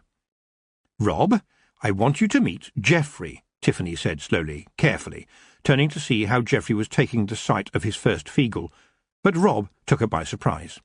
"Ach, the wee laddie, we kens him already," he announced. Geoffrey coloured up. "Well, I have been sleeping in the old lean-to," he said. "These gentlemen were kind enough to allow me to share their sleeping space." Tiffany was astounded. Geoffrey had met the Feagles already. How had she not known? She was the witch. She should have known. "But," she began, as other Feagles began to appear, one swinging down on string from the ceiling beams, another sidling out from behind a handy bucket, a group edging over to form a semicircle around the scumble on the floor. "Nae trouble," said Rob, waving a hand in the air. "We has had the most interesting discussions, ye ken, when you are in your nightie and asleep. But we still watch over you." Rob had his hand clamped over Daft Woolly's mouth. "In my nightie?" Tiffany began, but then gave up. Oh, what was the use? The Feagles would always be watching over her, and if she had to choose between having Feagles or no Feagles in her life, well, it was an easy decision. "You don't mind, mistress?" Rob added, shuffling his feet as he always did when he found himself having to do the explaining. "Jeanie says as you have this young laddie here, and he is a treasure, and you knows how we Feagles are with treasure, we just had to pick it up." As one, the Knack-Mack Feagles sighed in happiness. And Tiffany pushed the cup towards them, saying, "Well, you aren't going to steal this treasure. But I think it may be time for me to take Geoffrey along to meet the Kelder." It was raining hard, and they dried off sitting in front of the great fire in the mound. Geoffrey was elated after the trip, and seemed completely unfazed by having to squeeze through the bushes and wriggle down into the Feagle mound. Involuntarily he squirmed a little. It was a brave man indeed who could look upon a clan of Feagles and not want to tie the bottoms of his trousers tight round his ankles. For every Feagle eye was upon him, especially that of Maggie, Jeanie's eldest daughter, who had just bravely squeezed in to see the big wee hag and her friend. She ran her hands through her fiery hair now and put on her best pout. Jeanie sighed. It would soon be time for her daughter to leave. There could only be one Kelder. Just as she thought this, Rob held out his arms, and Maggie scrambled across the chamber to sit by his side. "My daughter, Maggie," Rob said proudly to Geoffrey. "Soon to be off to her ain clan, ye ken, now she is a big grown-up lassie." Maggie bridled. "But can't I stay here?" she wheedled, putting on her best little lassie voice for her father. "I like it here, ye ken, and I dinna want to hire a husband." She said the word like it was an abomination to her. "And babbies. I want to be a warrior." Rob laughed. "But ye's a lassie, Maggie," he said, with a worried look at Jeanie. Had she not taught the Hiddlins to Maggie? Taught her what she needed to know to be a Kelder herself in her own clan? "But I kens how to fight," Maggie said sulkily.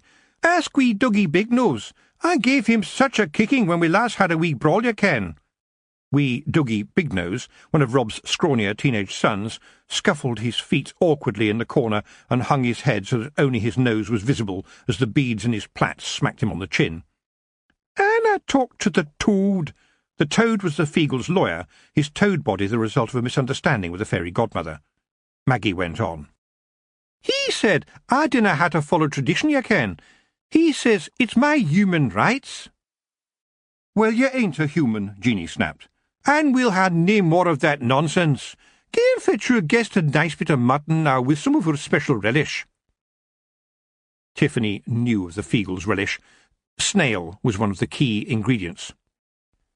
"Snails," she murmured to Geoffrey under her breath as Maggie flounced off. To Tiffany's amazement, the young Feagle lassie flounced in exactly the same way Mrs. Earwig flounced, except, of course, for the obvious fact that Maggie was only 5 inches tall, whilst Mrs. Earwig was as tall as Tiffany's father. Jeanie had sharp ears for a little woman. "Aye, it's amazing what my boys can do with snails, ye ken," she said. "They can even make snail whisky." Geoffrey smiled politely. "I thank you kindly, Kelder," he said softly, "but I do not eat anything that has been running, swimming, or crawling around, and that includes snails. I prefer to let them live." "Actually, the Feagles cultivate snails," said Tiffany. "Everyone has to have a living, Geoffrey. There's no getting away from that." "Indeed," said Geoffrey, "but not at the expense of others." Jeanie leaned forward, her eyes bright, and laid a small nut-brown hand on his arm. The air stilled, and now Geoffrey and Jeanie were looking into each other's eyes. "There were many like you once," Jeanie said quietly at last. "I was right. I sees ye in my cauldron, and I sees that ye are one of those who can stop a fight. Bring peace." She turned to Tiffany. "Treasure him, tear for heen."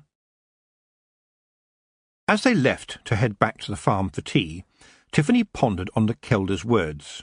Stop a fight. Bring peace. She might have need of just those very skills. And as she thought this, a shiver ran down her spine, one of those nasty little shivers that are like a message that something dreadful might be about to happen, hard to ignore.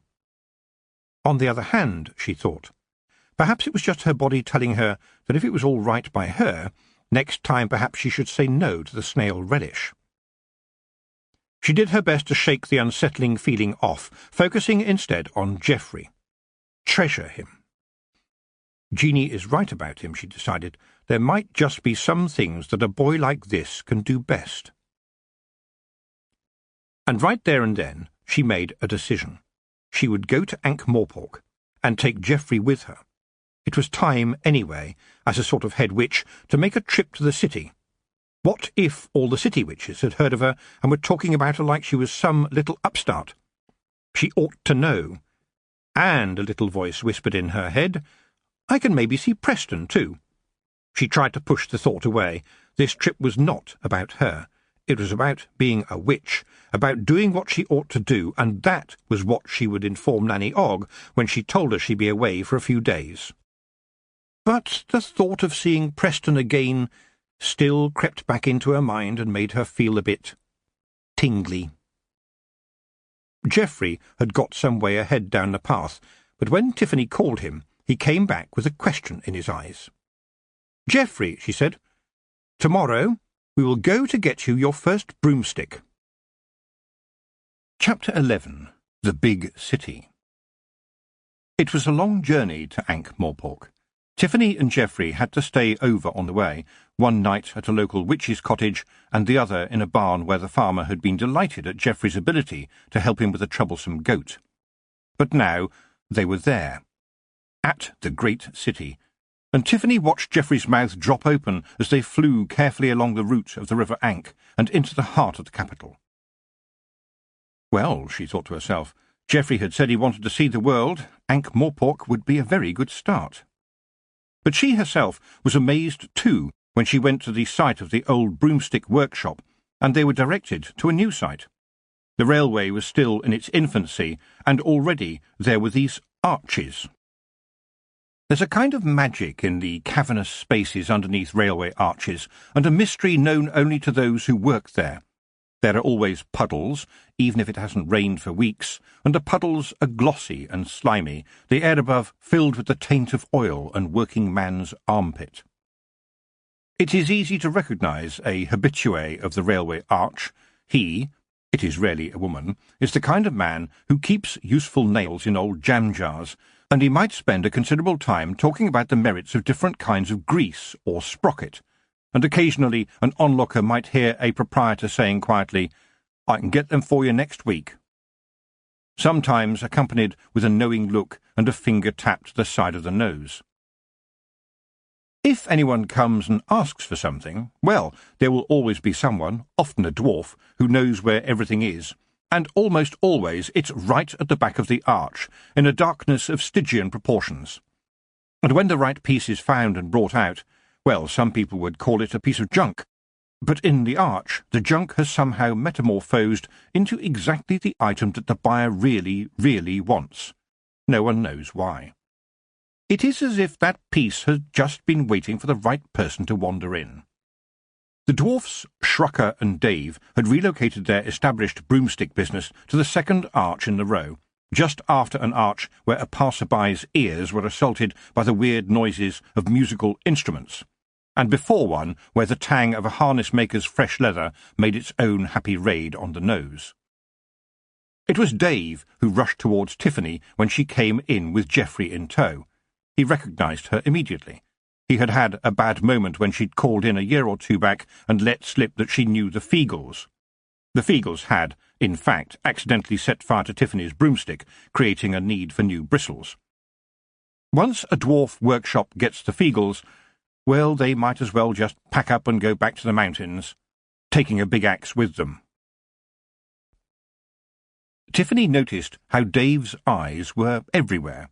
"Don't worry, I haven't got any knack-mack feels with me," she said, though she knew that this might not be quite accurate, for although she had told Rob anybody that this was Hag's business, and he and the Feagles had a geese to stay behind, there was no knowing if one hadn't crept into the bristles of her stick somehow, and would suddenly pop up waving a big stick and shouting "Crivens." But when she said they weren't with her, she heard a sigh, and the dwarf almost grinned. Tiffany dodged a drip that fell merrily from the top of the arch and added, "This is Geoffrey, and we've come to get him a stick." She looked along the row of arches. "Took a bit of finding you, actually. Your new workshop?" Dave was eyeing Geoffrey up and down. "Good for us here," he said. "We gets our supplies quicker, and it's easier to go see my old mum. Long journey, though." A belch of smoke from a train steaming over the arches almost enveloped both the dwarf and Geoffrey, and when Tiffany could see them again, Dave, who now had bits of smut sticking to his face, had decided exactly what the lad would need. "For number 3, I think," he said. "Reckon we've got just the one in stock. Top of the range, you know. Wood all the way from the Ramtops. Special wizard wood." He stroked his beard, flicked the cinders off his nose, and walked around Geoffrey. "Training to be a wizard, then, lad?" Geoffrey didn't quite know what to say. He looked over at Tiffany. Should he tell these men that he wanted to be a witch? "No," said Tiffany, the witch in her making her answer for Geoffrey. "My friend here is a calm weaver." The dwarf scratched his iron helmet, stared at Geoffrey and said, "Oh, and what do they do, miss?" Tiffany thought, then said, "At the moment, Geoffrey just helps me. And for that, gentlemen, he needs a broomstick." She had been holding 2 broomsticks, her own and one other, and now she held out the spare. "But we don't want a new stick," she said. "You know how we witches hand our sticks down one to the other? Well, I've got this one, and I think it would do my friend very well with a bit of repair work on it." At the word repair, Shrucker loomed out of the workshop. He looked almost affronted. "Repair?" he groaned, as though anyone choosing to reject the new sticks on offer was missing out on the opportunity of a lifetime. "You want the lad to begin his career on a used broomstick?" And then he saw the stick and reeled back on his heels, grimacing and clutching at his back. "That's Granny Weatherwax's stick," he said. "That's famous, that is." "A challenge, then," said Tiffany smartly. "Or aren't you gentlemen up to the task?" "I expect I can find someone else." "Oh, there's no need to be hasty," said Shrucker, taking off his helmet and wiping his forehead with a woolly cloth. He lit his pipe, giving himself time to think, and examined the stick in front of him. "I would be much obliged," said Tiffany. Shrucker made the usual sucking noise through his teeth. "Well," he said slowly at last, "I could take the shell off. Perhaps a new staff?" "One of our gentlemen's staffs," Dave added. He tapped his nose. "You know, with the special indentation for the delicate parts. A much smoother ride for the lad." "Always wants to get my hands on this stick," Shrucker said. "Do some proper work on it. But the dwarfs up there in the mountains said as Mistress Weatherwax always wanted, well—" "A bodge," Dave put in, his forehead creasing as if the word caused him actual pain. "Well," said Tiffany, "I am not that witch, but it's always useful to be friends with any witch." She smiled sweetly and added, "I'm feeling friendly at the moment, but I might not later." This fell into a very handy pause as an almighty roar announced another train shooting overhead, smoke and smut billowing in the air. "Mistress Weatherwax was a powerful lady indeed," Shrucker said carefully once the noise had died down. "And I heard that she never paid her bills," Dave added grumpily. "I've got the money," said Geoffrey. He had been silent so far, allowing Tiffany to speak up for him, but after all it was going to be his broomstick. Tiffany saw the dwarfs look up with a smile, Shrucker only just managing to stop himself rubbing his hands together. "Some money," she said sharply, "but I don't want my friend to have to use it. I promised him I would arrange this for him. Now I will tell you what I will do. I will pay in obs. Obs were the unspoken currency of the dwarfs. Why waste gold? Humans would call it favours, and the currency was negotiable. The obligation of a witch was particularly valuable, and Tiffany knew that. Look, she added, the stick isn't that bad. Shrucker sat down heavily on a chest brimming with bristles. There are some advantages to wearing layers needing double figures to count.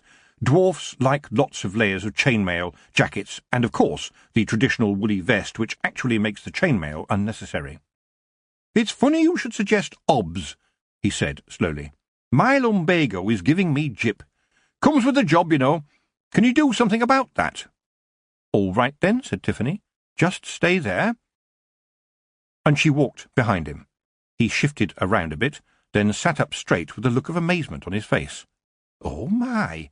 How did you do that?" "I've taken away your pain," Tiffany explained.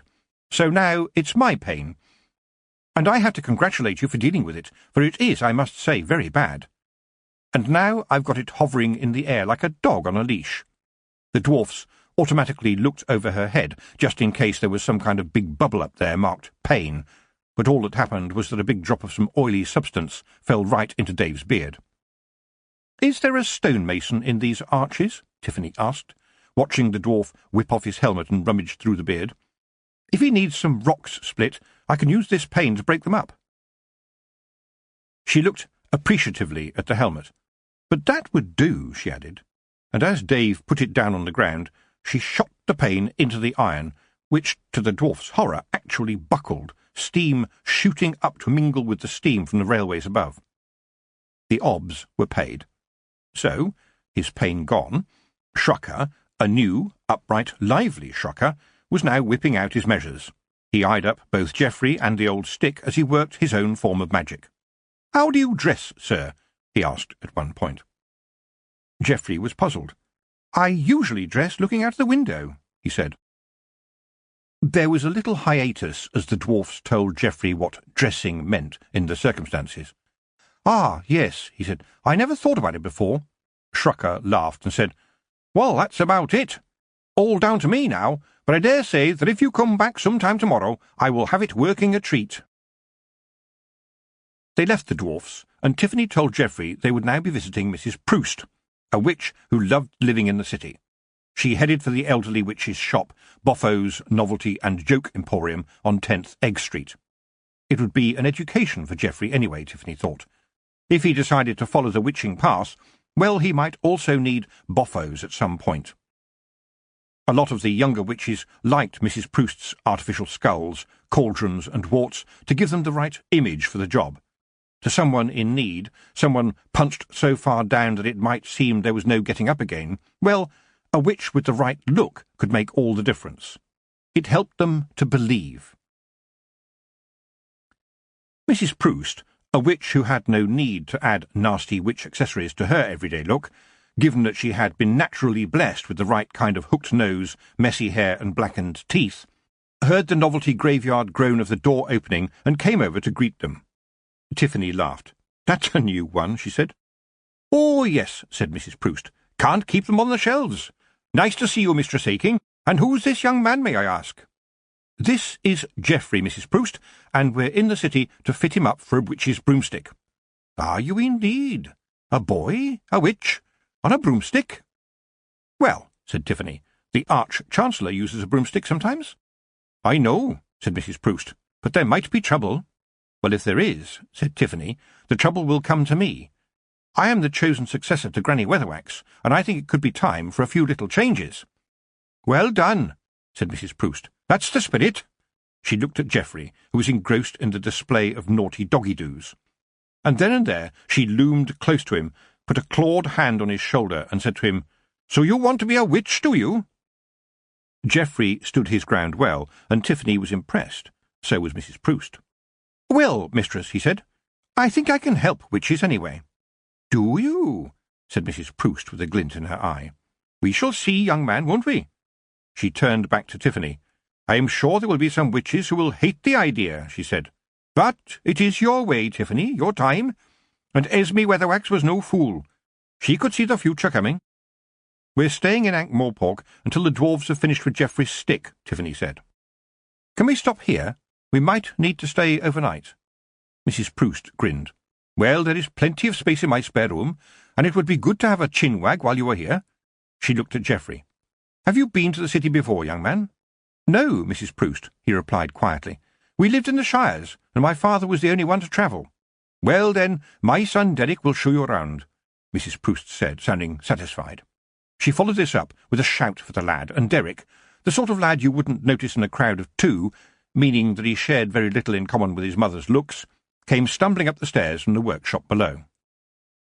Ankh-Morpork, Tiffany thought, would definitely be an education. As the two lads left, Mrs. Proust said, So how are things going with your young man then, Tiffany? Tiffany sighed. Why were elderly witches so nosy? But then she thought, actually, all witches are nosy. It's part of what being a witch is. And she relaxed. At least Mrs. Proust wasn't trying to push her Derek at her again. Well, she said, I do like Preston, and he likes me. He's my best friend. But I'm not sure either of us are ready for, well, anything more. You see, he does a lot of wonderful work at the hospital, and we write to each other and even meet up sometimes. She paused. I think we are married to our jobs. She swallowed, a lump suddenly appearing in her throat. It's not that we don't want to be together. I mean, But the words trailed off, and Tiffany just looked totally miserable now. Mrs. Proust did her best to look sympathetic. You're not the first witch to have that problem, my dear, she said, nor will you be the last. Tiffany could feel the tears beginning. She said, But why do I feel like this? I know a part of me does want to be with Preston, and it would make my family so happy, but I also want to be a witch, and I'm good at it. I know it's a terrible thing to say, but I measure myself against the other witches, and I know I'm better than most of them when it comes to witchcraft. I can't not do it. A tear threatened to trickle down her cheek. Just like Preston can't not be a doctor, she finished sadly. Oh, I understand all that, Mrs. Proust said, but this is today. It's soon going to be tomorrow, and things can change. Things are changing, especially for you young people, when you both want to do different things. Just do the work you find in front of you and enjoy yourself. After all, you are both still young, so you still have options for the future. Just like my Derek. But that's the difficulty, said Tiffany. I don't really want options. I know what I want to do. I enjoy my work. I really do. This last word came out as a squeal. I just wish Preston could be with me, she added quietly. Not here in the city. But you tell me he is training to be a doctor, said Mrs. Proust, and he loves his work. You wouldn't want him to give that up for you, now would you? So don't worry so much. Think yourself lucky and don't run ahead of the world. There is a saying, don't push the river. Although, of course, in Ankh-Morpork you can push very hard, she added with a cackle. River, as a term, doesn't quite describe the sludge of the River Ankh in its course through the city, though it is, of course, a decent torrent up in Lanka. More encouragingly, she continued, Maybe in a year or two your young man can be a doctor in the same place where you are a witch. I had my Mr. Proust. You can have your Preston. Just not yet. When I go round the houses, Tiffany said quietly, I also see how some of the marriages, well, they're not really that hung in the air. There are happy marriages, Mrs. Proust said. Think of your parents, maybe. Isn't that a happy marriage? Now let your Auntie Eunice give you some help. Go and see your boy and have a chat to him.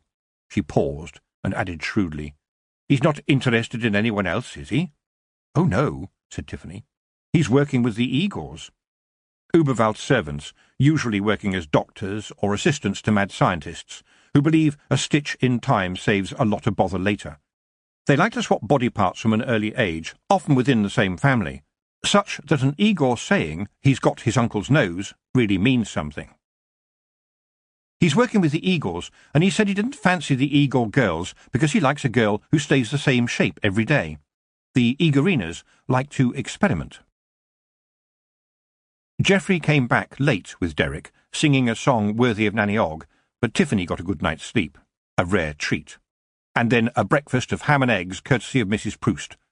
While Geoffrey and Derek still slept, Tiffany decided to go and visit Preston. Mrs. Proust's words had got her thinking. She headed for the Lady Sybil Hospital over in Goose Gate, but paused at the door, strangely uncertain. She hadn't told Preston she would be in the city. Would her visit be a good one, or... It was a free hospital, so there was a queue of people waiting, all hoping for the happy result of seeing a doctor before old Boney turned up with his scythe. It looked like nobody would be moving for some time, so Tiffany did something she knew she shouldn't. She stepped outside her body, leaving it standing demurely by the gates. It was an easy trick for a witch, but still dangerous, and she had no real reason to take the risk, except the Igor girls. They were beautiful, once you looked past the discreet stitches, anyway. She slid silently through the crowd, doing her best to ignore her first thoughts, second thoughts, and even her third thoughts, and drifted into the hospital itself, floating along the corridors until she found Preston. He was in his element, his gaze focused on a patient with a rather unsettling hole in the stomach. And when Preston looked at anything, it knew it was being looked at and was liable to stand up and salute. This was especially true of some of the spare parts the Igors used, a most unsettling experience, and Preston was indeed surrounded by Igors, and yes, that included girls. But, happy sight, he was paying them no attention. Tiffany sighed with relief, and then, allowing herself to listen to her second thoughts, which were telling her off in a style uncomfortably like the voice of Granny Weatherwax, whisked herself back into her body, which wobbled slightly as she took control again. The queue had moved a few inches, but the pointy hat took her to its head, and the porter let her through immediately. She waved away his offer of directions and marched confidently off down the corridor, leaving the porter to mutter, "I didn't even need to tell her where he was. That's a proper witch, that is." For at the hospital it was all too easy to set off confidently for one place, but find yourself in the basement, which these days was home to goblins, who maintained the huge boilers and had set up a workshop manufacturing the very finest surgical instruments. Still, most people eventually made it out of the hospital, and the record seemed to be improving. Preston was very glad to see Tiffany, saying, "I heard about Granny Weatherwax. Well done for being the top witch. It couldn't happen to a better person. Are you allowed to tell all the other witches what to do now?" "What?" Tiffany laughed. "It's like herding goblins. No, goblins are easier. Anyway, it works like this. I don't tell them what to do, and they allow me to work hard, just as I like it." "Just like me and the Igors," said Preston. "But I've got good news, too. Dr. Lorne is getting on now, and he has promoted me to be a surgeon. Usually only Igors can be surgeons, so that's a real feather in my hat." Tiffany kissed him and said, "That is good news. I'm so proud of you. But I do wish he would give you more time off, and you could come and see me. Letters can only say so much." Her voice faltered. "Though I do love the way you write." "And I like your letters, too," Preston said, "and I wish I could visit home more. But I do enjoy the work here, Tiffany, and people need me. Every day. I've got a talent, and it would be criminal not to use it." "Yes, I know," said Tiffany. "That's the story of my life as well. Our skills, you will find, could be our jailers." And it struck her that just as Preston was looking into people in one way, he knew the names of all the bones now, and could even say hello to a few of them, she was learning to look into people another way, into their heads, their minds. "But I couldn't do anything else," she finished, a touch wistfully. Preston said, "No, me neither." Then the time for talking was over, and it was just Tiffany and Preston together, snatching the moment and saying more with their eyes than any words could convey. And it was magic. A different kind of magic. Mrs. Proust went with them to pick up Geoffrey's broomstick. Granny Weatherwax's stick had been a legend, and she was curious to see if the dwarfs had managed to make it work. Dave greeted them and said, "Well, here it is. It's a good stick, it really is. I reckon Mistress Weatherwax never took any care of it at all, no matter what we dwarfs did to fix it up." "All she did was curse it," Shrucker put in a bit sourly. It was clear that, to him, a broomstick was almost like a living creature. The stick gleamed It shone. It looked almost alive, and the bristles were sleek. It was almost Granny Weatherwax's old stick, if you discounted the new shell for the staff and new bristles. So, a new stick, really. As new as the famous 900-year-old family mining axe owned by the King of the Dwarfs was, anyway. Tiffany and Geoffrey stared at it in amazement, while the two dwarfs looked on, smiling. "It's the best we ever made. I mean mended," Shrucker added. "But please, use it gently and keep it oiled. Nothing but the best for Mistress Aching."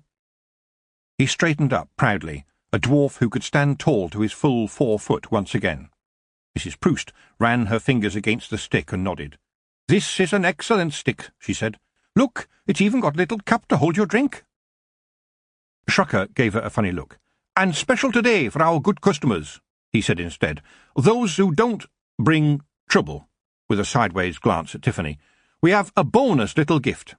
He proudly presented Geoffrey with 2 furry white cubes covered in assorted spots. "You can tie them on the strap," he said. "Very popular with the lads for their carriages, these. Some lads also keep birds in a little cage to sing as they go along. They call it in-carriage entertainment." Geoffrey shuddered at the thought. A bird? In a cage? His heart felt sorrow for them.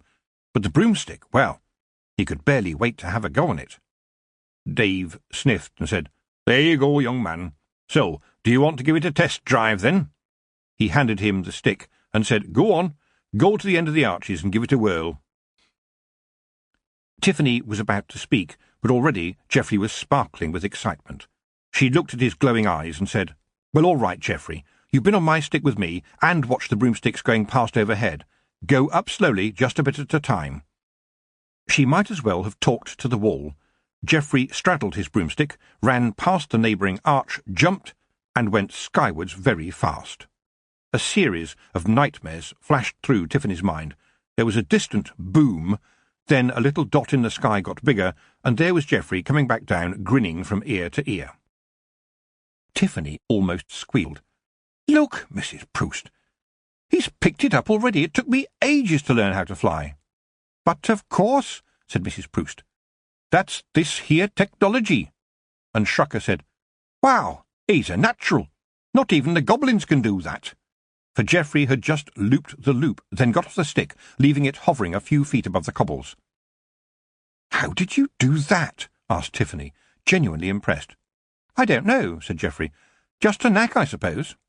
And Tiffany thought, when Geoffrey's not anxious, he radiates calmness, which probably means he sees more things and finds more things than other people do. It makes him open to new things too. Yes, it's a knack, all right. Waving a goodbye to the dwarfs and Mrs. Proust, Tiffany and Geoffrey took off together and floated back towards Lanka and the distant mountains, Geoffrey getting the feel of his stick immediately and disappearing into the sky ahead of Tiffany. She caught up with him just outside the outskirts of Ankh-Morpork. He was soaring and swooping at a ferocious speed. "You do know your trousers are smouldering, don't you?" she said with a laugh. Geoffrey patted the smoke away with a sudden anxiety that made the stick wobble, saying, "Please don't tell Nanny about this when we get back. She'll laugh at me."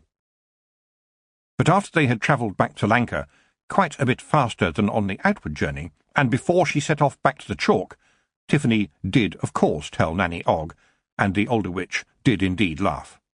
"It was amazing, though," Tiffany said. "Flying seemed so natural to him." "Ha!" said Nanny. "Every man has a broomstick in the house, but they just don't often know how to use them." Chapter 12. An Elf Among the Feagles. There was thunder, and there was lightning. It was raining, and there was water everywhere, running down the chalk hills. The Queen screamed as she was thrown out of fairyland, her wings torn from her body, her blood staining her shoulders. A scream with a life of its own, which ended in a dew pond on the chalk, surprising a stoat on the prowl. And Tiffany Aching woke up. Her heart was thumping, a sudden chill making her shiver in the dark of the night. She looked over at the window. What had made her wake? Where was she needed? She sat up and reached wearily for her clothes. Up on the downs, the Feagle Mound was still its usual hive of activity and song, a feagle mound being very like a beehive but without the honey, and to be sure a feagle could sting much worse than a bee. But when something was being celebrated, and they didn't need much to pick a reason for celebration, the Knack-Mack Feagles always made sure that it went on happily for a long time.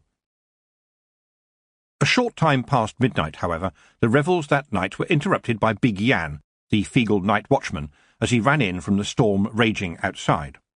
The Baron had given the Feagles their own land, and the promise that no sharp metal beyond a knife would go near them, but the Feagles lied all the time themselves, so liked to be ready with boot and heed and fist should any other liar come calling. He kicked the helmet of his chief, the big man of the clan, and shouted, "There's elves here! I can smell it, you can!"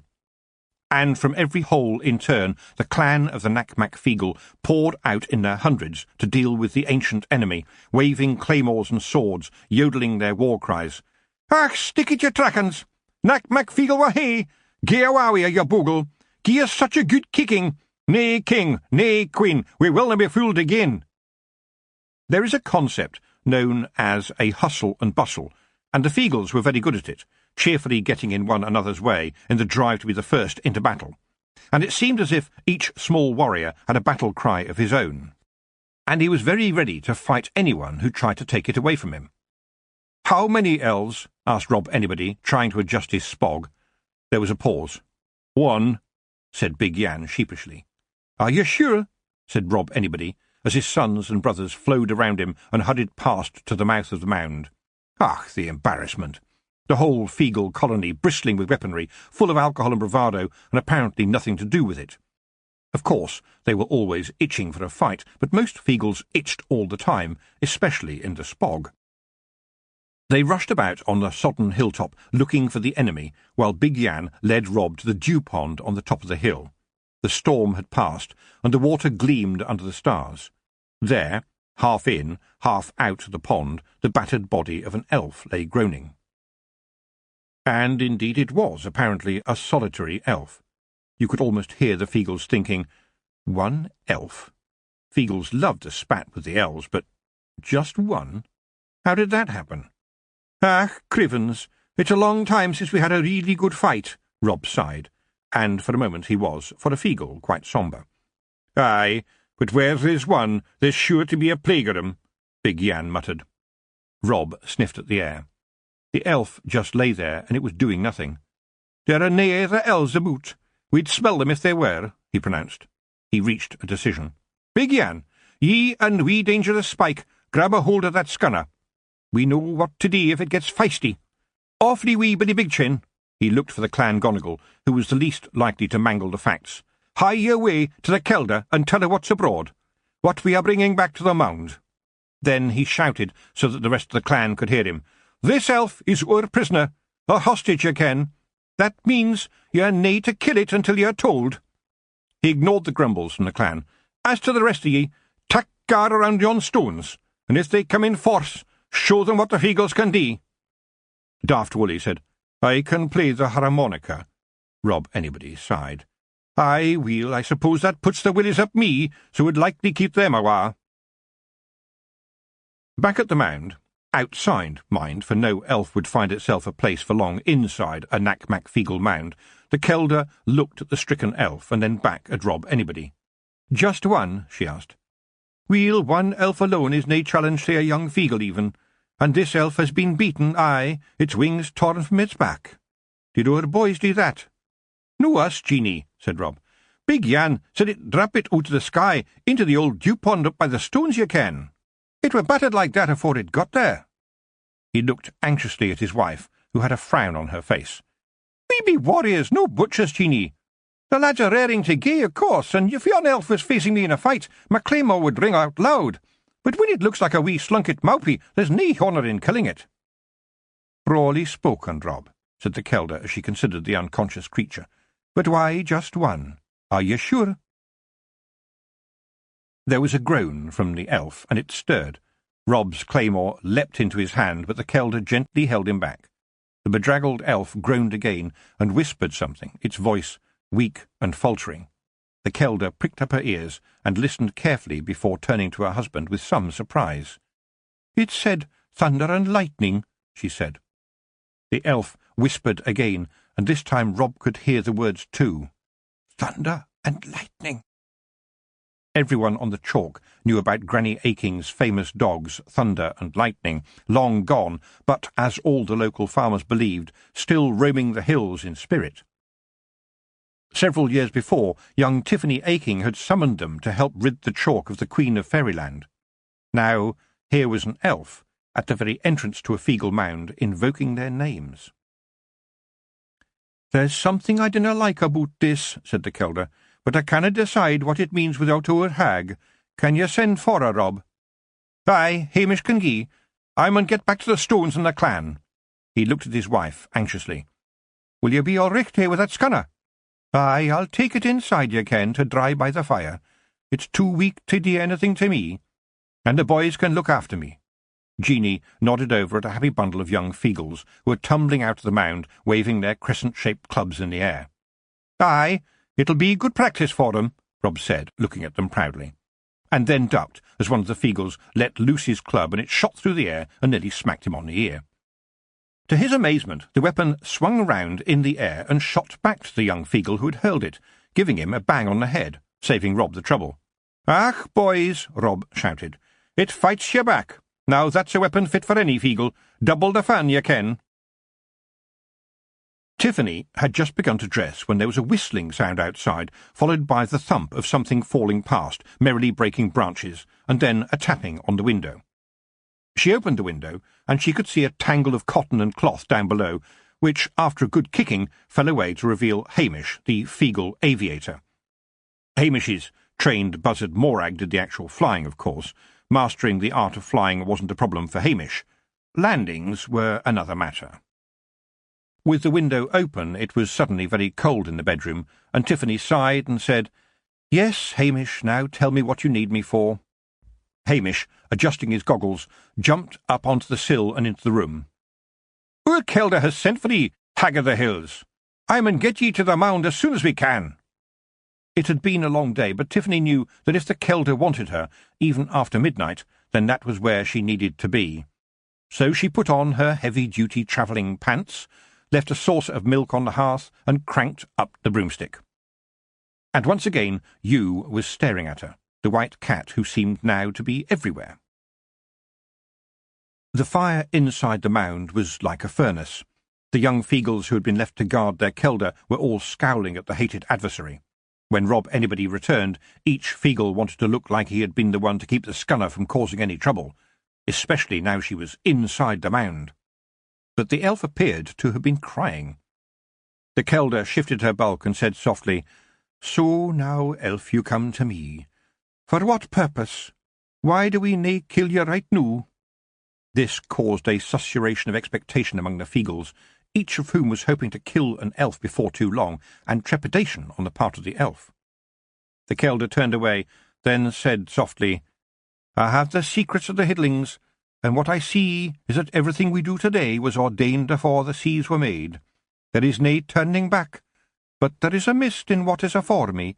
I canna see for sure beyond this day, ye ken." There was a shiver from the elf. "Heid your tongue richt noo, elf," Jeanie mused, "for I wonder what my position were to be if things were otherwise. Your people are, say, inventive." That caused the young Feegles to brandish their weapons playfully, and the Kelder turned back to the elf and went on, "Ye are sent to me by the calling of Thunder and Lightning. I ken those twa spirit dogs, aye, and also their owner, will be with us soon enough. Right now, shivering elf, tell me what is the guise you are under. Why are ye here? Who are ye? What is your name? And dinna lie to me, elf, because I ha a way o' kenning." The Kelder looked at the elf, tiny, shriveled, rags and drying blood, something that could have been kicked about for days before being left to end its life in a dew pond. "I can't ask for anything, Kelder. I am empty to your pleasure or your wrath." The Queen's voice was very small, but I was, until just now, the Queen of the Elves. The young Feegles stopped rattling their weapons and began to crowd nearer. Could this wee little Maupie be the fearsome Quinn they had heard about from the big man? Wee Dougie Bignose leaned over and bravely poked the elf with his finger, the effect slightly spoiled by his rabbit skull helmet falling over his eyes and making him reel forwards as it stuck on his nose. "Get a warrior, lads," the Kelder said sharply, rapping Doogie's helmet with her fist and spinning him away from the elf. She turned back to the Queen. Dryly she said, "Then it appears you have had a misfortune, your Majesty, and I've a mind to mention that there appear to be many queens of the elves. I ask myself, which one do we have here? What I want is your name, madam. Be careful. If you should give me a name which isn't yours, your Majesty will find me somewhat acerbic." The elf said, "My name, Kelder, is Nightshade." The Kelder sent a sideways look to rob anybody that said, "What have we here? The real Quinn?" For she knew that although there were many leaders among the elves of Fairyland, there had always been only one king and queen. The king, of course, had gone away some years ago, creating a separate world just for himself and his pleasures, leaving the queen behind. And although it was rarely used, the queen did have a name of her own, a name known to the Feagles from their time in Fairyland, a name now to be passed from each Kelder to her successor, the name of Nightshade. Quietly she said, "We are the Nac-Mac Feagle, and we dinna bow down to queens." Rob Anybody was silent, but the sound of him whetting his claymore against the stone was a song, an invitation to death. Then he looked up, and his gaze was fearsome. "We are the Nac-Mac Feagle, the wee free men. Nae king, nae queen, nae laird, nae master, we will na be fooled again," he thundered. "Your life, elf, is on the edge of my blade." There was a scuffling noise behind him, and Tiffany crawled in, followed by Hamish, with more Feagles pushing around after them. "It's happy I am to see ye, Hag of the Hills," Jeanie said. "We have ourselves an elf. Tell us, what shall we do with it?"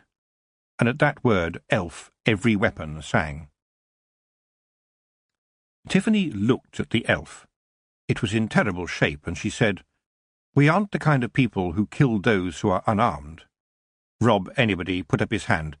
"Excuse me, mistress, but some of us do, or are." Nonplussed, Tiffany thought, "Well, I'm their big wee hag, and the Kelder has asked for my help." And then, despite its bedraggled state, she recognised the Feagle's captive. After all, how could she have forgotten? "I know you, elf, and I told you never to come here again," she said. She frowned. "You remember? You were a great elvish queen, and I was a little girl. I drove you away with thunder and lightning." She watched the elf's face when she said that. It had gone white. "Yes," said the elf faintly. "We came raiding into your world. But this was before the time of iron." Her face twisted with fear, and Tiffany sensed a change in the world, a feeling that she stood between two courses of action, and what she did next would matter. This, she realised, was what she had suspected was coming her way, what Jeanie had warned her about. A witch is always on the edge, between the light and the dark, good and bad, making choices every day, judging all the time. It was what made her human. But what was it that made an elf, she wondered. "I hear that the goblins believe that the railway engines have a soul, elf," she said softly. "Tell me, what kind of soul have you? Do you run along your own elvish rails, with no time or place for turning?" She looked at the Kelder and said, "Granny Aching told me to feed them that was starving, and clothe them as is naked, and help the pitiful. Well, this elf has come to my turf, starving, naked, pitiful. Do you see?" The Kelder's eyebrows rose. "Yon creature is an elf. It has nae care for ye. It has nae care for anyone. It doesn't even care for other elves." "You think, then, there is no such animal as a good elf?" "You think there is such a thing as a good elf?" "No, but I am suggesting that there is a possibility that there might be one." Tiffany turned to the cowering elf. "You are no queen now. Do you have a name?" "Nightshade, my lady." "Aye," said the Kelder. "A poison." "A word," said Tiffany sharply. "Well, yon word has been kicked out as if life was nae more than a game of chess. and now it turns to the lassie she tried to destroy years ago," the Kelder said. "She ha' been beaten very severely, but here she comes to your steading, asking ye for sanctuary." There was a gleam in her eye as she said, "What now, Tiffan? It's up to ye. Only ye can decide. This elf nearly killed ye afore, and yet ye want to help her." The Kelder's face looked grave. "Fairies are nae to be trusted, we Macfeagle ken that. But ye are the girl who made the wintersmith mind his manners. Don't fret for the Queen, but through her footsteps there may be a war." Tiffany bent down to the shrunken, quivering elf. Face to face with her, she quietly said, "Last time we met, Nightshade, I was a small girl, hardly capable of any magic whatsoever." She pushed her face closer. "How much better at magic am I now? I am the successor of Granny Weatherwax, aye, and you elves were right to fear her name. And now you might say that the life of elves is hanging on you. And if you let me down, I'll send you back to the Feagles. They have no love for elves." The Kelder caught her eye, and Tiffany said, "Does that sit well with you, Kelder?" "Och, weel," said the Kelder, "somebody had to taste the first snail." "Yes," said Tiffany, "and goblins were treated as nobodies until somebody gave a thought to them. Give the Lady Nightshade no reason to hate you, but if she breaks the rules, then I promise you, and ye ken well a promise from the Hag of the Hills is a serious business indeed, that will be the end of it." Feegle eyes were still watching Nightshade with unabashed loathing. It seemed to Tiffany that the air between them and the elf was humming with hatred in both directions. Rob Anybody said, "You, elf, you know that your kind will nae trick us again, and so it is for the sake of Mistress Aching that we are letting ye live. But be told, the Hag of the Hills gets a bit restive when she sees us killing people, and if she wasna here, you would be bleeding again." There was a chorus of threats from the Feagles. It was clear that if they had their preference, Nightshade would be a damp little piece of flesh on the floor by now. Rob Anybody smashed his claymore against the ground. "Listen to the big wee hag, ye scunners. Aye, aye, wee Clonker and wee Slogum, wee Fungus and wee Gimme Jimmy. She's made a truce with the old Queen, believing yon schemy might have a wee passel o' goodness in her." Big Yan coughed and said, "I dinna want to gainsay the hag, but the only good elf is a deed elf." "I suggest you dinna tak that road, brother. As a Gonagle, I say to leave a space for goodness to get in, as it was in the lay of Barking Johnny," said the Gonagle awfully wee Billy Bigchin, an educated Feagle. "Is that the manny who balanced a thimble on his neb for a week, and afterwards had a wonderful singing voice?" asked Daft Woolly. "Nay, you dafty.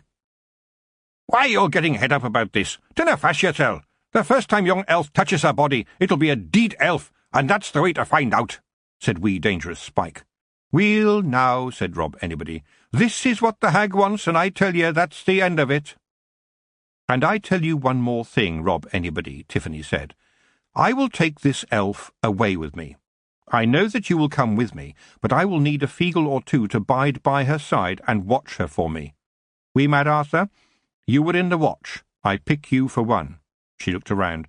"And ye, Big Yan, don't let this little elf get the better of ye. I want to say to you both, this elf is a captive, and captives have to be looked after. As a constable, you, Wee Mad Arthur, know that people don't fall down wells unless they've been pushed. I suggest you think about this. And generally speaking, they don't often fall downstairs either unless they've been pushed. There are to be no little things like, 'Ach, weel, we let her out for a walk and she ran away and was knocked over by a rampaging stoat,' or 'She died resisting arrest by 15 Feagles.' No great swarm of bees to sting her a lot, no great big bird dropping her in a pond, no great big wind which comes out of nowhere and blows everything away. No, she fell down a rabbit hole and no one ever saw her again." She looked around sternly. "I am the Hag of the Hills, and I will know how it happened. And then there would be a reckoning. Do you understand me?" "Oh, Whaley, Whaley, there's to be a reckoning," Daft Woolly moaned, and there was an embarrassed shuffling of feet as the Feagles reconsidered their plans. Big Yan absent-mindedly poked his finger up his nose and closely examined what he found there before stuffing it into his spog for later inspection. "Right. Well, that's settled then," said Tiffany. "But I will not abide troublesome elves coming onto my turf, gentlemen." Chapter 13. Mischief and Worse. The elves liked being troublesome. When elves come, they hunt with stealth. There are little changes in the world, at first just mischief, as in the cellar in the Baron's Arms, where something had happened to the beer. No matter how often or how thoroughly John Parsley cleaned and changed spigots and barrels, the beer was suddenly full of floaties, barrel gushies, skunkies and the like, and the publican was tearing out his hair, of which he had little enough to start with. And then in the bar someone said, "It's the elves again, it's their sort of joke." "Well, it doesn't make me laugh," said Thomas Greengrass, while John Parsley was almost crying. And, as happens in a pub, everyone else joined in, and there was talk of elves, but no one believed it, though later, at home, more than one new horseshoe was suddenly nailed up on the doorframe. People laughed and said, "Anyway, we've got our own witch here." "Well," said Jack Tumble, "no offence, but she's never here these days. It seems she's spending more of her time over in Lanka." "Oh, come on," said Joe. "My Tiffany is doing a man's work every day." He thought for a moment, especially since he knew that what he said might easily get back to his wife via Mrs. Parsley. "Better than that, she's doing a woman's work," he added. "Well, how do you explain the beer?" "Bad management," said Jack Tumble. "No offence meant, John, but it's difficult stuff, beer." "What? My pipes are as clean as the rain, and I wash my hands when I change a barrel. What is it, then?" Someone had to say it again, voice their conclusion, and it was said. "Then it can only be the fairies." "Oh, come on," said Joe. "My Tiffany would have dealt with them in a brace of shakes." But the beer was still sour. While over in Lanka, high up in the forest of the Ramtop Mountains, Martin Snack and Frank Sawyer were anxious. They had trudged for days from the last town, Hot Dang, to get this far, and had left the main cart track hours before. Their empty stomachs and the late afternoon shadows were hurrying them up, but it was hard going along the faint tracks on the steep hillside. If they didn't find the logging camp soon, this was likely to be their second night without shelter. They had heard wolves howling in the distance the night before, and now, as the temperature dropped, it began to snow.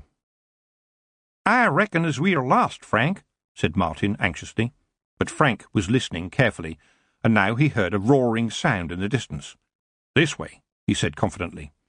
And indeed, within no more than another 5 minutes, they were close enough to hear the sound of people talking, and soon after, the aroma of something cooking, which seemed a good sign. Then, in a break between trees, they could see the camp. There were a number of large, hairy men moving about, while others sat on tree stumps, and one was stirring something bubbling over on an almost red-hot portable stove. As the boys emerged from the trees, the men looked up. One or two laid a hand on their large and serviceable axes, which were never far from their sides, and then relaxed when they saw how young the boys were. An elderly lumberjack in a big check jacket with a fur-lined hood, the kind of man that you wouldn't talk to unless you heard him talk first, walked over to meet them. "What are you lads doing here? What do you want?" He eyed them up. Frank, small and wiry but strong-looking, and Martin, more muscular but shuffling his feet awkwardly behind his friend, as is often the way of a lad with muscles but not much else, who might feel uncomfortable when asked something more demanding than his name. Frank said, "We need a job, sir. I'm Frank and this is Martin, and we want to work on the flumes." The old boy gave them an assessing look, then held out an enormous calloused hand. "My name's Slack, Mr. Slack to you too. So, the flumes, is it? What do you know about flume herding, then?" "Not a lot," said Frank, "but my grandfather was on the flumes, and he said it was a good life." He paused. "We hear there's good money to be had," he added optimistically. The problem for lumberjacks working this high up in the mountains was the distance from the remote camps to the main cart track. It was just not practical to have the huge, heavy logs dragged out of the forest by horse, and the solution was to send the logs down the mountain on a fast-running flume of water to the depot in the downs below. From there, the logs could be transported to the towns and cities by mule cart. It was a wonderful idea, and once the first flume got going, the idea spread. The men who became flume herders lived in little sheds perched precariously on ledges dangerously close to turning points in the flumes, and they needed strength to be able to deal with blockages as several tons of wood came hurtling down the surging water towards them. There was no shortage of young men who would head to the mountains, determined to ride the flumes, if only to say they had done it. Some, of course, never got the chance to say anything to anyone ever again after an early mistake on the logs, but every camp had an Igor, so some parts of them might very well get a second chance. And occasionally you might meet a really old flume herder who had been doing it for a long time, and might indeed be sporting a young man's arms on his wiry old body. "The flumes don't like babies," Mr. Slack said. "It's a man's job and no mistake. I see you've got muscles, both of you, but I don't care about that. There are lots of boys like you with muscles. What we need is boys with muscles in their heads. You never know what the flumes will do to you on a renegade turn." He frowned at them. "Do you know young Jack Abbott, young lumberjack who lives down the mountain with his good mother and young sister? Near as anything chopped his own foot off just a week or so ago. Only just getting better, and that thanks to some lass with a squint who the witches sent on up to help. Think on that, lads, if you think we can take risks up here. Flume herding is a lot more dangerous than lumberjacking." The boys looked downcast. "And it's magic wood, some of this up here," Slack continued, "for the wizards. That's why they need us, lads. Can't take it on trains, even once it's down in the depot." "You all right with that? Magic can do funny stuff to some of the men up here." He pointed at the snowy trees surrounding them and said, "These aren't your ordinary pines, these are predictive pines. They know the future. Though dang me if I know why or how. What good is knowing the future for a pine tree? It can predict when it is going to be cut down, but you still do cut them down. Not like it can get away now, ha! But if you touch one and it likes you, you'll see what is about to happen.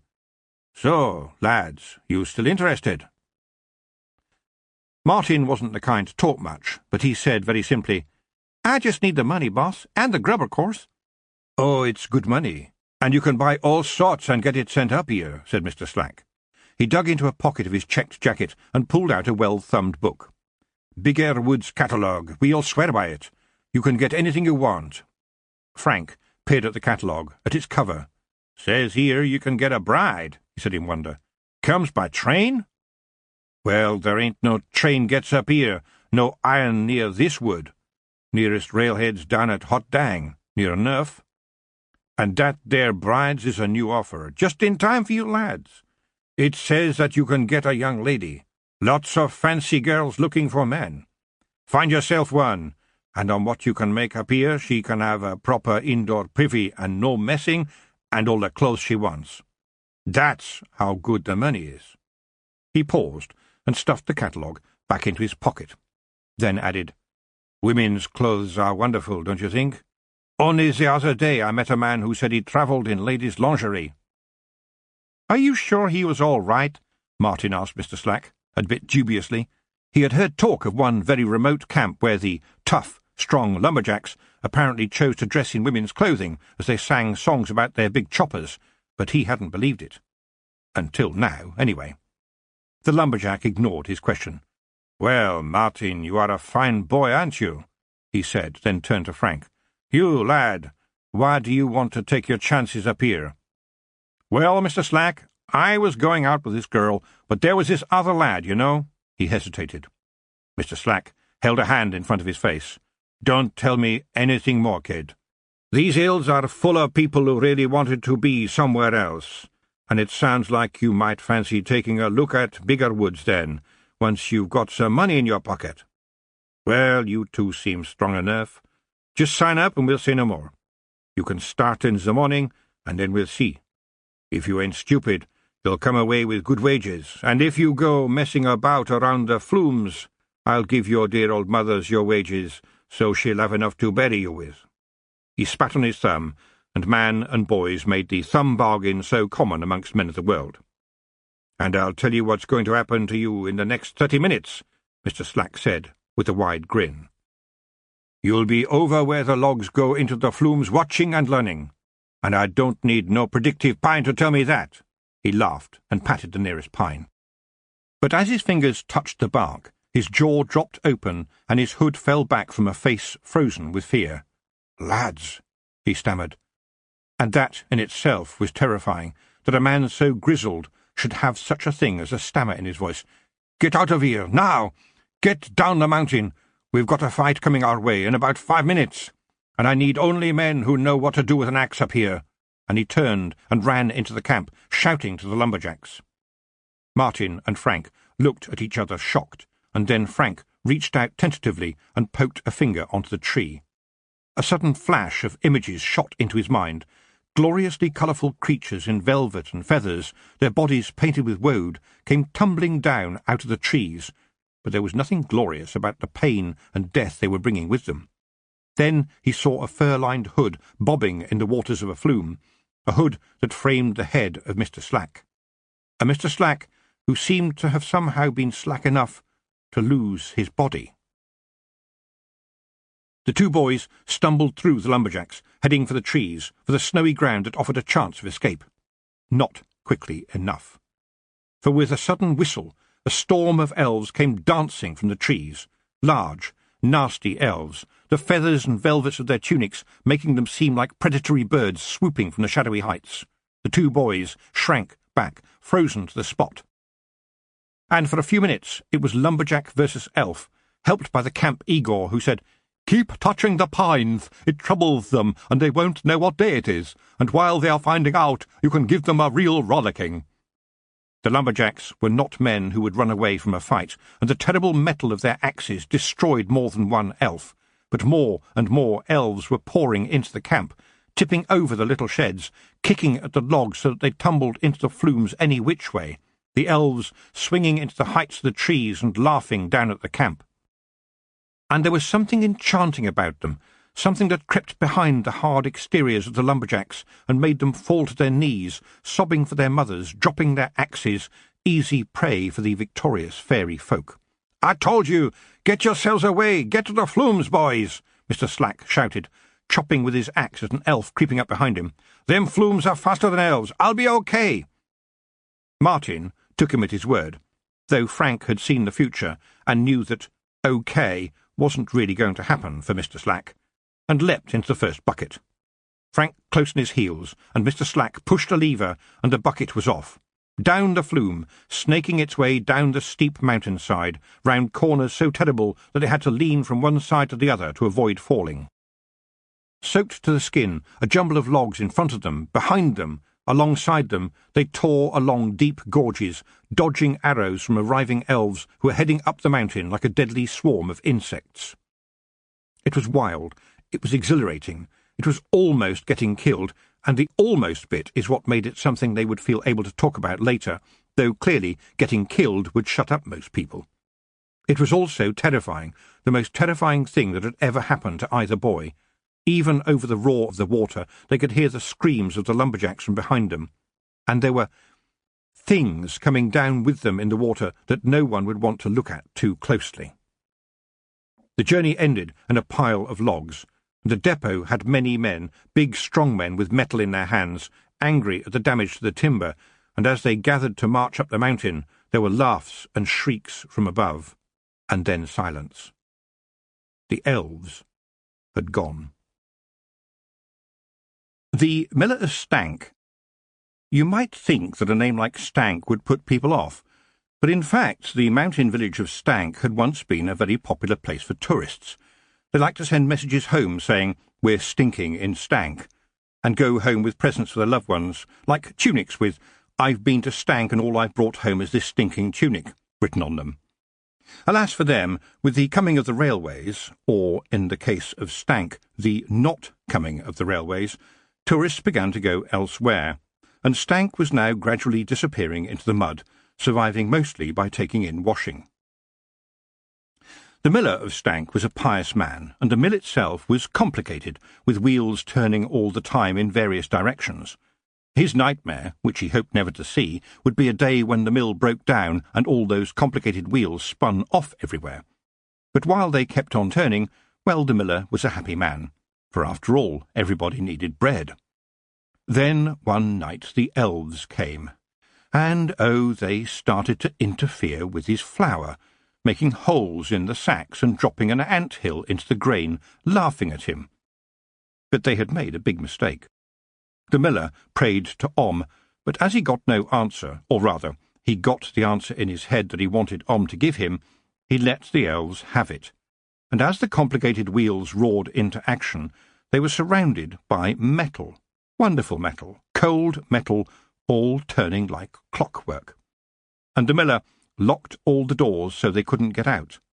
He could hear the screams all night, and when his friends then asked him how he could have done that, he just said, "Well, the mills of stank grind slow, yet they grind 'em exceeding small."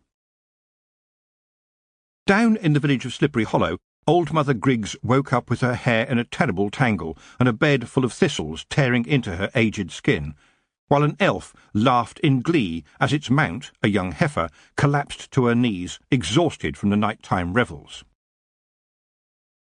And an old crabbed trader in Slice pushed his cart, his only means of survival, into the market square, singing, "A cabbage a day keeps the goblins away, and an onion a day makes the elves ah! And at the foot of the ramtops, a young maiden by the name of Elsie was tickled under the chin by a flower, and suddenly loosed the hand of her little sister, letting the little girl wander into the river, while Elsie gazed lovingly into the eyes of her father's donkey, as an unwary traveller skipped deeper and deeper into the woods, dancing to elven music that would never stop, the elves gambling along beside him, laughing at his distress. And Herne the Hunted, god of the small and fairy, those destined to be eaten, crawled under a bush and hid as 3 elves discovered the gory fun they could have with a family of young rabbits. Chapter 14. A Tale of 2 Queens.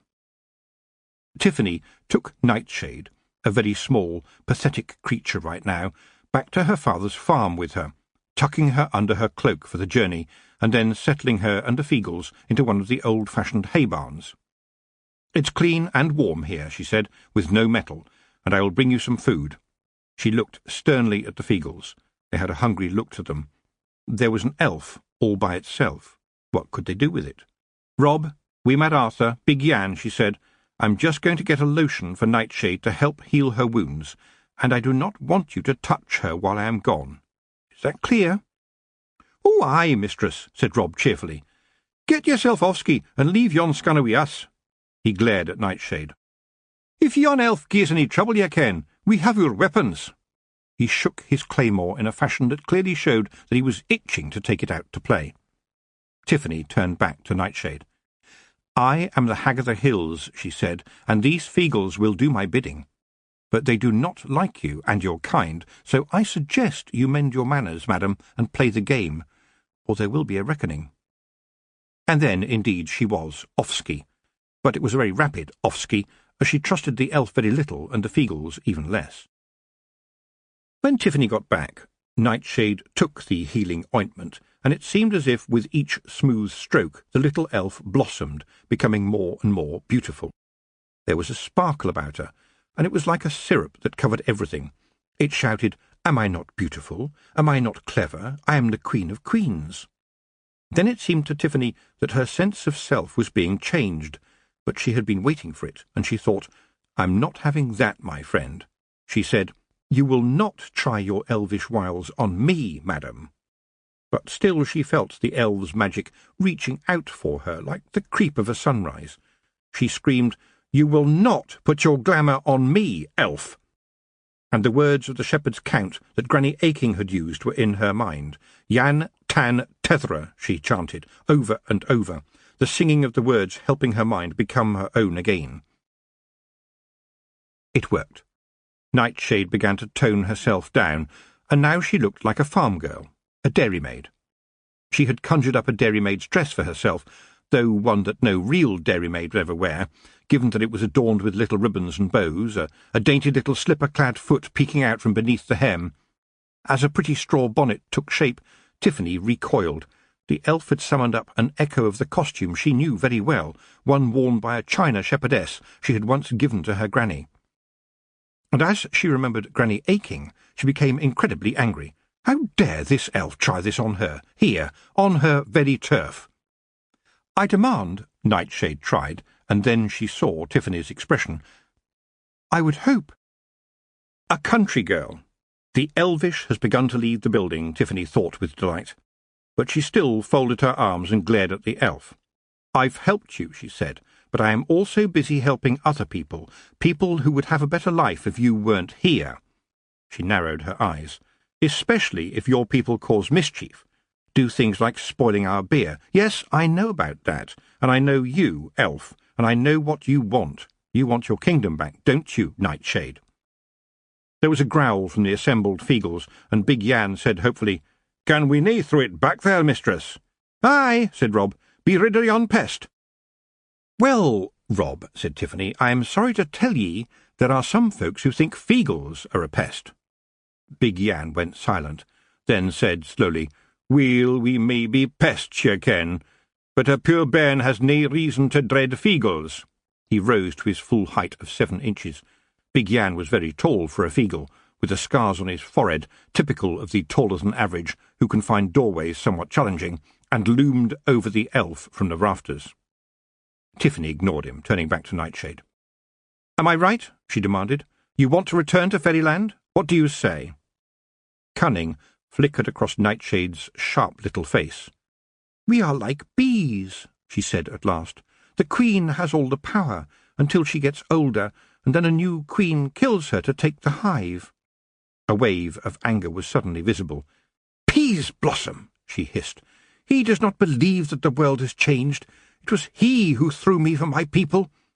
A contemptuous sneer crossed her lips. "He who is so powerful he can spoil beer, when we could once destroy worlds." "I could give you some help with your little friend, Peas Blossom," Tiffany said slowly.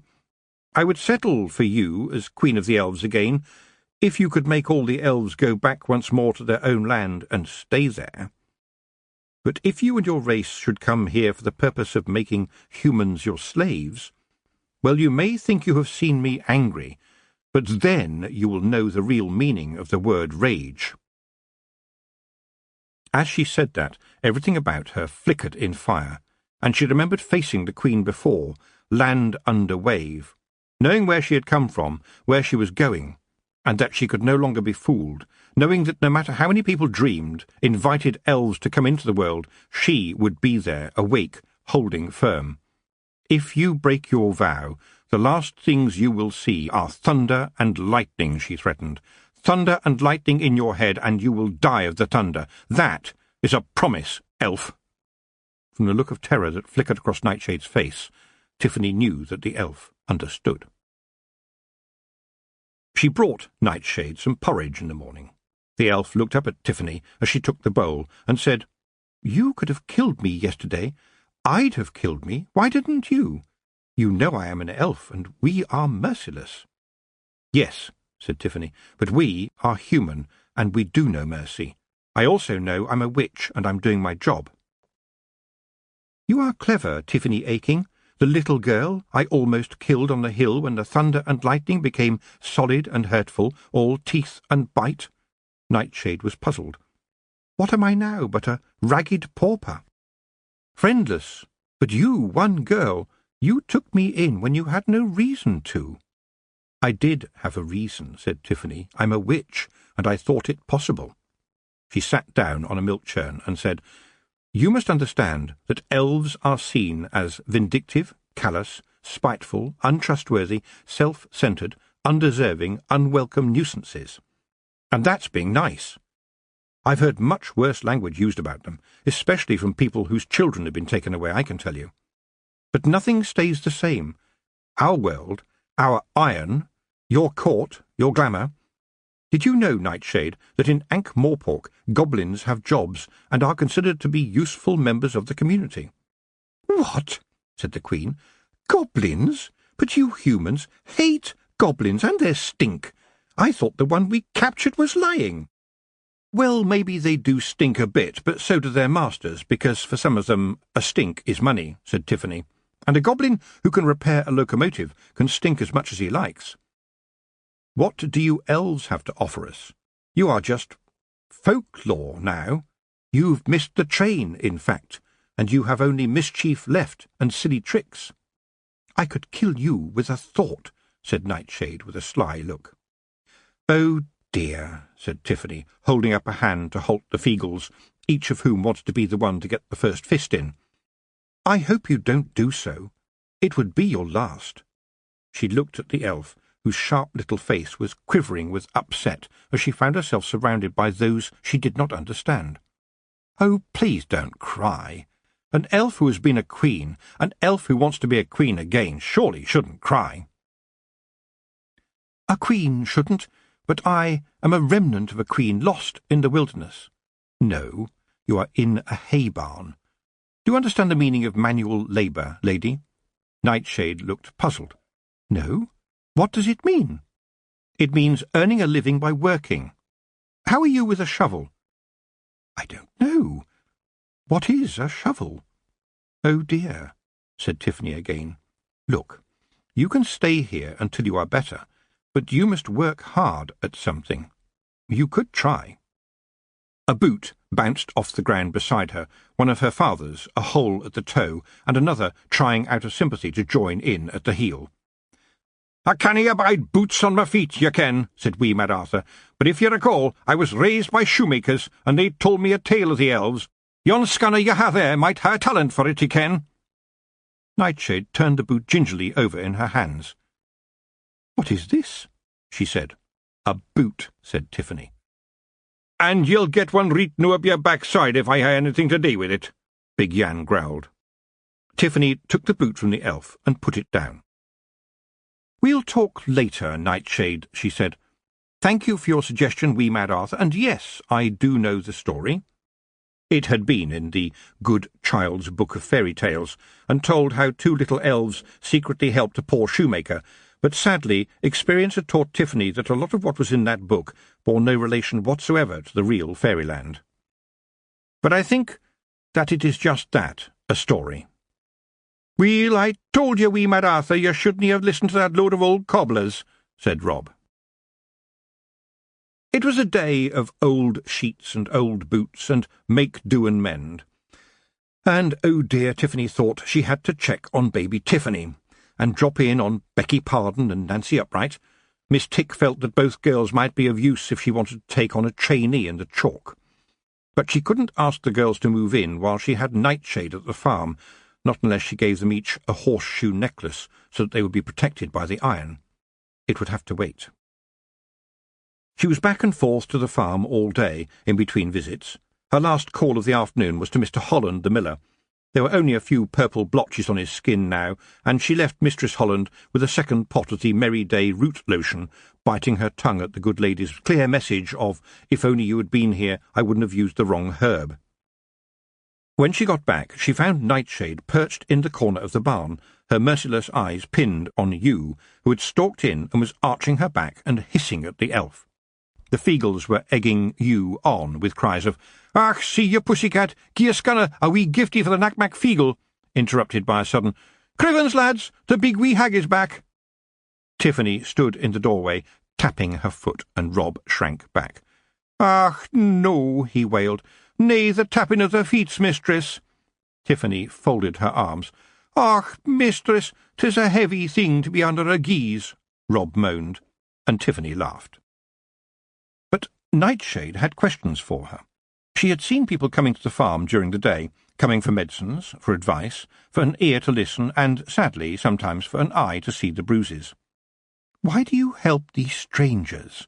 she asked Tiffany now. "They are not of your clan. You owe them nothing."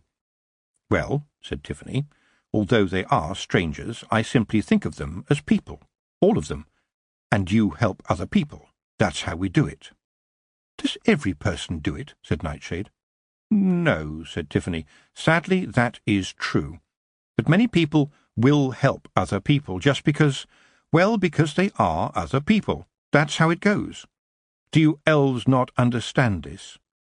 Shall we say that I am trying to learn? Said Nightshade. And what do you find? Said Tiffany, smiling. You become a kind of servant. Nightshade sniffed, her delicate nose wrinkling. Well, yes, said Tiffany, but it doesn't matter, because one day I might need that person, and then they will very probably help me. It works for us. It always has. But you have battles, said Nightshade. I know that. Yes, but not always, and we are getting better at the not. You are powerful, though. You could rule the world, said Nightshade. Really? Said Tiffany. Why should I want to do that? I'm a witch. I like being a witch, and I like people, too. For every nasty person there's a nice one, mostly. There is a saying, what goes around comes around, and it means that sooner or later you will find yourself on top, at least for a while. And another time the wheel turns and you will not be on top, but you will have to put up with it. She tried to look into Nightshade's eyes, see what the elf was thinking, but she might as well have looked at a wall. The elf's eyes were emotionless. And I remember the darkness, and the rain, and the thunder and lightning, she added. And what good has it done you? You, elf, found in a ditch. For once Nightshade seemed at a loss, and looked carefully at Tiffany before saying, Your way would not work for elves. Every other elf is a challenge. We kill our queens. Every other queen is a rival, and we fight over the hive. She paused as a new thought struck her. Yet you have your queens of wisdom, and thus there was Granny Aching, and Granny Weatherwax, and yes, indeed, Tiffany Aching. You grow older, wisdom flourishes and is passed on. And you never prosper. You live in a cycle of decay, Tiffany said softly, and you are not bees. They are productive, but they die young and never, ever have a thought. There was a strange look on the elf's face. She was having to think, really think. Tiffany could see it. Nightshade had the face of someone who had already begun to think about a world that had changed, a world with iron that was less welcoming for the fairy folk, a world that liked them well enough in stories but had no real belief in them, gave them no way in. Now she was looking closer, and she was finding a new world she had never thought about before, and she was trying to reconcile it with everything else she knew. And Tiffany could see the battle in her face. Over in Lanka, Queen Magrat had heard about the trouble up in the Ramtops, the attack on the lumberjacks, the deaths and the lost timber. Elves, she thought. They'd seen them off last time, but it hadn't been easy, and it had been a long time since she'd posted guards, well, Sean Og anyway, up by the circle of stones known as the Dancers, or made sure the castle had plenty of horseshoes to hand. She knew how the memory plays tricks, and the old stories had power, and everyone forgot how terrific really means brings terror. Her people would only remember that the elves sang beautifully. They would have forgotten what their song was about. Magrat was not only a queen but also a witch, of course, and although she was mostly a queen these days, the witch part of her knew that the balance was off, that Granny Weatherwax had left a void behind her, and no matter how hard Tiffany Aching was working to fill it, and that nice back-house boy she now had, Granny Weatherwax was a hard act to follow. She had held the barrier, held it firm. And if the barrier was no longer strong, Magrat shivered. Anyone who had ever met elven kind knew that terror was absolutely the right response, the only response. For the elves were a plague that could spread rapidly, destroying and harming and hurting and poisoning all they touched. She wanted no elves in Lanka. That evening, Queen Magrat went to her garderobe and took out her beloved broomstick, sat on it and very carefully tried a lift, and, slightly against her expectations, it took off gently, rising slowly over the castle. She flew around happily for some minutes and told herself, "It's true. Once a witch, always a witch." Being a dutiful wife, when she wanted to be, she mentioned her intentions to her husband late that evening, and to her surprise, King Verran said, "Back on the old broomstick, my love. Very glad to hear it. I've seen your face when a witch flies by. No man can keep a bird in chains." Magrat smiled and said, I don't feel like a bird in a cage, my dear, but now we don't have Granny, I feel I must help. Well done, said Verence. We're all coming to terms with what's happening, but I'm sure Mistress Aching will follow in Granny's footsteps. It isn't like that, said Queen Magrat. I think she's walking in her own footsteps. She sighed. But there are elves afoot, she said, and I believe Tiffany will be at Granny's cottage, no, her cottage, later today, so I must go and see her, offer my support. Her husband shivered at the mention of elves. Of course, Magrat continued firmly, I also intend to be a good role model for our children. Young Esme is growing up fast, and I want her to see that there's more to being a queen than waving hellos. We don't want her to start kissing frogs now, do we? We all know how that can turn out.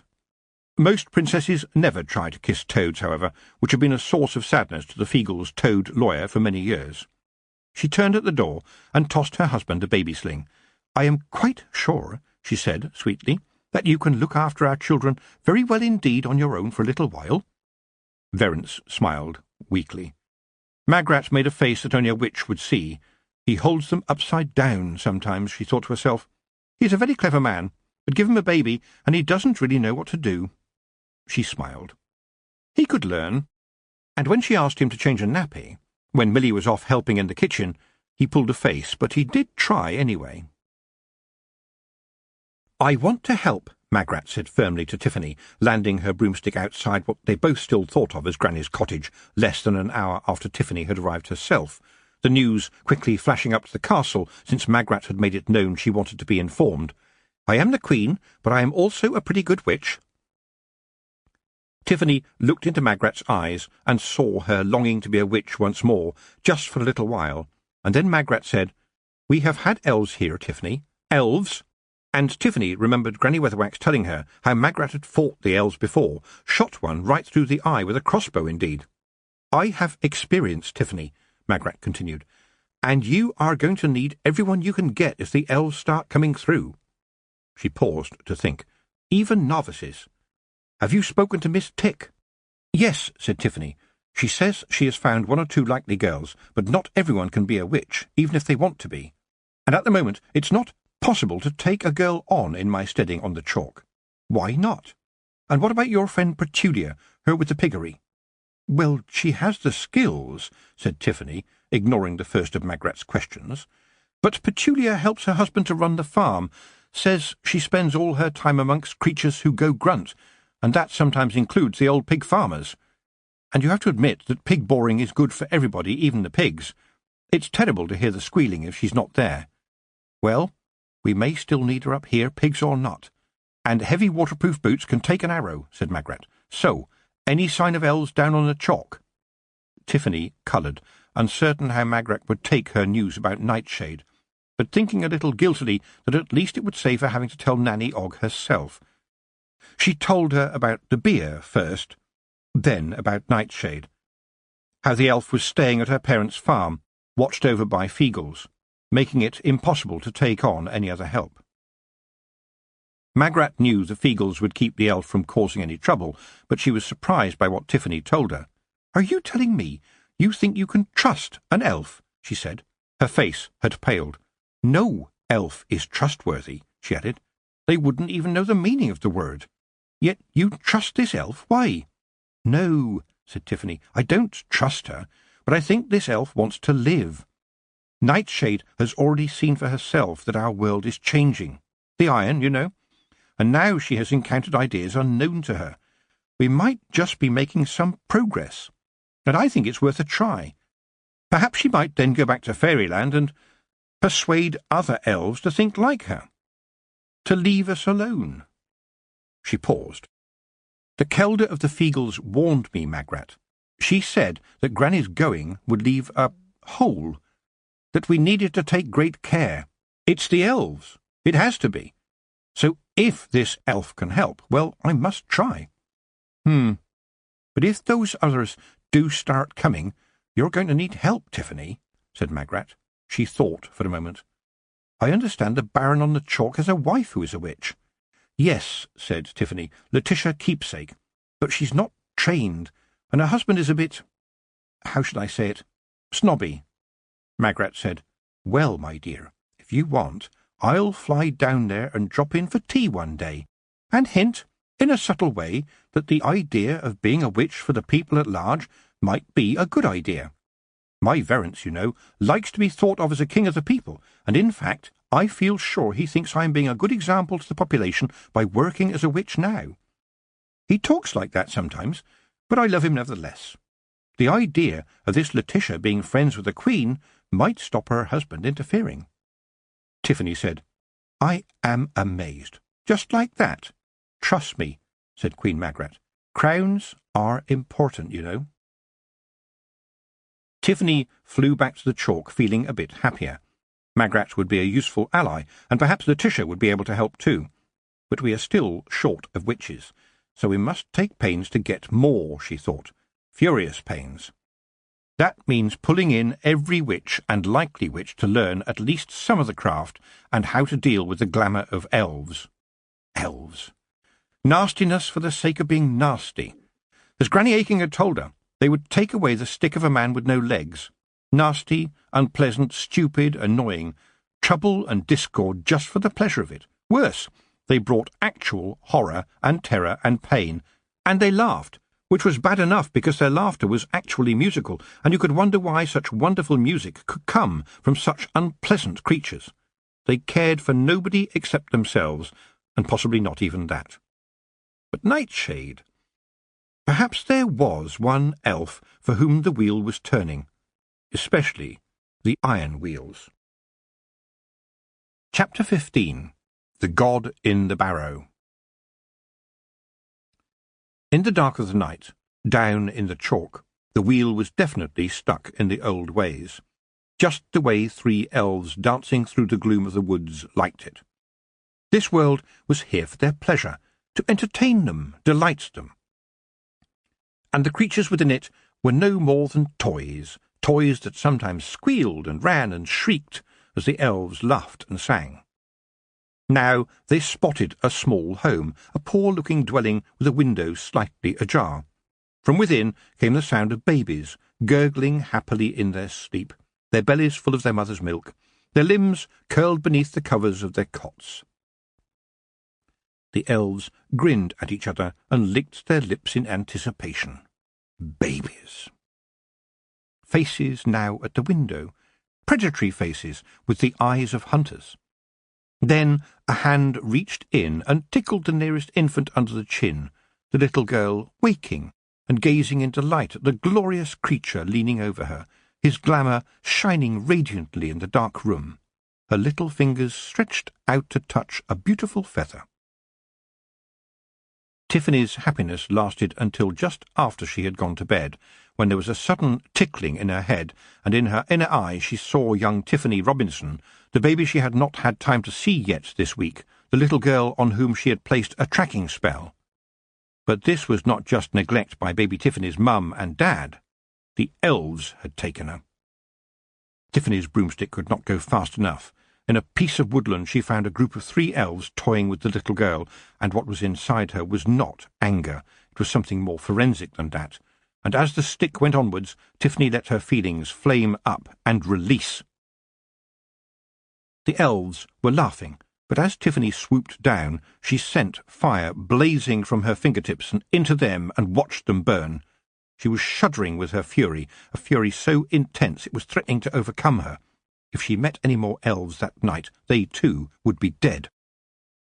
And she had to stop herself there, suddenly appalled at what she had done. Only a witch gone to the dark would kill, she screamed at herself inside her head. And another voice said, but they were just elves, and they were hurting the baby. The first voice came sneakily back with, but Nightshade is also just an elf.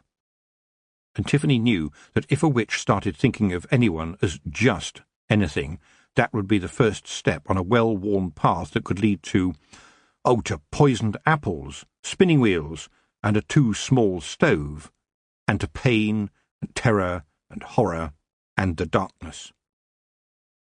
But it was done, and a witch had to be practical, so Tiffany wrapped her shawl around the baby and slowly flew to the Robinsons' house.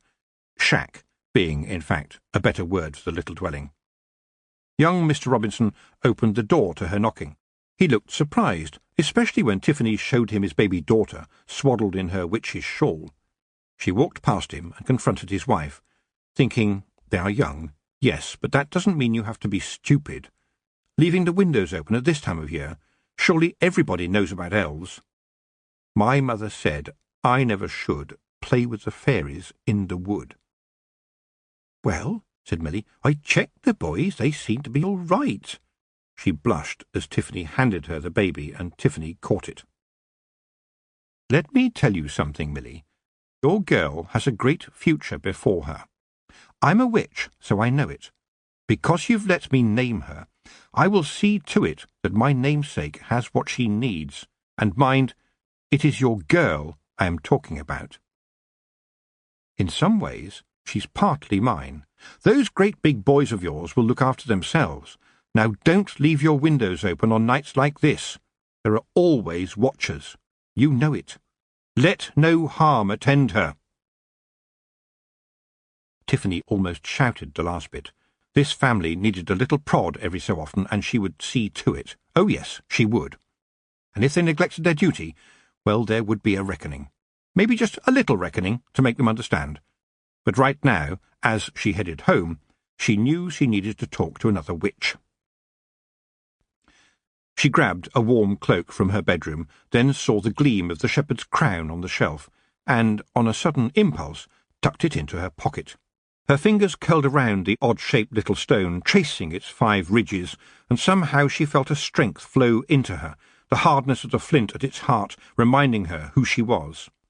I need to keep a piece of the chalk with me, she realized. My land gives me strength, supports me. It reminds me who I am. I am not a killer. I am Tiffany Aching, Witch of the Chalk, and I need my land with me. She sped through the night sky back to Lanka, the cool of the air rushing past, the eyes of the owls watching her in the moonlight. It was almost dawn when she arrived at Nanny Ogg's home. Nanny was already up, or rather she hadn't yet got down, since she had spent the night at a deathbed. She opened her door and blanched a little when she saw Tiffany's face. "Elves?" she asked grimly. "Magrat told me, you know. You got trouble over in the chalk." Tiffany nodded, any calm deserting her as tears suddenly choked her voice, and over the requisite cup of tea in Nanny's warm kitchen she told her what had happened. Then she came to the bit of the story which she struggled to get out. All she could say was, "The elves, with little Tiffany, they were going to—" She choked a little, then, "I killed all 3 of them," she wailed. She looked despairingly at Nanny. "Good," said Nanny. "Well done. Don't trouble yourself, Tiff. If they was hurting that baby, well, what else could you do? You didn't enjoy it?" she asked carefully, eyes shrewd in her wrinkled face. "Of course not," Tiffany cried. "But, Nanny, I just did it almost without thinking." "Well, you might have to do it again soon if the elves keeps on coming," Nanny said briskly. "We're witches, Tiffany. We has the power for a reason. We just has to make sure as it's the right reason. And if there's an elf coming through and hurting a baby, take it from me, that is the right reason." She paused. If when people do the wrong things, well, why would they be surprised if bad things then happen to them? Most of them knows this, you know. I remember Esme telling me once she was in some hamlet or other, Spickle, Spackle, somewhere like that, and people was trying to string up this man for killing 2 children, and she said as he knew he deserved it. Apparently he said, "I did it in liquor and it ended in hemp." She sat wearily down, allowing Grebo to clamber onto her ample lap. "Reality, Tiff," she added. "Life and death. You knows it." She scratched the tomcat behind what might be described as an ear by someone with very poor eyesight. "Is the child all right?" "Yes, I took her back to her parents, but they won't look after her properly." "Some folk just don't want to see the truth, even when you points it out to 'em. That's the trouble with elves. They will keep coming back." Nanny sighed heavily. "People tell stories about 'em, Tiff," she said. "They make them sound fun. It's as if their glamour hangs around after they've gone and stays in people's heads, telling them that elves is no problem. Just a bit of mischief." Nanny sank further into her chair, knocking a small family knick-knack off the table beside her. "Feagles," she said. "They're mischief. But elves? Elves is different. You remember how the cunning man crept into people's heads, Tiff? How he made people do things, awful things. Tiffany nodded, her mind replaying horrible images while her eyes still focused on the knick-knack on the floor. A present from Quirm from one of her daughters-in-law, and Nanny hadn't even noticed she had knocked it over. Nanny, who treasured every small object her family gave her, who would never ever fail to notice if something was damaged. "Well, that's nothing to what them elves might do, Tiff," Nanny continued. "There is nothing they likes more than watching pain and terror, nothing that makes 'em laugh more, and they love stealing babbies. You did well to stop 'em this time. They will come again, though." "Well, then they will have to die again," said Tiffany flatly. "If you are there," Nanny said carefully. Tiffany slumped. "But what else can we do? We can't be everywhere." "Well," said Nanny, "we've seen him off before. It was hard, for sure, but we can do it again. Can't that elf of yourn help?" "Nightshade," Tiffany said. "They won't listen to her the way things are right now. They threw her out." Nanny pondered a bit, then appeared to come to a decision. There is someone they might listen to, or at least they used to listen to him, if he can be persuaded to take an interest. She looked at Tiffany appraisingly. "He don't like to be disturbed, though I have visited him before, once, with a friend." Her eyes grew misty at the memory. Nanny's friend on that occasion had been Count Cassanunder, the highwayman who carried a stepladder on his horse on account of his being a dwarf, and was most gallant towards the ladies he encountered. "And I think Granny and he may have had words in the past. He likes ladies, though. A pretty young thing like you might be just his cup of tea." Tiffany bristled. "Nanny, you can't be suggesting—" "Lordy, no, nothing like that. Just a bit of persuading. You are good at persuading folks, ain't you, Tiff?" "I can do persuading," Tiffany said, relaxing a bit. "Who do you mean, and where do I go?" The Long Man. Tiffany had heard a lot about the Long Man, the barrow that led to the home of the King of the Elves, mostly from Nanny Ogg, who had gone into the barrow and met the king once before, when the elves had been getting unruly. The professors would have said that the king lived in a long barrow from ancient times, when people didn't wear clothing and there weren't so many gods, and in a way the king himself was a kind of god, a god of life and death, and, it seemed to Tiffany, of dirt and ragged clothing. And men still sometimes came to dance around by the barrow, horns on their heads, and, usually, a strong drink in their hands. Unsurprisingly, they found it hard to persuade young women to go up there with them. There were 3 mounds to the barrow, 3 very suggestive mounds that no country lass who had watched sheep and cows in action could fail to recognise. There was always a lot of giggling from the girls training to be witches when they first flew over it and saw it from the air. Tiffany headed up the overgrown path, pushing her way through thorns and trees, untangling her witch's hat from a particularly insistent bush at one point, and stopped by the cave-like entrance. She was strangely reluctant to duck under the lintel, past the scratched drawing of the man with horns, and down the steps she knew she would find once she had pushed aside the stone at the entrance. "I cannot face him just by myself," she thought with terror. "I need someone who can at least tell people how I died." And a wee voice said, "Crivens." "Rob anybody?" "Oh, aye. We follow ye all the time, ye ken. Ye are the hag of the hills, and the Long Man is a big hill." "But wait by the gate, please, Rob. I must do this by myself," she said, suddenly filled with sureness that this was the right choice. She had killed the 3 elves. Now she would face their king. "This is hag business, ye ken." "But we knows the king," said Rob. "If and we gae along wi' ye, we can fight yon scunner in his ain world." "Oh, aye," added wee dangerous Spike. "A big laddie, ye ken, but I'll gie the bogle a faceful of feagle he'll nae forget." He experimentally nutted one of the entrance stones, bouncing his head off the rock with a satisfying clunk. Tiffany sighed. "That's what I'm afraid of," she said. "I want to ask the king for his help, not anger him, and I know the Feagles have history with him." "Aye, that's us," said Rob proudly. "We is history." "Nae king, nae queen, nae laird," roared the assembled Feagles. "Nae Feagles," said Tiffany firmly. A sudden burst of inspiration hit her. "I need you just here, Rob anybody," she told him. I have to do my hag business with the king without anyone disturbing me." She paused. "And there are elves afoot. So if any should come seeking their king, I want you, Rob, anybody, we, Dangerous Spike, all of ye, to stop them coming down after me. I need you to do this for me. It's important. Is that understood?" There was a bit of grumbling, but Rob had brightened up. "So we can give 'em scanners a good kicking if they shows up here?" he asked. "Yes," Tiffany said wearily. This was met by a cheer. "Knack, Mac, Feagle, wah-hey!" She left them there, squabbling over who should guard which part of the long man, wee Dangerous Spike bashing his head enthusiastically against the entrance stones again as a sort of warm-up for what he hoped was coming, and she walked into the stinky darkness, clutching the small crowbar she had brought with her along with a horseshoe. She put one hand into her pocket and held tight onto the shepherd's crown, her ground, her turf. "Let's see if I am truly the Hag of the Hills," she thought, and she gripped the big stone blocking the entrance. It rose up gently, no crowbar necessary, the stone crackling as she raised it higher and higher, revealing the steps beyond.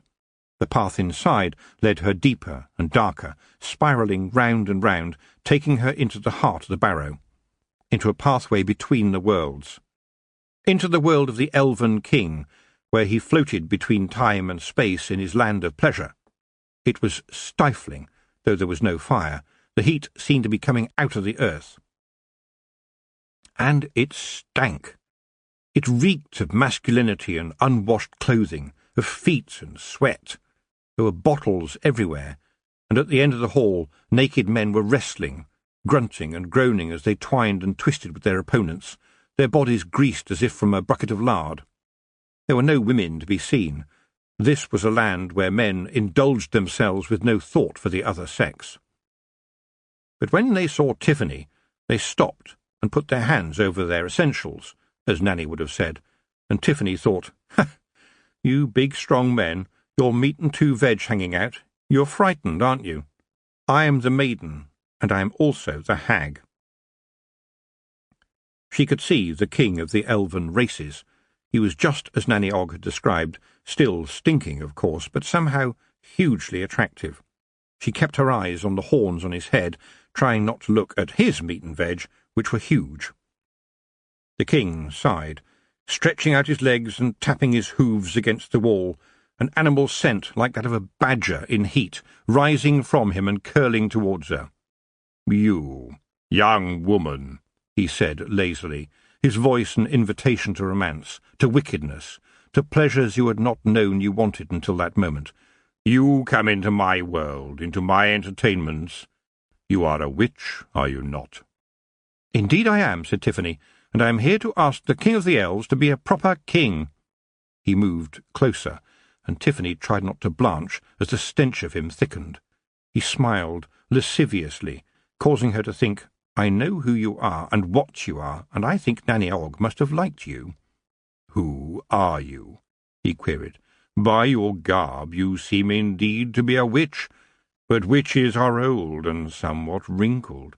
You, girl—" "Sometimes," Tiffany thought, "I am so fed up with being young," a thought that she would most certainly grow out of, assuming she survived long enough. "My youth has got his attention, but what I need is his respect.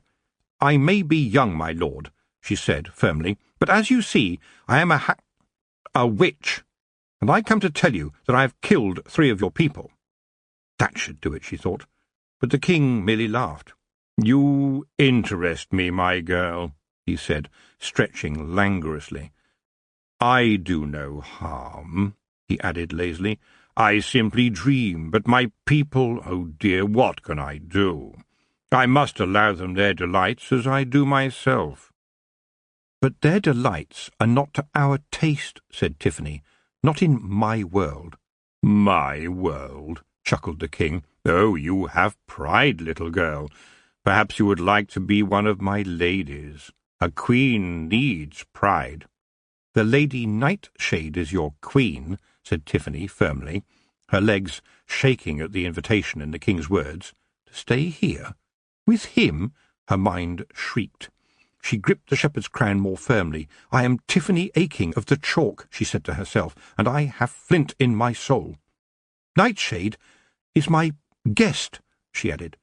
"Perhaps you did not know, my lord, that your queen has been thrown from fairyland by the Lord Peaseblossom?"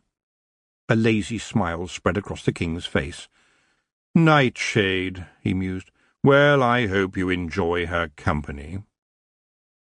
He spread his legs, making Tiffany gulp, and leaned forward. "You begin to tire me now, girl. What do you want from me?" "Get your elves to see sense," said Tiffany, "or there will be a reckoning." Her voice almost wobbled on the last bit of this, but it had to be said, oh yes. There was a huge sigh, and the king yawned as he lay back again. "You come to my abode, and you threaten me," his voice caressed. "Tell me, mistress, what care should I have for those elves who play in your lands? Even the Lady Nightshade. There are other worlds. There are always other worlds." "Well, mine never was a place for elves," Tiffany said. "It was never yours. You just latched onto it, a parasite, and took what you could. But once again, I have to tell you, these are the days of iron. Not just horseshoes, but iron and steel, forged together in great lines across the land. It's called a railway, my lord, and it is spreading across the disk. People are interested in mechanical things because mechanical things work, while old wives' tales mostly just don't kill them. And so people laugh at the fairies, and as they laugh, so you will dwindle. You see, nobody cares about you any more. They have the clacks, the railways, and it's a new world. You and your kind have no future here now other than in stories." She said the last word contemptuously. "Stories?" the king mused. "A way into the minds of your peoples, mistress. And I can wait. The stories will survive when this railway you speak of is long gone." "But we will not stand by to see small children taken as playthings for elves any more," Tiffany said. "I and others will burn those who take them. This is a warning. I would like it to be friendly, but alas, it seems this is not possible. You are living in railway time, and you should leave us be." The king sighed again. Perhaps, he said. "New lands to discover could be entertaining, but I have told you, I have no desire to visit your land in this time of iron. After all, I have all the time I wish for. What about the elves who've already come through?" "Oh, just kill them if you wish," the king smiled again. "I may remain here until the end of time, and I don't think that you would want to be there. But I have always liked the ladies, and so I will say that if elves are stupid, they deserve my censure and your wrath. My dear Mistress Aching, and yes, I do know who you are. You clasp good intentions to you like a mother clutches her young. Now, should I even let you leave, when I am looking for entertainment?" He sighed. "I do so desire new amusements sometimes. Perhaps to tinker with something, to discover new interests. And one new interest could be you. Do you think that I will let you leave my home?" His heavy-lidded eyes caressed her. Tiffany swallowed. "Yes, Your Majesty, you will let me leave." "Are you so sure?" "Yes." Tiffany wrapped her hand around the shepherd's crown once again, and felt the flint at its centre give her strength, draw her back to her own land, to her land above the wave. She stepped backwards slowly, and nearly tripped over something on the floor behind her. The king was staring too. It was a white cat, and she heard the king's voice, surprised for the first time. "You?" And then there was an end to it, and Tiffany and you spiralled the way back they had come, and the Feagles were outside, patrolling up and down, and enjoying the happy opportunity of fighting a tree or two, since no elves had turned up. But these trees were still right scunners, sticking their barbs as they did into Feagle heads and beards. They deserved a good kicking. "Well, I'm not sure that did any good," Tiffany said to Rob as she emerged from the tunnel. "Weel," said Rob, "anybody, let them come. You will always have your feagles. We feagles are everlasting." "Everlasting, if there is enough to drink," Wee Dangerous Spike added. "Rob," said Tiffany firmly, "right now not one of you needs a drink. We need a plan." She thought for a moment. "The king will not help, yet. But he is looking for new entertainments. Perhaps if we offer him something of that ilk, then he will think more kindly upon us and at least leave us alone. Leave us to kill his elves," she thought to herself. He did say he wouldn't mind. Would he change his mind?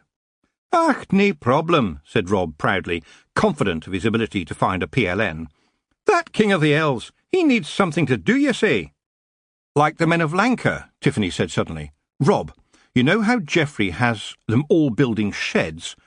Well, you built a pub once. How difficult would a shed be?" "Nae trouble at all. Right, lads," said Rob, happy now, for he had his PLN. "Let's off-ski." He looked down at you. "How come your pussycat follows you around, mistress?" "I don't know," said Tiffany. "She's a cat. They can go anywhere. And after all, she was Granny Weatherwax's cat, and that means quite a lot." But Rob wasn't listening. Not now. He was thinking of his PLN. And the following day, at the mouth of the Long Man, there was a shed replete with everything a gentleman could require, including fishing line and every tool you can think of, all made of wood or stone. Tiffany thought that might make the King of the Elves happy, but she did not feel it would get his help. Lord Peaseblossom lounged on a velvet-covered couch in Fairyland, idly fingering the ruff of feathers around his neck, swigging from a goblet of rich wine. Lord Lankin had just entered the chamber. He bowed before his new king, a glorious red broom of a tail slung casually round his neck, memento of a recent raid. "I believe, my lord," he said lazily, silkily, "that our warriors will soon wish for greater enjoyments in the human world. The barriers seem weak, and those of us who slip through to hunt are finding no real opposition." Peaseblossom smiled. He knew that his elves had been testing the gates, some skipping through the red stones of Lanka, whilst others had gambled near the villages of the chalk, wary only of the little red-haired men who liked nothing more than a fight with an elf. The elves were like the Feagles in one respect. If there was nobody to fight, they would fight amongst themselves. And squabbling was de rigueur in Fairyland. Not even cats were as bad. It has in fact been said that elves are like cats, but cats will work together, for instance when sharing a kill, while elves squabble and fight so that a third party may go home with the food. And elves could take umbrage. They loved umbrage, and as for sulking, that was a top entertainment. But everywhere they had been, they had stirred up little pockets of trouble, being nuisances, causing damage for damage's sake, stealing sheep, cows, even the occasional dog. Only yesterday Mustard Seed had gleefully snatched a ram from its flock on the hills and then loosed it in a small china shop, laughing as it had lowered its horns and, yes, rammed the shelves. But there was no rhyme nor reason to it. They needed to show what they could really do. Perhaps, Peaseblossom mused, the time was afoot to lead his elves on a raid that all elves would sing about for a long time to come. A smile flickered across his thin, sharp face, and he waved a hand in the air, changing his tunic instantly to one of leather and fur, a crossbow tucked into his belt. "We will put a girdle of glamour around their world," he laughed. "Go, my elves, go make your mischief. But when this still-bent moon swells to her full glory, we will go together in force. That land will be ours once more." In her father's barn, Tiffany was watching Nightshade wake up. She had mixed up a new tonic for her yesterday, a good strong dose of reciprocal greens. It looked a rather poisonous green before it was heated up, but in most cases the end certainly justified the greens, which had made the elf sleep deeply for a whole day, giving her body a chance to regain its strength. and, incidentally, giving Tiffany a chance to go round the houses without worrying about what the Feagles might do in her absence. I might even have time to fly to Lanka and check on Geoffrey if I do it once more, she thought.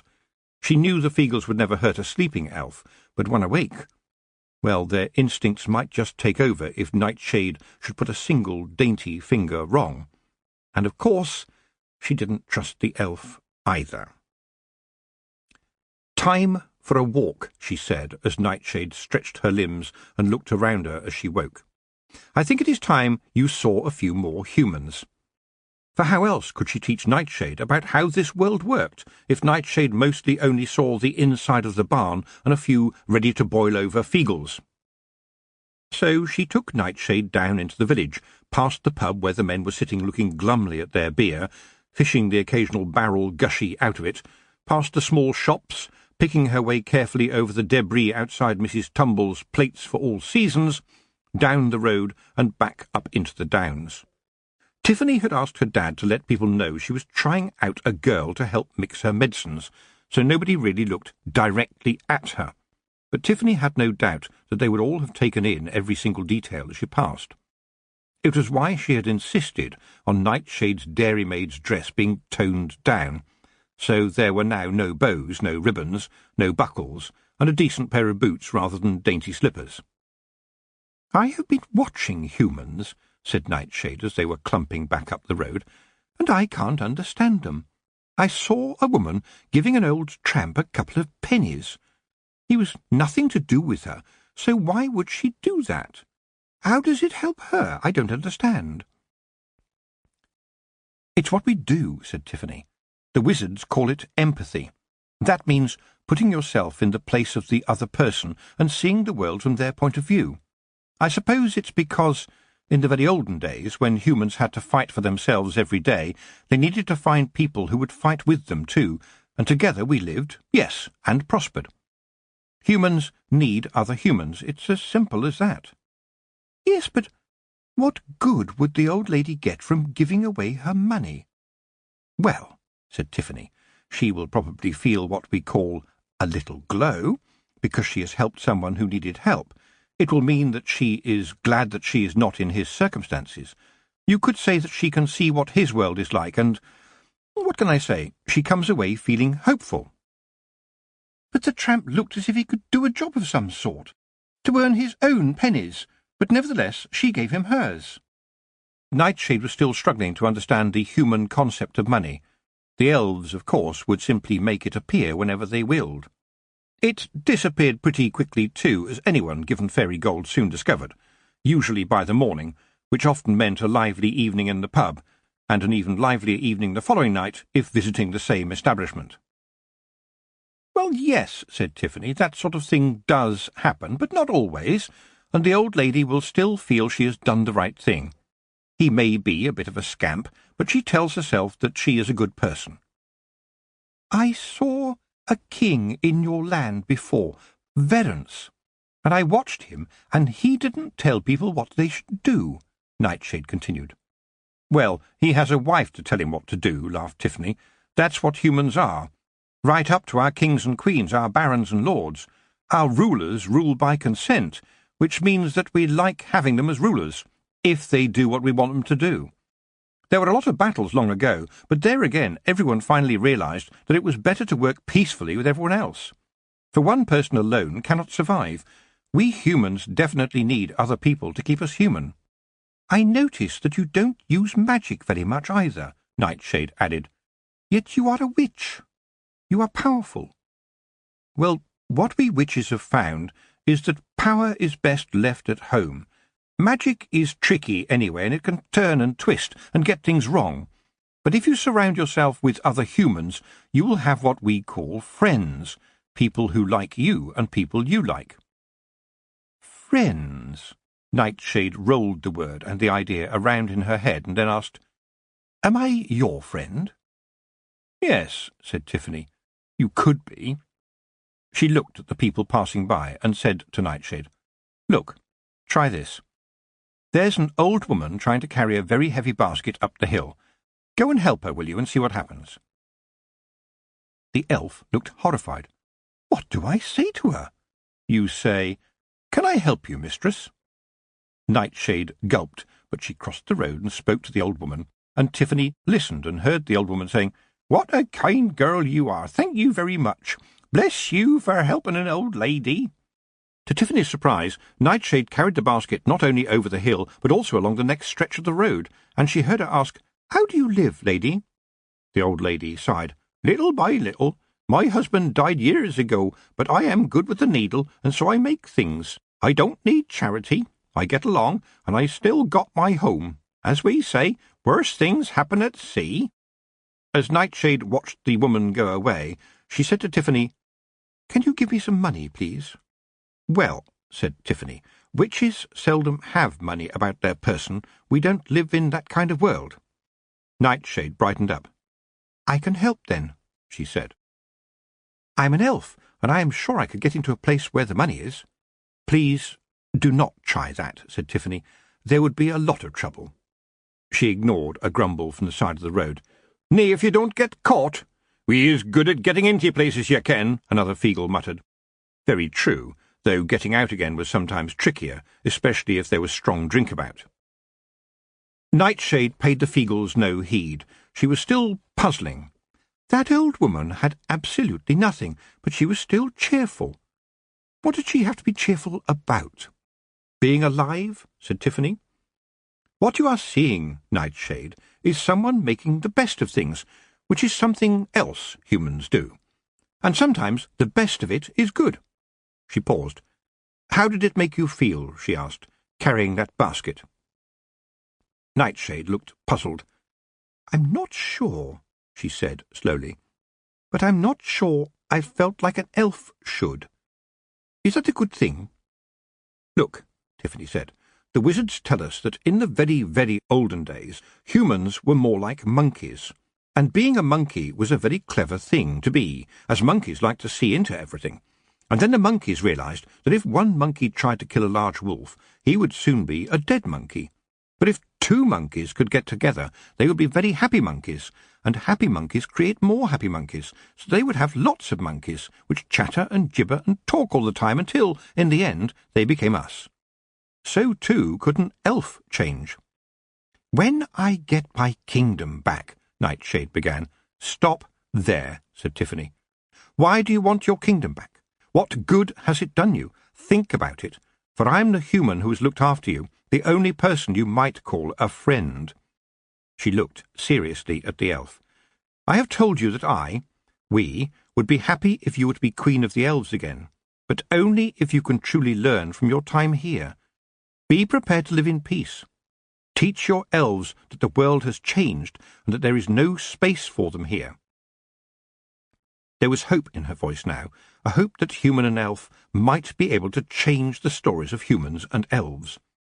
A princess doesn't have to be blonde and blue-eyed and have a shoe size smaller than her age, she thought. People can trust witches and not fear the old woman in the woods, the poor old woman whose only crime was to have no teeth and to talk to herself. And perhaps an elf could learn to know mercy, to discover humanity. "If you learn things," she finished softly, "you might find yourself building a different kind of kingdom." Chapter 16. Mr. Sideways. The old boys in the villages around Granny Weatherwax's cottage had swiftly taken a liking to Geoffrey. They respected Nanny Ogg and Tiffany, of course, but they really liked Geoffrey. They would taunt him sometimes. After all, he was in a woman's business. But when he got on his broomstick, sometimes even with his goat perched behind him rather than harnessed to its little cart, and whizzed away to the horizon, they were speechless. Even when he was really busy, he always had time to stop and chat, and there was always a brew on in any shed when he came by, and a broken biscuit for Mephistopheles. The old boys were fascinated by the goat, but wary none the less after the day when someone gave it a drink of ale just to see what would happen, and to their astonishment, Mephistopheles danced like a ballerina and then kicked a young tree so hard that its trunk split in two.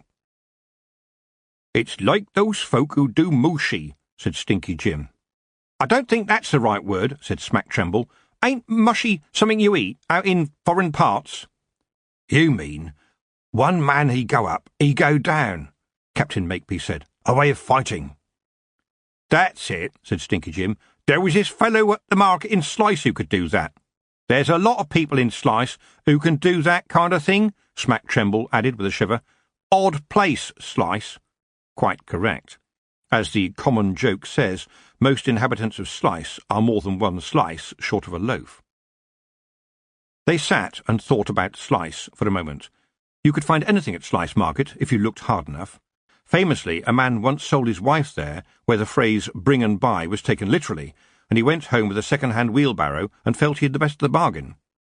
Then they looked at the remains of the sapling and agreed that Mephistopheles was indeed a remarkable goat, but perhaps it would be best to leave his diet alone.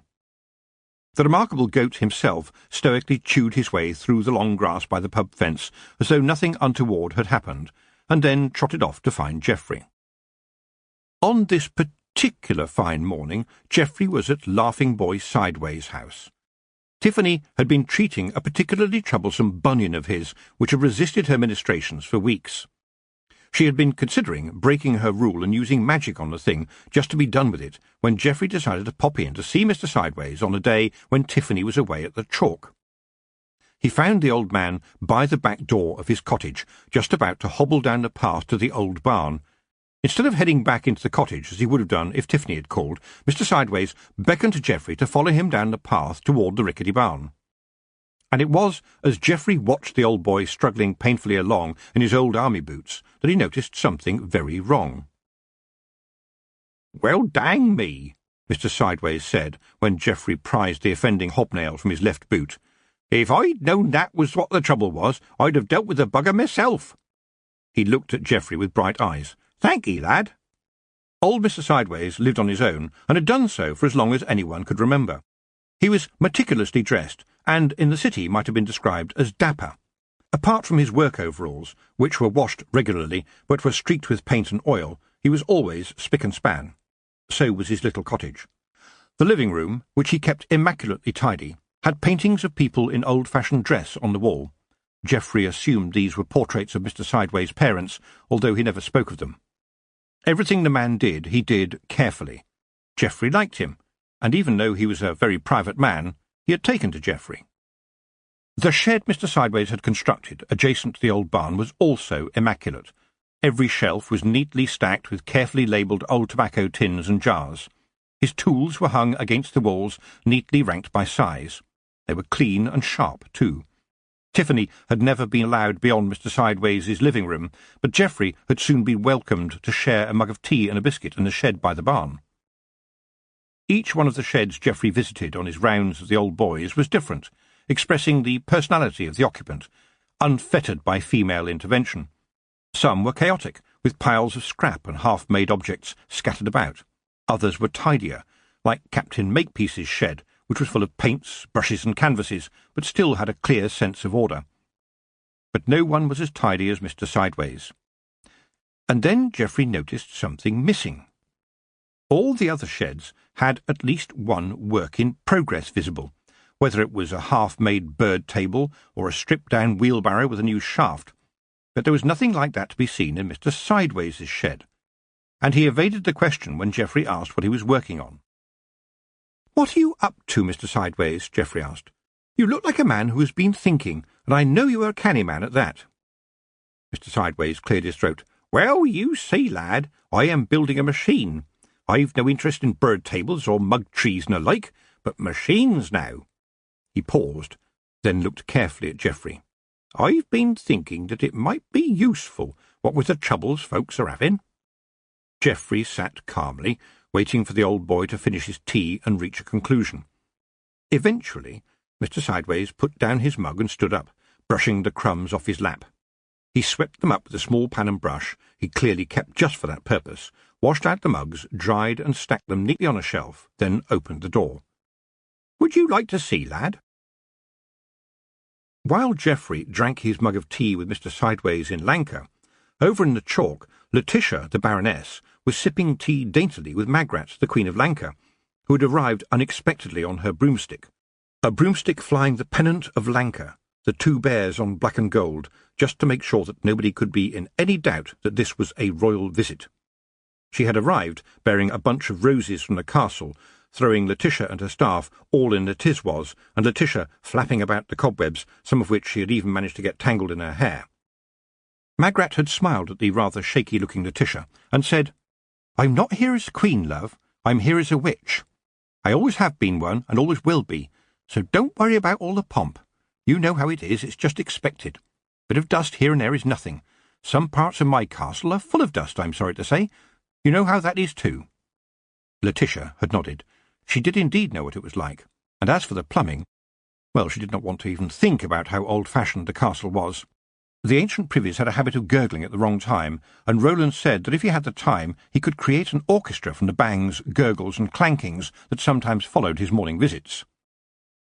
She had rallied the troops, though, and now the two ladies sat side by side in the castle hall, breathing in the peaty fumes from the fireplace. It was always, always cold there, even in summer, which was why the fireplaces were so big and ate several small trees at a time. The kitchen staff had brought out a hasty tray with tea and little snacks, and yes, the sandwiches did have the crusts cut off to make them appropriately dainty for the two noble ladies. Magrat sighed. She really hoped Letitia at least asked for the crusts to be given to the birds. There was also a plate of rather wobbly cupcakes. It appears to be a fact of life that if two or more well-born ladies should gather together, cupcakes are essential. Otherwise the ceiling might fall on them. "I made those," Letitia said proudly, "yesterday, from a recipe in Nanny Ogg's new cookbook. You know, a lot of what you fancy makes you fat."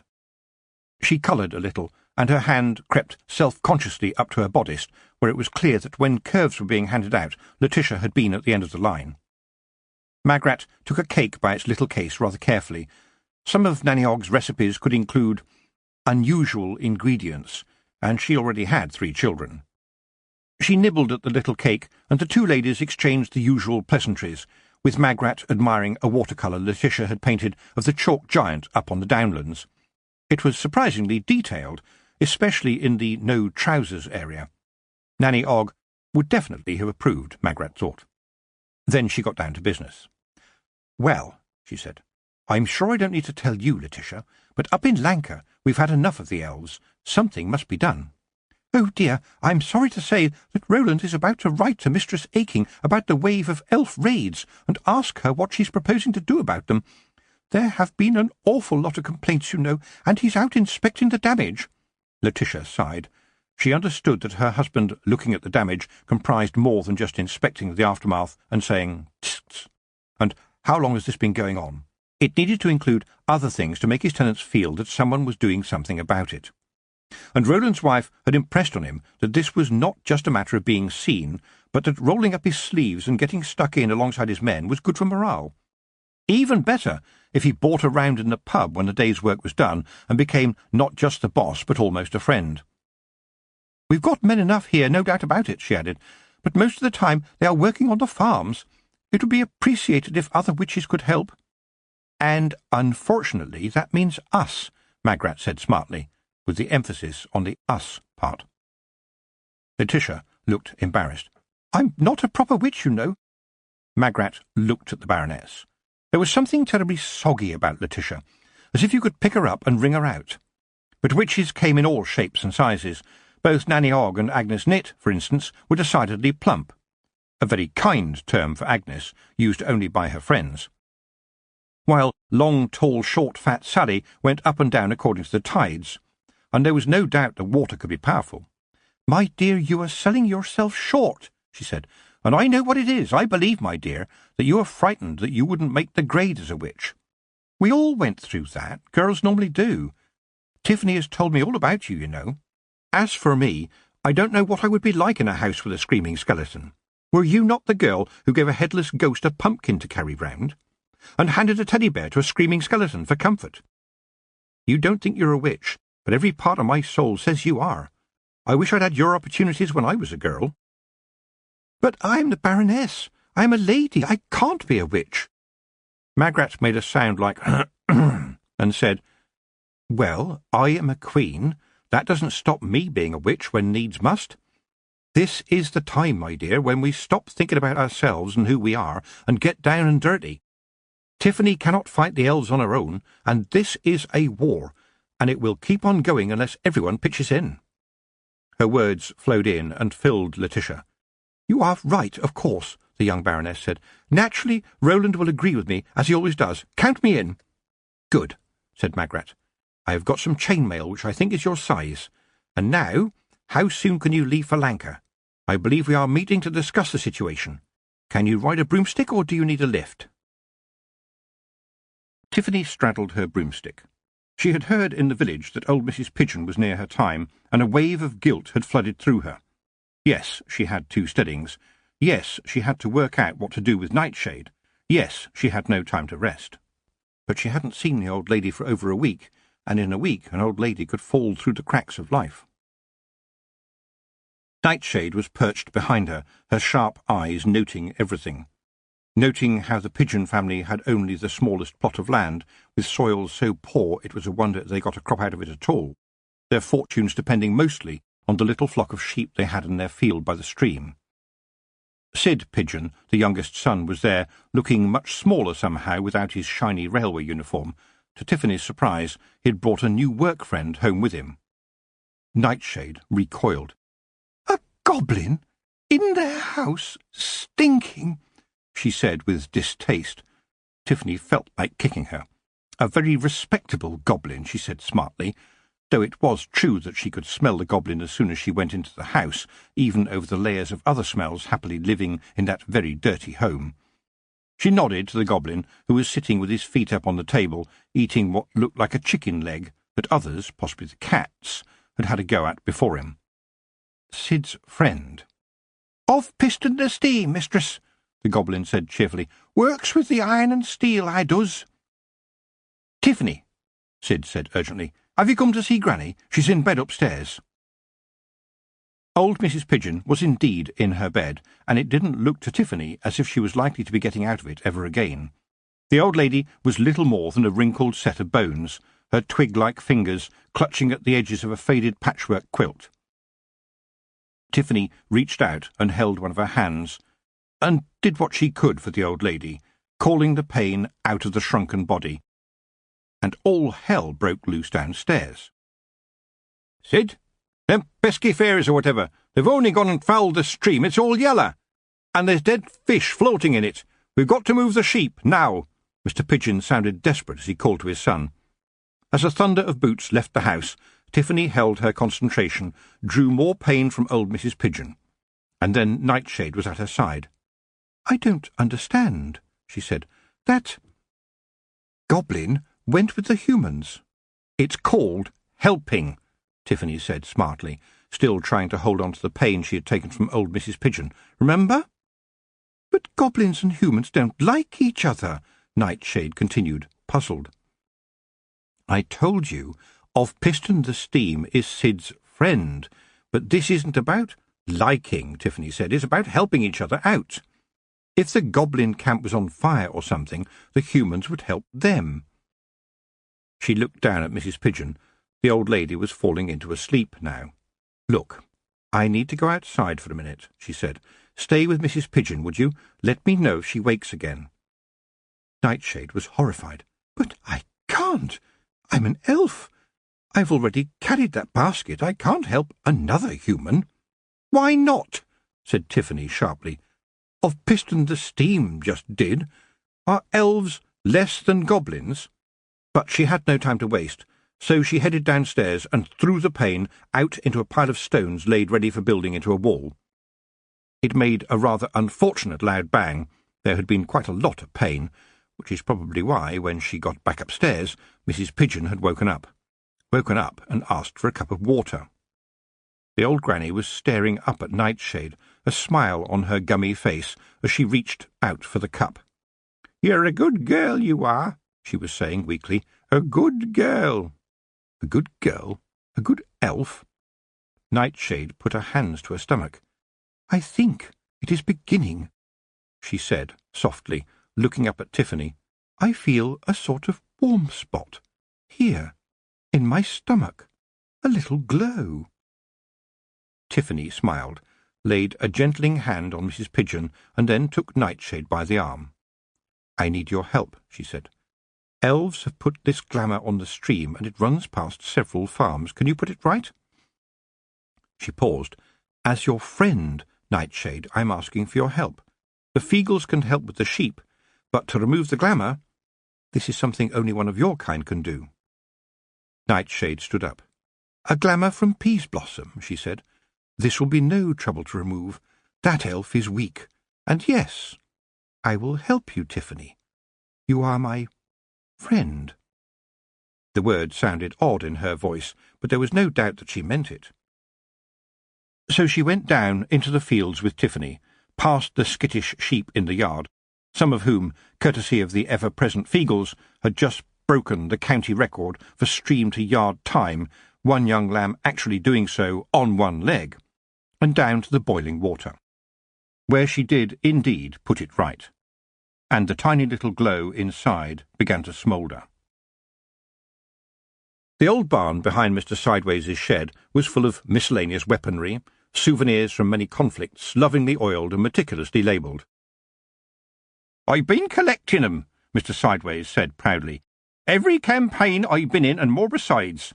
You should always keep your weapons handy. I mean, I don't say anything bad about trolls and the dwarfs, but we fought them more than once, and so I say you always have to make sure. Somebody says something, and before you know it, we're knee-deep in dwarfs. They give you the up and under. You can't trust them with the up and under." Geoffrey looked around the walls of the barn in astonishment. The machinery of death was everywhere if you looked at it properly. And there he was, this smiling old man with whom he'd just been sharing a cup of tea, eyes sparkling, ready to face the foe, especially if it wasn't human. And he was known as Laughing Boy. What would he have been like if he had been known as Scowling Boy? "I can turn a lathe as good as anybody," Mr. Sideways said. "A lathe," said Geoffrey. "You get swarf, don't you?" "Oh, yes. Terrible stuff if it gets in your eye." He smiled.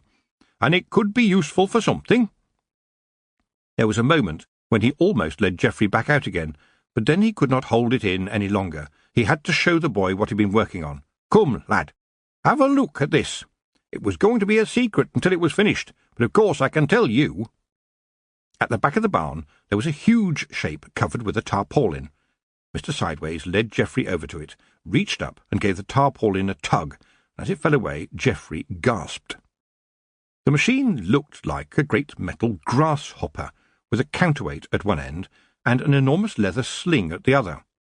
As he gazed at the machine in astonishment, Geoffrey realised that he had seen something similar in the books Mr. Wiggle had showed him at home. He said, "This looks dangerous." "I hope so," said Mr. Sideways. "I've always wanted one of these, ever since I saw them in action. The dwarfs had ones a bit like this, which could throw a troll flat on his back. Those dwarfs know a thing or two, I must say, and I'm very big on gnome defence." He coughed. "Got the idea to build one after I'd been watching the lads down the pub do the stick and bucket dance. A dance that should only be performed when no women are nearby. If you saw it, you would know why." "So I see," said Geoffrey. "Captain Makepeace is very impressed," Mr. Sideways added. "So me and the boys are going to try it out tomorrow, but nowhere anyone can see us." These old gentlemen have certain qualities, Geoffrey thought. Just because they are old doesn't mean they can't be powerful. Chapter 17. An Argument of Witches. Through the unbarred door, Lord Lankin creeps into a crumbling old manor house, up the creaky stairs, snuffing out the candles in the sconces as he passes. He opens an unbolted door and prowls into a nursery, where a young nursemaid rocking a cradle looks up, gazes into his eyes, and then pulls a sharp pin from her basket. Sitting in the great hall at Lanka Castle with their allies and friends, Tiffany and the witches of Lanka contemplated the construction of a battle plan. It had taken some effort to get everyone there and settled down. Geoffrey had done a marvellous job rounding up reinforcements from all over, flying hours in every direction with Tiffany's message to every witch she could name. Even blind Mrs. Happenstance and long, tall, short, fat Sally had turned up, with Mrs. Proust from Ankh-Morpork, and there was a group of younger witches too, Anagramma Hawkin, Petulia Gristle, Dimity Hubbub, Harrietta Bilk, and others. Under Queen Magrat's watchful eye, Letitia ticked them off Tiffany's list as they arrived. Having a queen backing you up was a good thing, Tiffany thought. as Mrs. Earwig came in and started bossing everyone around. Magrat swiftly put a stop to that, for even Mrs. Earwig found that she couldn't argue with royalty. But dealing with witches altogether was like carrying a tray full of marbles. Witches were very good at rubbing one another up the wrong way, and little feuds turned up and went away and disappeared and started again. It was silly, and everybody knew it, but they couldn't help themselves. Geoffrey came into his own on occasions like this. Whenever bickering broke out, he was there with the perfect word or a sympathetic smile. Seeing his calm weaving doing its subtle work was a joy, Tiffany thought. You could almost see the calm coming out of his ears. "Ladies," Tiffany said, calling the meeting to order, "here's the problem. The elves are back again, this time in force, and if we don't stop them soon, things will get very bad indeed. I know some of you have encountered elves before," she looked at Nanny Ogg and Magrat, "but many of you have not. They are a formidable foe." Nightshade was standing at the side of the hall, almost too demure in her dairymaid's dress. She didn't seem very formidable, but a few of the older witches were eyeing her as though they had just encountered a bad smell. Mrs. Earwig tutted and looked as though she was about to say something, but Petulia got there first. "Tiff, are you sure that it's wise to have an elf here listening to this?" she asked. "Don't you worry, my girl," Nanny Ogg said. "If our little friend tries anything, there will be fireworks and no mistake. Certainly no more elf." "The last time this happened, didn't the King of the Elves intervene?" Anagramma Hawkin asked, looking at Nanny Ogg. "He did indeed, but he almost didn't. Tiffany's been to see him already, and it seems old Orny ain't interested," Nanny answered. "Can't rely on him in any case." "Time moves differently in his realm," Tiffany explained. "Even if he did decide to do something, it might be now, or next month, or next year." "What about the wizards?" asked another witch. "Why aren't they here?" Nanny snorted. "Ha! That lot. By the time they got a spell ready, the elves would be over the ramtops and far away." She adjusted her position and sniffed. "No, this is witches' business. Them wizards have all got their bums on chairs and their noses stuck in books." She said this last word with a sideways glance at Mrs. Earwig, who was, of course, known for her love of writing. Most everyday working witches believed the best use for a book was on a nail in the privy. Magrat cut in quickly. "We also have all the support of Lancre that Verence and I can muster." "Well, that's my Sean," said Nanny with satisfaction. Sean Ogg was the army of Lancre, as well as its bottle-washer, butler, gardener, trumpeter, and, a role Sean would have liked to lose, the man who checked the guard-robes and removed all the night waste. "And I reckons our Jason can provide us with a few horseshoes, being as he's the blacksmith," Nanny added, for those who might not know. Geoffrey coughed. "I've been working on a few ideas with some of the older gentlemen," he said softly. "We have something I think might be useful." "And there's Hodgesarg," said Magrat. Hodgesarg, the royal falconer, was a surprising asset, since elven glamour didn't seem to work on him, probably because he spent so much time with his beloved birds that a part of his brain was a falcon by now, and hence unprepared to share space with any other predator. It was generally believed that this was also what stopped the birds from pecking out his eyeballs. Mrs. Earwig laughed confidently. "So what is the problem, may I ask? There are plenty of us here, surely more than enough for a few elves." She looked scornfully at Nightshade. Nanny Ogg exploded. "No, there's not enough of us. How many witches have we here?" She looked around the room. 10, 12 maybe. More if you include Geoffrey and Letitia and the young girls still training, but only half of us, being senior witches, were as much real experience. The elves are sneaky. They'll have the glamour on you before you know it. They come quietly, like a silent but deadly fart, and they get you before you can pinch your nose. Even Esme Weatherwax could barely withstand their power. She fought and you all remember what she was like. They didn't get past her, but it was a close thing. Ladies, these here elves are horrible. We're right to be fearful. They do things to you, get at you." "It happened to me too," said Magrat. "The glamour makes you feel small and worthless. Those of us who have faced it before can't warn the rest of you enough." "I fear you are exaggerating. There's nothing glamorous about that," Mrs. Earwig said scornfully, pointing at Nightshade. "Well, you've certainly never met no fairy. If you had, you would have scars," Nanny spat. She had turned an interesting colour, and Tiffany intervened quickly before sparks really began to fly. Ladies, I think it would be useful to have a little demonstration of the power of an elf. Nightshade, would you be prepared to give us a taste of your glamour? There was a collective intake of breath as the assembled witches realised what Tiffany was suggesting. Be careful, Nightshade, very careful. Those of us who have met the glamour before will keep an eye on you. I sincerely hope that we won't have a problem. And Nightshade smiled, not a particularly pleasant smile, Tiffany noticed. Ladies, said Magrat to the others, trying to prepare them, to be a witch is to be full of yourself, and in charge of yourself as well. It would be a good idea to watch one another when the glamour starts to take hold. Pish and pish, said Mrs. Earwig. I am my own woman, and always will be. I am a witch, whatever you might think, and I don't deal in fairy tales. In a syrupy voice, Nanny Ogg said, You just write them, Mrs. Earwig. But not as reality, said Mrs. Earwig. That's allowed. Nanny Ogg looked at her face and thought, We will see. Ladies, asked Tiffany, are you all ready? There were some nods and yeses, so she said, Nightshade, please show us your glamour. And she grasped the shepherd's crown in her pocket. This was a moment when she knew she would need to keep a strong hold on her sense of self. Yan Tan Tethera, she chanted softly to herself. Yan Tan Tethera.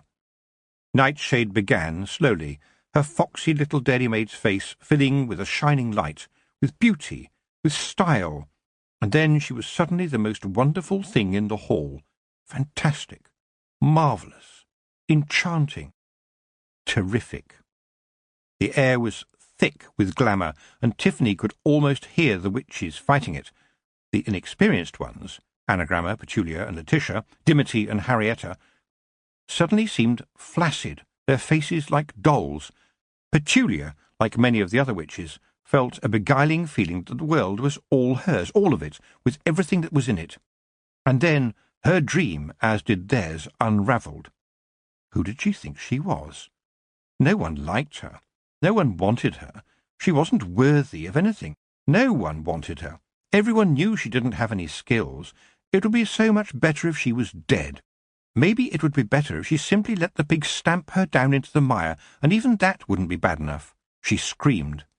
Tiffany moved towards Nightshade, and almost like a bubble bursting, the elf let go, and her glamour was all gone. But everyone in the hall looked shaken. Except, Tiffany noticed, Mrs. Earwig. So, what happened? The older witch snapped bossily. What are you all doing? Mrs. Earwig, did you not feel as though you were small, nasty, and a waste of space, totally without redemption? Lettice Earwig's face held nothing but puzzlement. Nightshade looked at her and back to Tiffany. It was like hitting a rock, she said. This one has something interesting. Something missing. She turned to stare again at Mrs. Earwig. Are you sure you are not an elf? She queried. How dare you? I am just Lettice Earwig. No one can stop me being me. Perish the thought, said Tiffany. But everyone else was affected. And that, ladies, was just one elf. Imagine what it will be like when we are facing a horde of them. It was like seeing my father, said Geoffrey. I heard a voice telling me that I was no good and I never would be. A mouse, a maggot, no one worth crying for. He was never satisfied about anything. His words sang into the room, and the witches' faces showed that each knew exactly what he was talking about.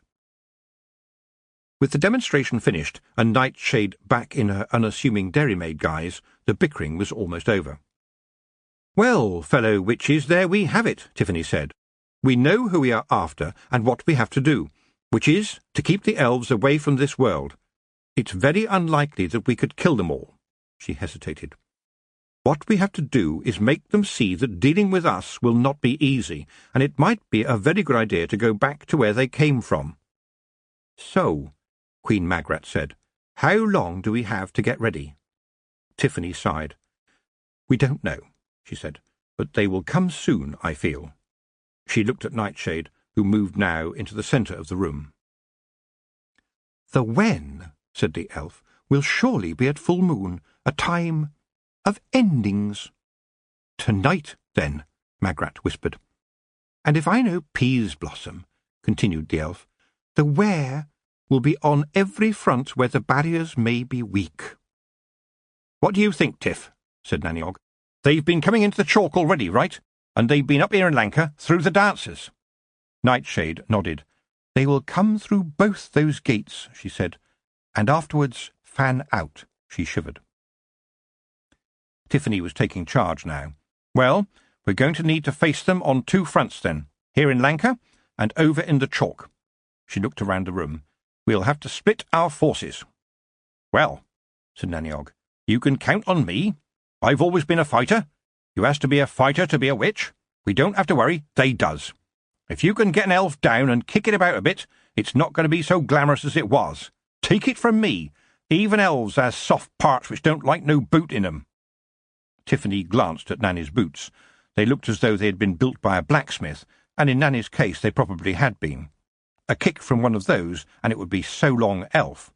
It might not kill them, but you could certainly say that all the glamour would have been kicked out.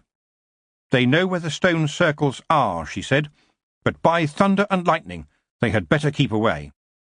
After all, we know where the stones are as well, and we humans are clever, and we can sometimes be very nasty to boot. When we need to, I suspect." She turned to Nightshade, who'd been watching everyone carefully. "What do you make of it, Nightshade?" The elf smiled and said, "You humans are a strange people, sometimes soft and stupid, but also surprisingly dangerous. There are very few of you, and very many of the elves ranged against you, yet I believe that traitor Peas Blossom has no idea what he will be facing, and I'm glad of that." Tiffany nodded. Magrat, Nanny Og, the surprisingly strong Mrs. Earwig. There was more to Lettuce Earwig, she realised, than the occult jewellery and fancy outfit suggested. The other witches of Lanka, Mrs. Proust, Geoffrey, and Mephistopheles. It would have to do. "I think Lanka will be well served by you all," she said, looking around. "But I must go back to the chalk. It's my land." "Who will you have to help you in the chalk, may I ask?" said Mrs. Earwig. "Well," said Tiffany, "there's Miss Tick, a formidable lady, as I am sure you will all agree, who sends her apologies for her absence today. Or would, she thought to herself, if I could have found her again. Also Letitia," she looked at the young Baroness, who was trying to look brave, "and there's the land itself, of course. But remember, I have some other admirable allies. We are not on our own." She had been keeping an eye on the pile of broomsticks by the door, and even though they hadn't been invited, she could see the face of Rob Anybody, and by the look of it, a significant number of his clan. She laughed. They must have come up with Magrat and Letitia, she thought. "Ladies," she announced, "please allow me to introduce the Knack-Mack Feagles." There was a susurration amongst the witches as the room started to fill with a sea of blue skin and tartan. Not all the witches had met the Feagles before. Tiffany heard Nanny Og whisper not quite quietly enough to Queen Magrat, "Put anything drinkable in the cellar." "Ach, you're a cruel hag, so you are, and my name isn't Rob Anybody," Rob moaned. Magrat laughed. "Rob Anybody? You are a war all by yourself, man. Welcome to the palace, but please don't drink everything. At least, not until we have won the war." "Now you're talking, lassie. I mean, your queenship. Where there's a war, there's a Knack-Mack Feagle." There was a barrage of cries of "Crivens!" from the clan, and Rob Anybody shouted, "Aye, get them doon, and the kicking starts." There was another cheer then, and Big Yan jumped up and shouted, "You will need to tak note, ye weens. We dinna say yes to Mr. Finesse, but we just kick 'em." Hamish added, "When Morag swoops doon on top of 'em, her beak and talons will take their breath away. And she's a heavy girl." "Be happy that they are on our side," Tiffany said. She looked reprovingly at Mrs. Earwig, who had a snooty look on her face. "It's true that they are rough diamonds, but no better warriors can be found anywhere on the disk." And she hoped that Mrs. Earwig didn't hear the mumbling. Daft Woolly. "What's this? Did we stole any diamonds?" "It's a manner of speaking, you dafty," Rob Anybody. "But we got no manners. We treasured the fact, you ken," Woolly again. "It's an idiom." "Who are you calling an idiom?" Tiffany laughed to herself. It appeared that the Kelder had been seeing to the clan's range of expressions. Rob waved his claymore in the air, making one or two witches retreat a step or two, and then he leapt up onto a table and glared down the hall. "Weel, I see the Lady Nightshade is with us to noo," he said. "Ach, the big wee hag and the kelder seem to think that we shouldn't do anything about this elf. We are to leave her alone. Although," he continued, looking at Nightshade, "we'll be watching her carefully, very carefully indeed. Our kelder is soft, our kelder as soft as stone, ye ken. She is nae one to let a body break their troth and get away with it." "My dear sir, Mr. Feegle," said Mrs. Earwig, "this is a council of war, so we should be discussing strategies and tactics." "Ach, weel, ye can if you wish, but we are Feegles, and we dinna mess about with things like that. It's all about using yon claymore to best offence, and if you dinna get that right, your last resort is to nut 'em." Tiffany took in Mrs. Earwig's face and said cheerfully, "Could you do that, Mrs. Earwig?" She was given a look, and Mrs. Earwig said, "I will nut as I see fit." And to Tiffany's surprise, the other witches applauded, and for once Mrs. Earwig was wreathed in smiles. "I tell ye, I wouldn't cross yon Caroline," said Rob Anybody. "Nay me," said Big Yan. "She's as sharp as a she-wolf." "So where's yon battle then, Hag of the Hills?" Rob demanded. There was another roar from the assembled Feegles, and a forest of little swords and clubs were thrust into the air. "Knack mac Feegle, wahey! A good kicking for the wee scanners! Nay, king, nay, queen, we will na be fooled again." Tiffany smiled. "If Nightshade is right, the elves will ride through this coming night, when the full moon shines in the skies. Ladies, and Geoffrey," she addressed the assembled witches, "go and get some rest. I must fly back to my steading now, but good night, and good luck." "Let the runes of fortune guide and protect us all," Mrs. Earwig added portentously, always determined to get the last word in. Tiffany loved the little room she'd had since she was a child. Her parents hadn't changed anything, and unless it was raining or blowing a gale, she slept with the window open. Now, weary from the broomstick ride back, tense with the expectation of what the night might bring, but hoping to get a few hours' rest, she savoured the atmosphere of the little room, finding strength from its familiarity. A strength that came from feeling that she was exactly where she should be, and aching. "I get up aching, and I go to bed aching," she whispered to herself, smiling. One of her father's jokes, and she had rolled her eyes when hearing it again and again as a child, but now its warmth curled over her body. And there was the china shepherdess on the shelf, Granny aching. And next to it she had placed the shepherd's crown, aching to aching down the generations. Land under wave, she mused. That was what the name Tiffany meant in the speech of the Feegles. Tirfeheen, Tifan, the Kelder would call her. The sound of her name was magic, real magic, from the beginning of time. It was a soft night. She told herself that she really ought to get some sleep. She'd be no good without some rest. But she lay there, the cat, Ewe, snuggled up against her warmth, listening to the owls. Hootings were coming from everywhere, as if they were warning her. Outside her window, the moon was rising, a gloriously full silver orb to light the skies, to lead the elves in. Tiffany's eyes closed. And a part of her, the soul of her, was in a chalk pit, the shepherd's crown in her hand, its 5 ridges catching the light of the full moon, and it was glowing like an aquarium out of time. Now she could hear the roar of the ancient sea beneath her, its voice trapped in the millions of tiny shells that made up the chalk. And she was swimming. Great, strange fish were coming towards her, big and heavy-looking with teeth. At that point, Dr. Bustle, part of him anyway, his memories being relocated to Tiffany's mind following an episode early in her witching life. The rather pedantic wizard's knowledge, especially of ancient languages, came in very handy sometimes, like when she wanted to read a peculiar menu in Ankh-Morpork. Dr. Bustle floated into her mind and took his cue. "Dunkel Ostius," he said, as a creature the size of a house floated by. Megalodon was huge and carnivorous, more teeth than Tiffany had ever seen in one go. Then there were sea scorpions, armour-plated, clawed horrors, but none of them paid any attention to her.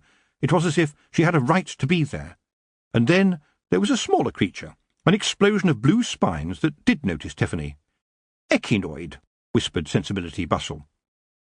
"That is correct," said the creature, "and I am the shepherd's crown. Deep in my heart is the flint, and I have many uses. Some call me the sea urchin, others the thunderstone. But here, now, in this place, call me the shepherd's crown. I seek a true shepherd. Where can a true shepherd be found? We shall see, Tiffany heard herself saying. I am Tiffany Aching, and my father is a king among shepherds. We know him. He is a good shepherd, but not the best. You must find the king of shepherds. Well, said Tiffany, I'm just a witch, but I will help you if I can. I work hard, mostly for other people. Yes, said the echinoid, we know. I'm talking to a creature from under the sea, thought Tiffany. Is that right? First thoughts, not second thoughts, her mind reminded her. It is strange, said the voice of Dr. Bustle in her head, but not so strange as falling down a rabbit hole with a pack of cards. Let me think about it, her second and third thoughts said. If talking creatures from the sea turned up everywhere, we'd all know about it, so this must be something just for me. The voice came from nowhere, as though it was part of that ocean from time. Tiffany Aching is the first among shepherds, for she puts others before herself. And the shepherd's crown was warm in her hand, a golden light glowing from within its depths. An heirloom handed down from generation to generation of Achings, down to Granny Aching, on to Joe Aching, and now to Tiffany herself. Then the sea had gone, and she was back in the pit, but the magic was still there, for slowly, oh so slowly, she could see bones pulling themselves free of the chalk, rising to draw together, to make two figures. Thunder and lightning. Granny Aching's sheepdogs, the best dogs any shepherd could ever have, dogs for the first among shepherds. Now they were at her feet, their ears pricked, and Tiffany felt as if she could almost reach out to touch them. Almost, but not quite. For if she should touch them, be part of them, would she too be drawn into the chalk to be bones like them? Come by, thunder. Away to me, lightning, she whispered, the familiar commands filling her with courage. Then she was suddenly awake, back in her room, yew draped across her feet, and an owl's huge eyes hanging in the dark of the trees outside. And someone was tapping on the window. While the moon shone gloriously full over the stone circles, lighting a path for her wayward children, who rode through in their splendour. Chapter 18. The Shepherd's Crown. There was the face of Rob Anybody, and he said, "The scanners are breaking through, Mistress Tiffany. It's started." "So, cry Crivens and let loose the Clan McFeagle," Tiffany commanded, as a small group of Feagles scrambled out from under the bed, from where they had been watching over her. One of them appeared to have been hiding in her boots. He was now punching at the laces with a cry of, "Tack that, you nasty wriggling little bogles!" Boots, Tiffany thought. I wish I had brought Granny Weatherwax's boots to wear for this fight. They would have given me strength. And then she stopped this thought. No! This is my land, my turf, my feet, my boots, my way. But she still scolded herself as she struggled into her dress, and thought that she should have slept with her day clothes on. What kind of leader are you? As she stumbled to pull on her boots, she felt a weight in the deep pocket of her fine black dress, and she pulled out the shepherd's crown, which she thought she had put on the shelf. Had she put it there herself earlier that night, ready for this moment? And to the moon she said, "What is the shepherd's crown? Whom does the shepherd's crown serve?" And the answer dropped into her head. Tiffany Aching, land under wave. She twisted a thong of leather rapidly around the flint and hung it around her neck. She would go into battle with its power at her heart, she thought, the power of generations of Achings, of Granny Aching, of the shepherds of all time. Then she ran down the darkened stairs and out the door, locking it behind her, and was not surprised to see Ewe, the cat, perched on the front of her broomstick, purring and looking smug, while Nightshade was stumbling from the barn, wee Mad Arthur at her side. Then she was flying through the silvery night, the elf Nightshade clutching at her waist, Feagles hanging on to the bristles, and the owls following behind her, a squadron of feathered allies. Over in Lanka, Nanny Ogg was sleeping, and her snores could have cut timber. Suddenly there was a mild explosion which might be called a grumph, and the cat, Grebo, woke up and sniffed the air. Nanny had been sleeping in her day clothes. After all, she thought, who knew for sure when the elves would come? She shouted, "Grebo, ring the castle bell." The cat was suddenly not there, but there was a blur of cat travelling at speed up to the castle, Grebo's unmistakable smell lingering in the air behind him, and when the guard saw him coming towards him, he ran after him into the bell tower. And as the great castle bell tolled, light blossomed throughout the castle as candles were lit in every window, followed very shortly by the rest of Lanka town. The bell! What danger was this?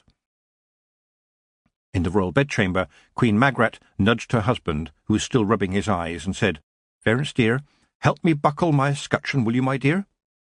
The king sighed. "Look, why can't I go with you? It's going to be dangerous."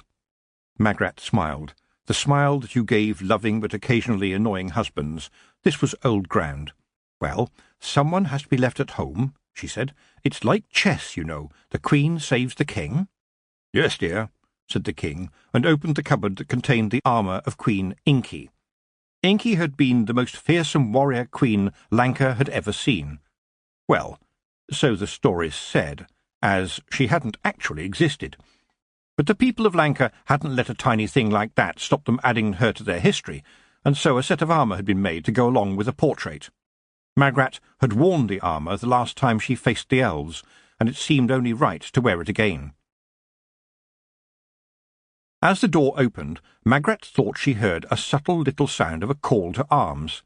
Queen Inky's armour had a life of its own, and it always shone even in the dark. Verence helped her buckle on the male armour, which she secretly thought of as female.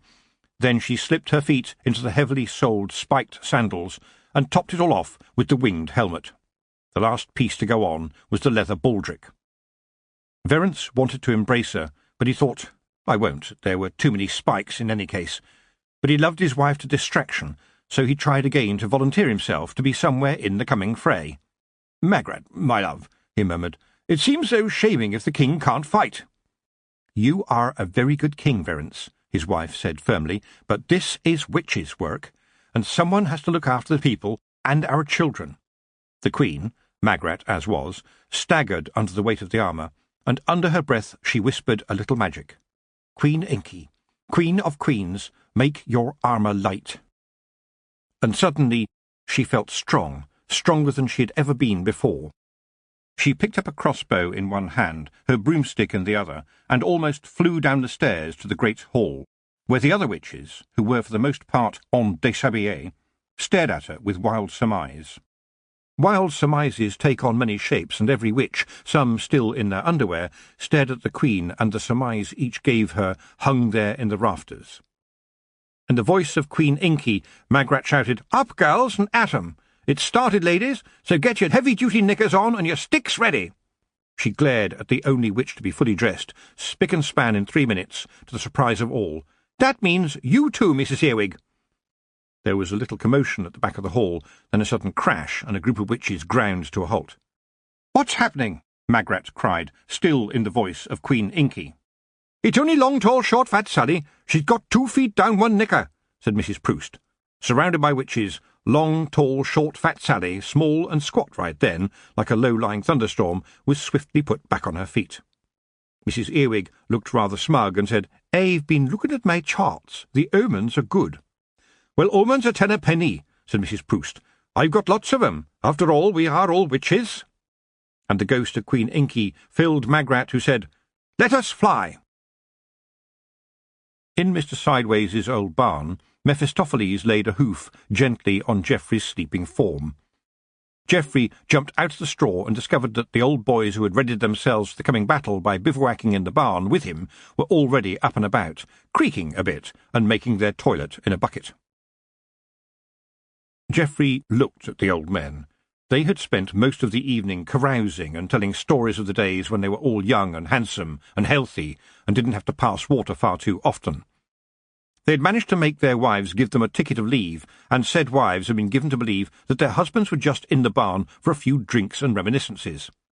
The wives, as wives do, had festooned their menfolk with big scarves, mittens on strings, and woolly hats, with, alas, pom-poms on the top. Captain Makepeace, the old boy's acknowledged military leader, said, It's time to go and get out Laughing Boy's confounded contraption. Geoffrey looked at the captain's warriors and sighed internally. Could they do it? They were old men. Then he thought, yes, they are old men. They have been old men for a long time, which means they have learned many things, like lying and being crafty and, most importantly, dissembling. We shall fight them on the mountains. We shall fight them on the rocks.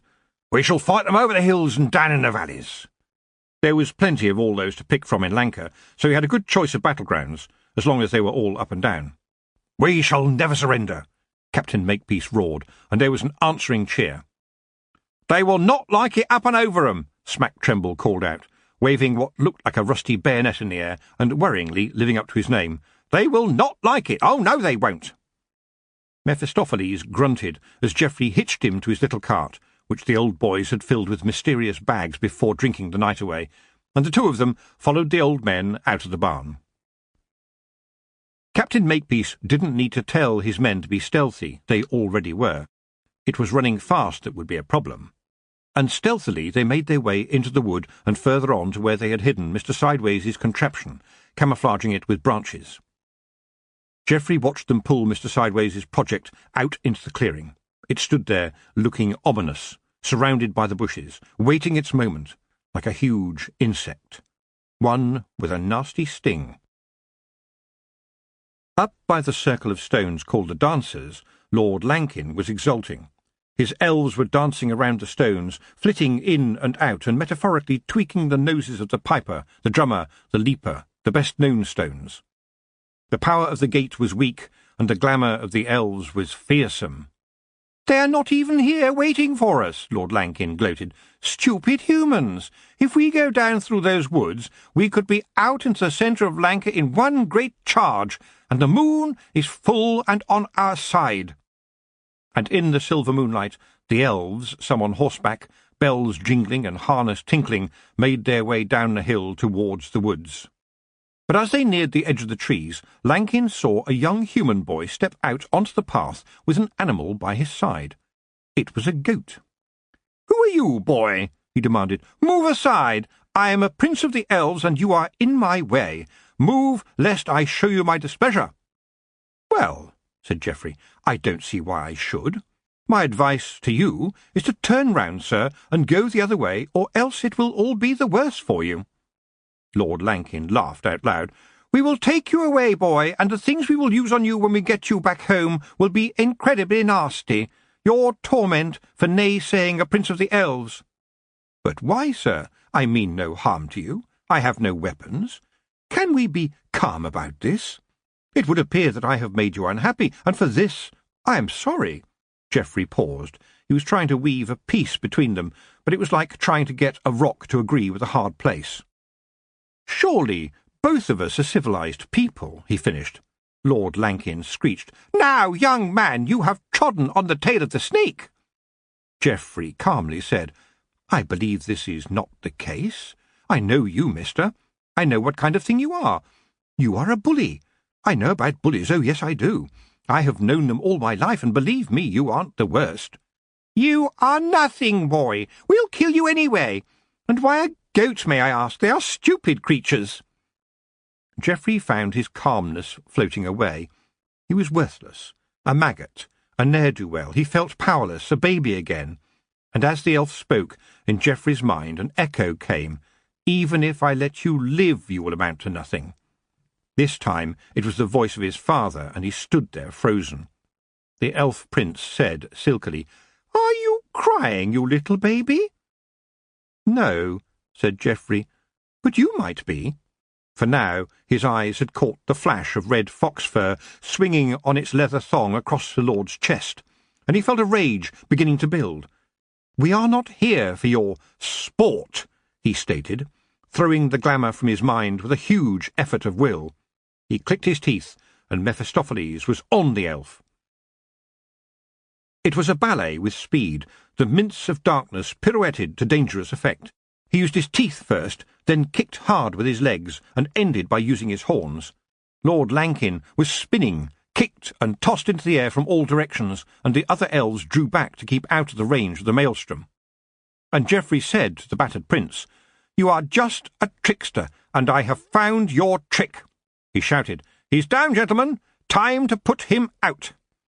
The branches parted, and there was a twang as Mr. Sideways yelled, "Keep your hats on, boys! Cover your eyes!" And the contraption sang, swinging up into the air, filling it with a twinkle of swarf and terrible death that came from nowhere to shower over the elves. Smack Tremble cheered, "They don't like it up and over 'em! Oh, no, they don't!" "Swarf," said Nanny Ogg, approvingly, from one side of the woods, where she and some of the other witches were waiting, prepared for what Captain Makepeace had called a pincer movement, with Mrs. Earwig and more witches on the other side. "Pieces of iron," Nanny told the witches with her. "Very small, very clever. Throw it down on elves, and they're in a world of hurt. Tiny bits of iron everywhere, and, I stress, everywhere." The Lanka stick-and-bucket machine sang again, and each twang was followed by the war cries of ancient battles, rivalling those of the Feagles. On this day of days, the old boys were younger than they thought. And the elves were indeed down and out, screaming from the pain of the terrible metal that stripped their glamour away from them, leaving them writhing. Many dragged themselves away back up the hill towards the dancers, while any who had escaped the rain of swarf now found themselves sandwiched by the witches. From one side, Magrat piled in to make life unlivable for those remaining, her armour shielding her from their glamour, while her crossbow shot deadly arrows at them, and fire flew from her fingertips, forcing those who had ridden into battle on yarrow stalks to fall from the sky as flame destroyed the stems. From the other side, the elves were assaulted by Mrs. Earwig, and they really didn't know how to deal with her. She was shouting at them like some horrible head-mistress, and they couldn't get through to her. She was impervious to their glamour. She also had an umbrella which she had opened, and it was amazing how much of a problem it was for the elves, its metal spokes poking at them, hitting tender spots. "This lady is not for turning," Mrs. Earwig boomed. She rose among them like a whirlwind, and as they were floored, long, tall, short, fat Sally became very fat and heavy and sat on them, bouncing up and down, while Mrs. Proust hurled her novelties that now worked as advertised over the elves, trapping them in curls of spells that seized their glamour and took it for their own. The younger witches were in and out of the melee, diving from the skies on their broomsticks, throwing spells at every elf they saw, fire burning them where they stood, wind blowing dust into the horses' faces, madness into their minds, such that the horses reared, throwing their elvish riders to the ground. Then there was the crunching as Nanny Ogg came to the fore with her big, big boots, the ones with nails everywhere. Petulia was face to face with an elf, and a different kind of battle was going on as the elf threw its glamour towards her, sparkling shards of glamour shining in the air between them, and Petulia fought back with her soft voice and strong will, her words hypnotic, irresistible, boring the elf as she bored her beloved pigs, lulling it until it dropped dramatically at her feet. "Ha! Easier than pigs," was Petulia's response. "Less intelligent." And she turned to the next opponent. And in a lull there was Hodgesarg, with his favourite gerfalcon on his wrist, the Lady Elizabeth, a descendant of the famous Lady Jane. He slipped the hood off, and the bird joyfully hurled herself into the fray, hitting the nearest elf between the eyes with her sharp talons. Then her beak got to work. And when it came to it, the battle for Lanka was over quite swiftly. Queen Magrat had all the surviving elves brought before her. "Even the goblins are smarter than you. They work with us these days," she told them, standing tall and strong in her spiked armour, the wings on her helmet silvered in the moonlight. "We have had enough of this. You could have had it all. Now, go away to your forlorn spaces, come back as good neighbours, or not at all." The elves cringed, but Lord Lankin, his warrior garb now only rags, and his body blooded by the terrible swarf, hissed in defiance at them as he crawled away. "You may have won this battle," he snarled, "but not the war. For our Lord Peaseblossom will yet make this world bow down to us." And then they were gone.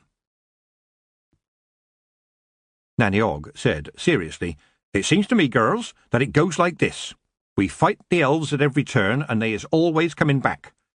Perhaps it might be a good thing to keep us on our toes, to stop us from getting lazy, to put us on the anvil, so that we remembers how to fight. And at the end of time, living is about fighting against everything." She laughed, however, when she heard the old gentleman coming up the hill, singing, "There was a young lady from Quirm whose thighs were exceedingly firm," and the rest of the song helpfully disappeared as the captain remembered just in time how that verse ended. Captain Makepeace leaned over to Nanny Og and said, "They came through the dancers, right? Let's put a ring of swarf all around the stones. That would be the end of their fun. They would be locked out forever." "Well, I reckons it would be a good start," said Nanny. But Lord Lankin had one thing right. The elves might have lost the battle in Lanka, but the war was not yet over. For, many miles rimwards, Lord Peaseblossom had indeed ridden through the stone circle on the chalk, with a band of elite warriors at his back. The Feegle Mound was one big scuttle as the Nac-Mac Feegles turned out of every nook and cranny to fight. Everywhere was heat and noise. You could call it something like an overgrown termite mound, not in front of the Feegles, unless you liked picking your teeth up from the ground, but there was the same bustling. It could even be said that the vanguard was steaming along, but these being Feegles, there were squabbles in the ranks, which, as everyone knew, was just the way of the clan. When Tiffany arrived at the mound with Nightshade, the throng spread out in the direction of the stones. The gateway had fallen to the elves, who were now heading towards them, a glorious band of lords and ladies resplendent in the moonlight. The air was thick with their glamour. Miss Tick was waiting. A Miss Tick with a board propped up on a few sticks she had handily knotted together to create a trestle, and on the board was written PLN. With a teacher's determination not to let anything interrupt her in the midst of any kind of lesson, her insistent voice was demanding the younger Feegle's attention as she tied a strange net, a tangle of intricate, carefully woven knots and loops to her broomstick. "Remember, I want you to keep it in one piece," she was saying sternly. Then, within minutes, it was a melee. In fact, a melee of melees. There was a sting in the air, and Tiffany recognized the surge of static electricity.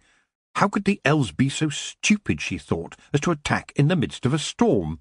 Did they not remember how she had used thunder and lightning to defeat them before? The sky was crackling. The hairs on her head tingled. She could see signs of a coming downpour happening everywhere, could recognize the build-up to an enormous storm. As Awfully Wee Billy Big Chin's mouse-pipes screeched out a battle hymn, pitched perfectly to assault the elven ears, there was a distant scream from a train at Two Shirts. A roar of iron and steel, a bellow that shouted, "This is no world for elves." Feegles and elves were fighting now, with no quarter given on either side. Tiffany could see that the Feegles were dealing with things in their own special way, which included getting into the elves' clothing and fighting them from within. If there was something that an elf really hated, it was to have their clothing torn, and a black eye didn't do much for the image either. You can't be suave with a black eye, Tiffany thought. She suddenly burst out laughing. It had been a long time since she had set eyes on Horace the cheese. Horace was a cannibal cheese, an adopted member of the Feegle clan, but now she saw him rolling heavily over every fallen elf, and when they were flattened, the younger Feegles got to work as well, mostly with their heavy boots, but also with their double-the-fun clubs that curled in the air, clonking elves on the head and then coming joyfully back for another go. And yes, there was Maggie in their midst, a Feegle daughter fighting alongside her brothers, and indeed fighting even more furiously than her brothers. Tiffany thought, she's like a small Inky. The Feegle maid had been waiting for something like this to prove herself, so woe betide any elf who got in her way. It was one small step for a Feegle lassie, but a giant step for all Feegle womenfolk. Miss Tick was flying overhead now, the strange rope net hanging beneath her broomstick filled with young Feegles. As she pulled at one knot after another, the wee free men were tumbling out to fall smack on the heads of the elves below. Crash, whack, crump, followed by "arg" from the elves. And the witch had small bottles with her too, concoctions mixed in her caravan that she was now gleefully emptying over the heads of the elves' horses as she swooped above them. There was a moment's pause as each horse absorbed the mixture, then its eyes crossed, followed rapidly by its hooves, and it toppled to the ground, losing its footing, hurling its rider onto the earth, to be quickly covered by Feegles. Letitia had arrived now, summoned by Hamish, and was tumbling from her horse, determination in her face, borrowed chainmail over her dress. She somehow flowed through the elves. There was a certain magic to it, as if she were some goddess of water, streaming everywhere, no thought to it, but no stopping it either. Suddenly the elvish horses still standing were bogged down in a quagmire, and the Feagles were there on hand to keep them in the mire. Nevertheless, it looked as if the Feagles, Miss Tick and Letitia, were really not getting the better of the elves.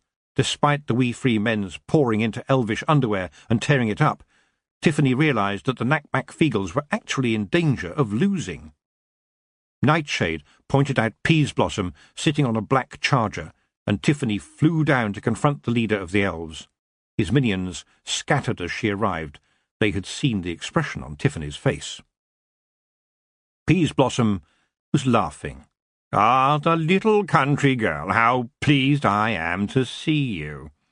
She felt the tug of his glamour, but rage was a useful tool, and she hated that grinning face. It was so self-centred. It loved itself beyond any other thing. "Peaseblossom is a very stupid name for an elf of your size," she said, rather childishly. And then, suddenly, the elf had sprung from his horse to stand before her, a sabre in his hands, and his laughter was gone, only evil in his eyes. A voice said, "Don't touch her, Peaseblossom." And Nightshade was stepping forward, her glamour fully restored and shining gloriously, her hair streaked silver with the moonlight, her new wings resplendent. She held herself like a queen again, her gaze slowly moving over the warriors behind her treacherous lord, and such was the power of her presence that even the Feagles paused in the frozen silence. "Why do you follow this perfidious elf?" the queen demanded of the elves. "I am your rightful queen, and I say that you do not have to do this. There are other ways." She spun on the spot, her velvet robes spiralling around her slim body. "I have learned this, and this girl," she pointed at Tiffany, "is my friend." Tiffany couldn't stop what happened next. "Friend?" Peaseblossom spat. "There are no friends for elves." He raised his arm, and his sabre tore through Nightshade with a terrible swishing sound. The elf queen fell, crumpling to the ground at Tiffany's feet, where she writhed for a moment that seemed to last a lifetime, myriad faces and shapes appearing and disappearing, flickering in and out of substance, before finally lying still, a forlorn heap. Tiffany reeled back in shock. Peaseblossom had killed the Queen of the Fairies. Worse, he had killed her friend. Peaseblossom, revelling, turned to Tiffany, his face sharp and merciless. "You have no friend now." Suddenly the air was full of ice. "You killed one of your own to get to me, you cursed elf," Tiffany said, her voice cold, red-hot anger boiling inside her. She wanted to explore a new way, an alliance of humans and elves, and now you have killed her. "You stupid little girl," Peaseblossom taunted. "You think you can stand against me? What a fool you are! We elves knew well of the witch who once walked the edges of this world, but you are just a child, filled with pride because you were once lucky against a failing queen." He glanced contemptuously down at the little heap that had once been the Queen of Fairyland. "And now I will see you dead, alongside your friend." He spat out the last word, and his glamour snaked towards her, creeping into her head, into her thoughts. Tiffany recoiled, a memory of Nanny Ogg's voice suddenly saying to her, "Granny Weatherwax said to me, as you is the one who's to deal with the future, and being young means you've got a lot of future." Well, it looked like Granny Weatherwax might have been wrong. She didn't have much future to come. She had failed everyone. She had tried to be the witch for 2 steadings and let everyone down. She had gone to see the King of the Elves. He had turned her away. She had made a friend of Nightshade. Now the Elf Queen was dead. She was facing a powerful elf lord who would kill her. She deserved to die. She was alone. Then it came to her. She did not deserve to die, and she was not alone. She never would be, not while her land was beneath her boots. Her land, the land of the Akings. She was Tiffany Aking, not Granny Weatherwax, but a witch in her own right. A witch who knew exactly who she was and how she wanted to do things, her way, and she had not failed because she had barely begun. She stood, tall, frosty, furious. "You call me a country girl," she said, "and I will see to it that the country will see you dead." The land was speaking to her now, filling her up, throwing the glamour of the elf lord aside as though it were nothing, and the air crackled like lightning. Yes, she thought, thunder and lightning. The two dogs were long gone, buried in the hills alongside Granny Aking, but their strength was with her, and she was standing firm, her feet on the turf, the murmur of the ancient ocean below swelling through her soles. Earth, water. She raised her arms. "Thunder and lightning, I command you. Fire and air." As she drew on the power of the two sheepdogs, there in the air was a flash of lightning, a rumble of thunder. The shepherd's crown glowed golden on her breast. At the heart of it all, the soul and centre of her being, the golden light rising from the apex to surround her, protect her, add its energy to her own. And the sky broke in half. Never had there been such a storm. It was full of vengeance, and the elves were running, or rather trying to run, because the Feagles were in their way, and the wee free men had no liking for the elves. In the carnage and the shouting, it seemed to Tiffany that she wasn't in charge any more. She was just a conduit for the wrath of the chalk. The land under her feet was trembling, shaking like a wounded animal on a leash, yearning to be free, and the shepherd's crown was shining like a living thing in front of her. A shepherd's crown, not a royal one. A crown for someone who knew where she had come from. A crown for the lone light zigzagging through the night sky, hunting for a single lost lamb. A crown for the shepherd who was there to herd away the predators. A crown for the shepherd who could work with the best sheepdogs any shepherd could possibly have. A shepherd's crown. And she heard again that voice. Tiffany Aking is the first among shepherds, for she puts others before herself. A king of shepherds. No, a queen. She felt she needed to apologize to the crown, apologize for letting these elves come through and threaten this land, and so she said in a whisper, "I am Tiffany Aking, and my bones are in the chalk. Let the chalk be cleansed." And the world changed. In the city of Ankh-Morpork, Hex spat out a calculation for Ponder Stibbons, and he saw that an answer was underlined. A prayer wheel spun in the monastery of Oidong, and the monks bowed down in gratitude. While a little boy took his mother's hand in the travelling now and said, "Mummy, Big Nasty's all gone." He had a wooden chain in his other hand and a little backpack of tools over one shoulder. Perhaps he will be an engineer in this new world when he grows up, his mother thought. And in Fairyland there was a sudden twang, as if a strand connecting the two worlds had suddenly snapped. There was fighting still going on. It was hard to stop the Feagles once they got going, and Tiffany walked through it as if in a dream. The elves were trying to get away now, but the ground seemed to hold them down, and she whispered, "I ask the chalk, deliver to me the king of the elves." The heavy dance of the land now had a different tempo. Dust flew out, and there came suddenly the king of the elves, the stink, and his long hair and antlers were unmistakable. Oh, that stink! It had a life of its own, but in a way, Tiffany thought, it was a male stink of life. The huge body loomed over her. "How now, Mistress Tiffany? I can't say well met again," said the king, "but I must confess to surprise." "You surprised me before," he mused. with the gift you left me. A shed? What do you humans do with this place you call a shed? He sounded intrigued. It is a place for interests, where the future can be founded, Tiffany said, and a place where those who have lived many years may remember. I have many memories, said the king, but I did not know that you had the power to offer me new entertainments, to draw me to new pleasures. Very few in this world or others are able to do so. And now, Tiffany thought, the king of the elves did see her as more than a young girl.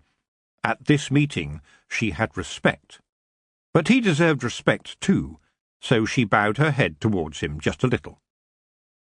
May I apologize for the hot-heads in my kingdom, he continued lazily, his voice smooth and delicious. I find them a large annoyance, quite possibly as you do. He glared at the quivering peas-blossom, and then at the corpse of Nightshade. You, elf, you killed my queen, my Lady Nightshade, just for spite, he growled. And the king of the elves brought himself upright and smacked Peas-blossom with a hand that killed, leaving the carcass just lying there, his careless and casual use of violence shocking Tiffany, despite all she knew of elves. I'm sorry I had to do that, he said, but they don't understand anything else. The universe turns, alas. It turns, and we have to accommodate change or move on. This is a good world we had here, mistress, the king said now. He shrugged. It's a shame about the iron, but perhaps as the universe turns, Mistress Tiffany, we might meet again, on a different turn and in more happy circumstances. Yes, said Tiffany, we might. Now, be gone from my land. Her voice was hard, and in the air there was the piercing sound of a whistle, with an answering screech as the early morning train left Two Shirts Station. Listen, Your Majesty. That is the song of the 525 for Lanka, and that is your future, my lord. A lifetime of metal if you stay. These mechanisms are interesting.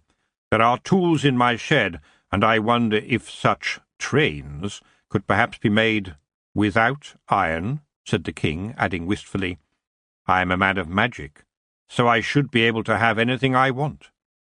But you can't, said Tiffany. The railways are not for you. And it seemed to her, as he left, that the king of the elves was looking thoughtful. As the final elves slipped away to limp back to their land, she turned to Rob Anybody. Rob, let us bury the Lady Nightshade here, where she fell, she said quietly. I will mark the spot with a cairn of stones. We will remember this day. We will remember her. Then she added softly, almost to herself, we need to remember. Chapter 19. Peace. As the morning flowed into the day, the Feagles were settling down to a feast of drinking, eating, and more drinking, and telling tales, some of which were bigger than the Feagles themselves. Rob Anybody looked at Tiffany and said, Weel, noo, mistress, the field is oor ain.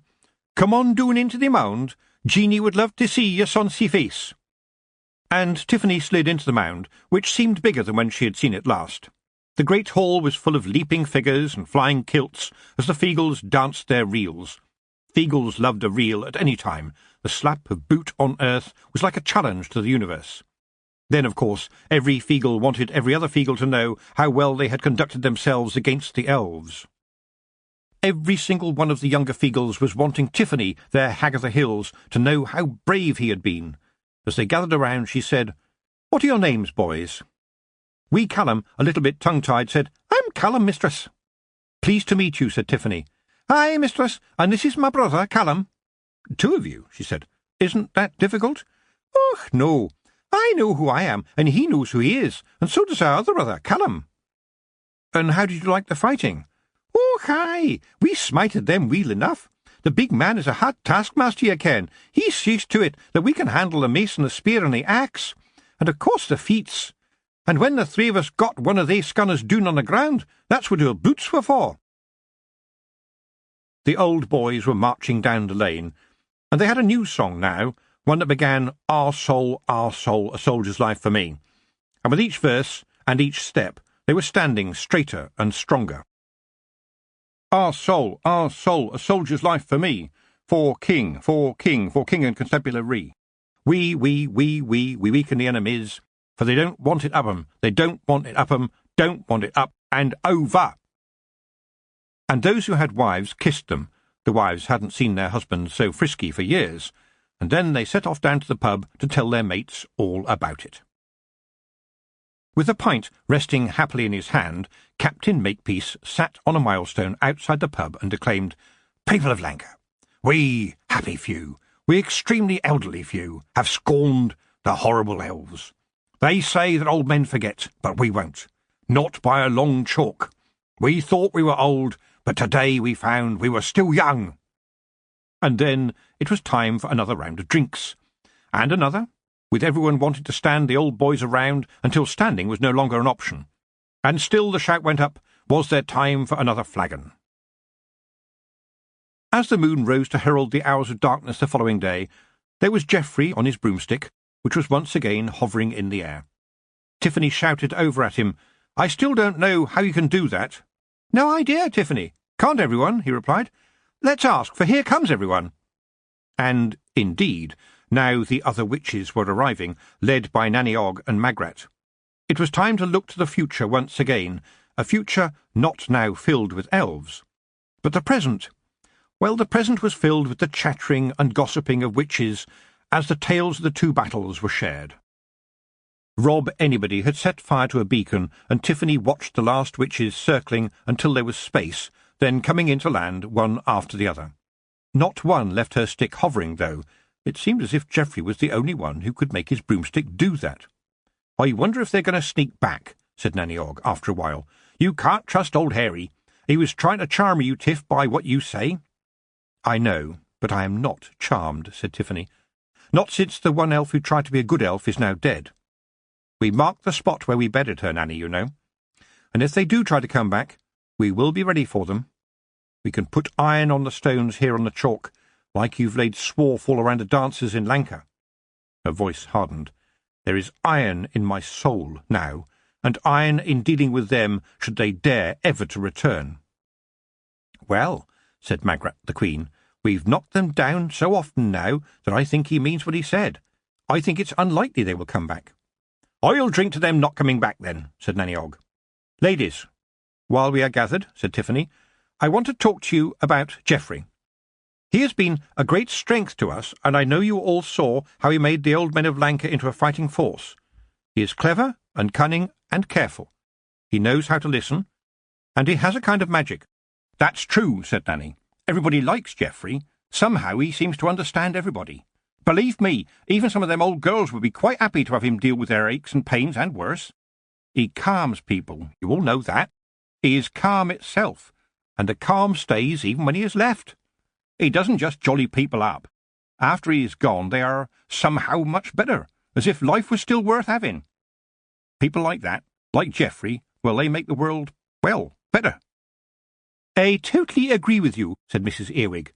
You agrees with me? Said Nanny Ogg, almost speechless. Yes, my dear, I do. And Tiffany thought, at last we will have peace. Thank you, Geoffrey, she said under her breath. Now we are all here, she said aloud, I must tell you that I can't manage Granny's steading.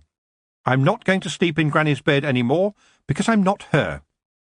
Nanny grinned. I wondered if you'd do that, Tiff. You has to be your own woman after all. My roots are in the chalk, and the chalk is my strength, Tiffany continued. My bones will be part of those hills, just like those of my Granny Aching. There was a murmur from the witches. They had all heard of Granny Aching by now. And I have some very good boots, too. Just as I cannot sleep in Granny Weatherwax's bed, I cannot wear her boots either. Nanny chuckled. I'll collect 'em when I'm next up at the cottage, Tiff. I knows Esme's boots, knows a young witch they'll do very nicely for. Talking of young witches, Tiffany added, Miss Tick has found me some girls with potential. May I send them up to the mountains to begin their training? I will have need of help in the chalk in the future. The witches were nodding, Of course, for it was the way it was done. The young girls, Nancy Upright and Becky Pardon, would spend time with the senior witches and learn the beginning of their trade. Tiffany took a deep breath. "And what I suggest is that Geoffrey be allowed to look after Granny Weatherwax's cottage and steading for me," she said, looking at Nanny Ogg as she said that, and getting a wink in return.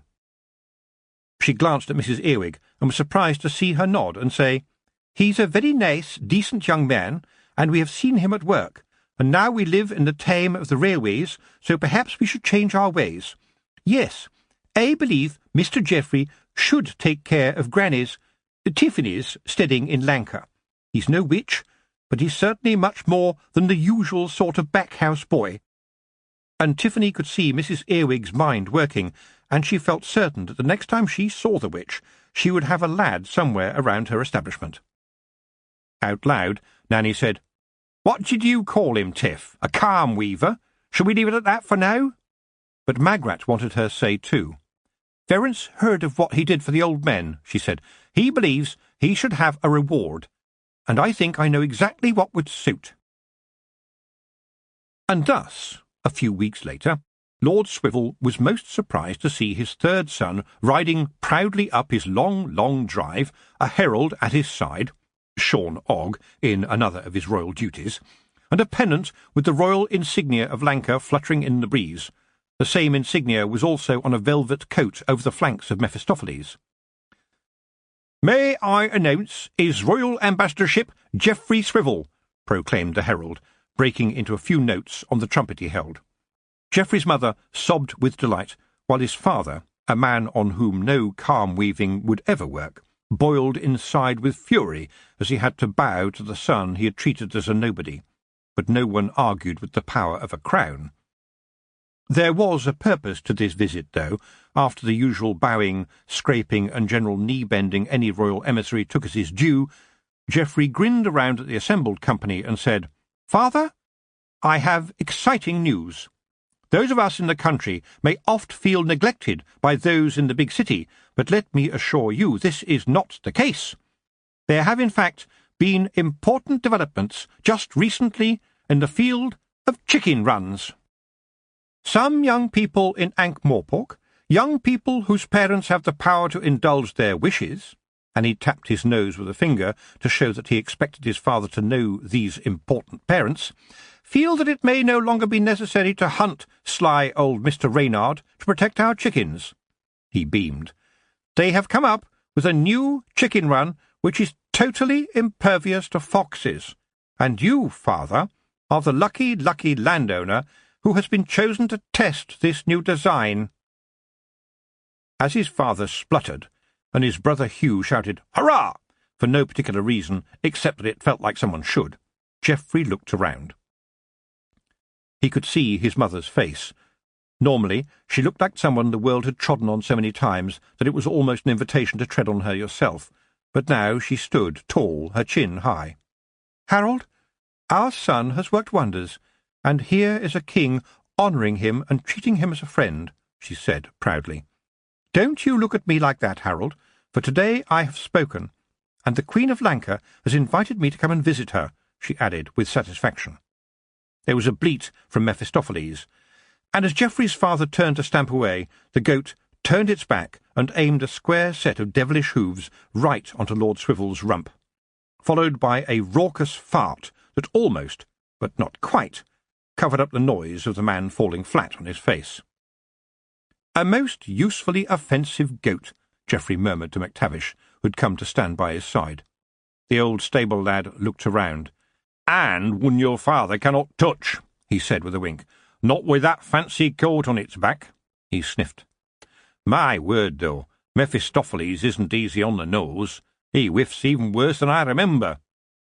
"Yes," said Geoffrey, "but he can climb trees, and use a privy, even count. He's a strange creature. He can turn a dark day into a clear one.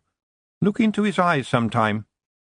And MacTavish looked, and then hastily looked away. Epilogue. A Whisper on the Chalk. 2 days after the battle, Tiffany led one of the farm horses up to the hills above the farm, It was a perfect early autumn's day.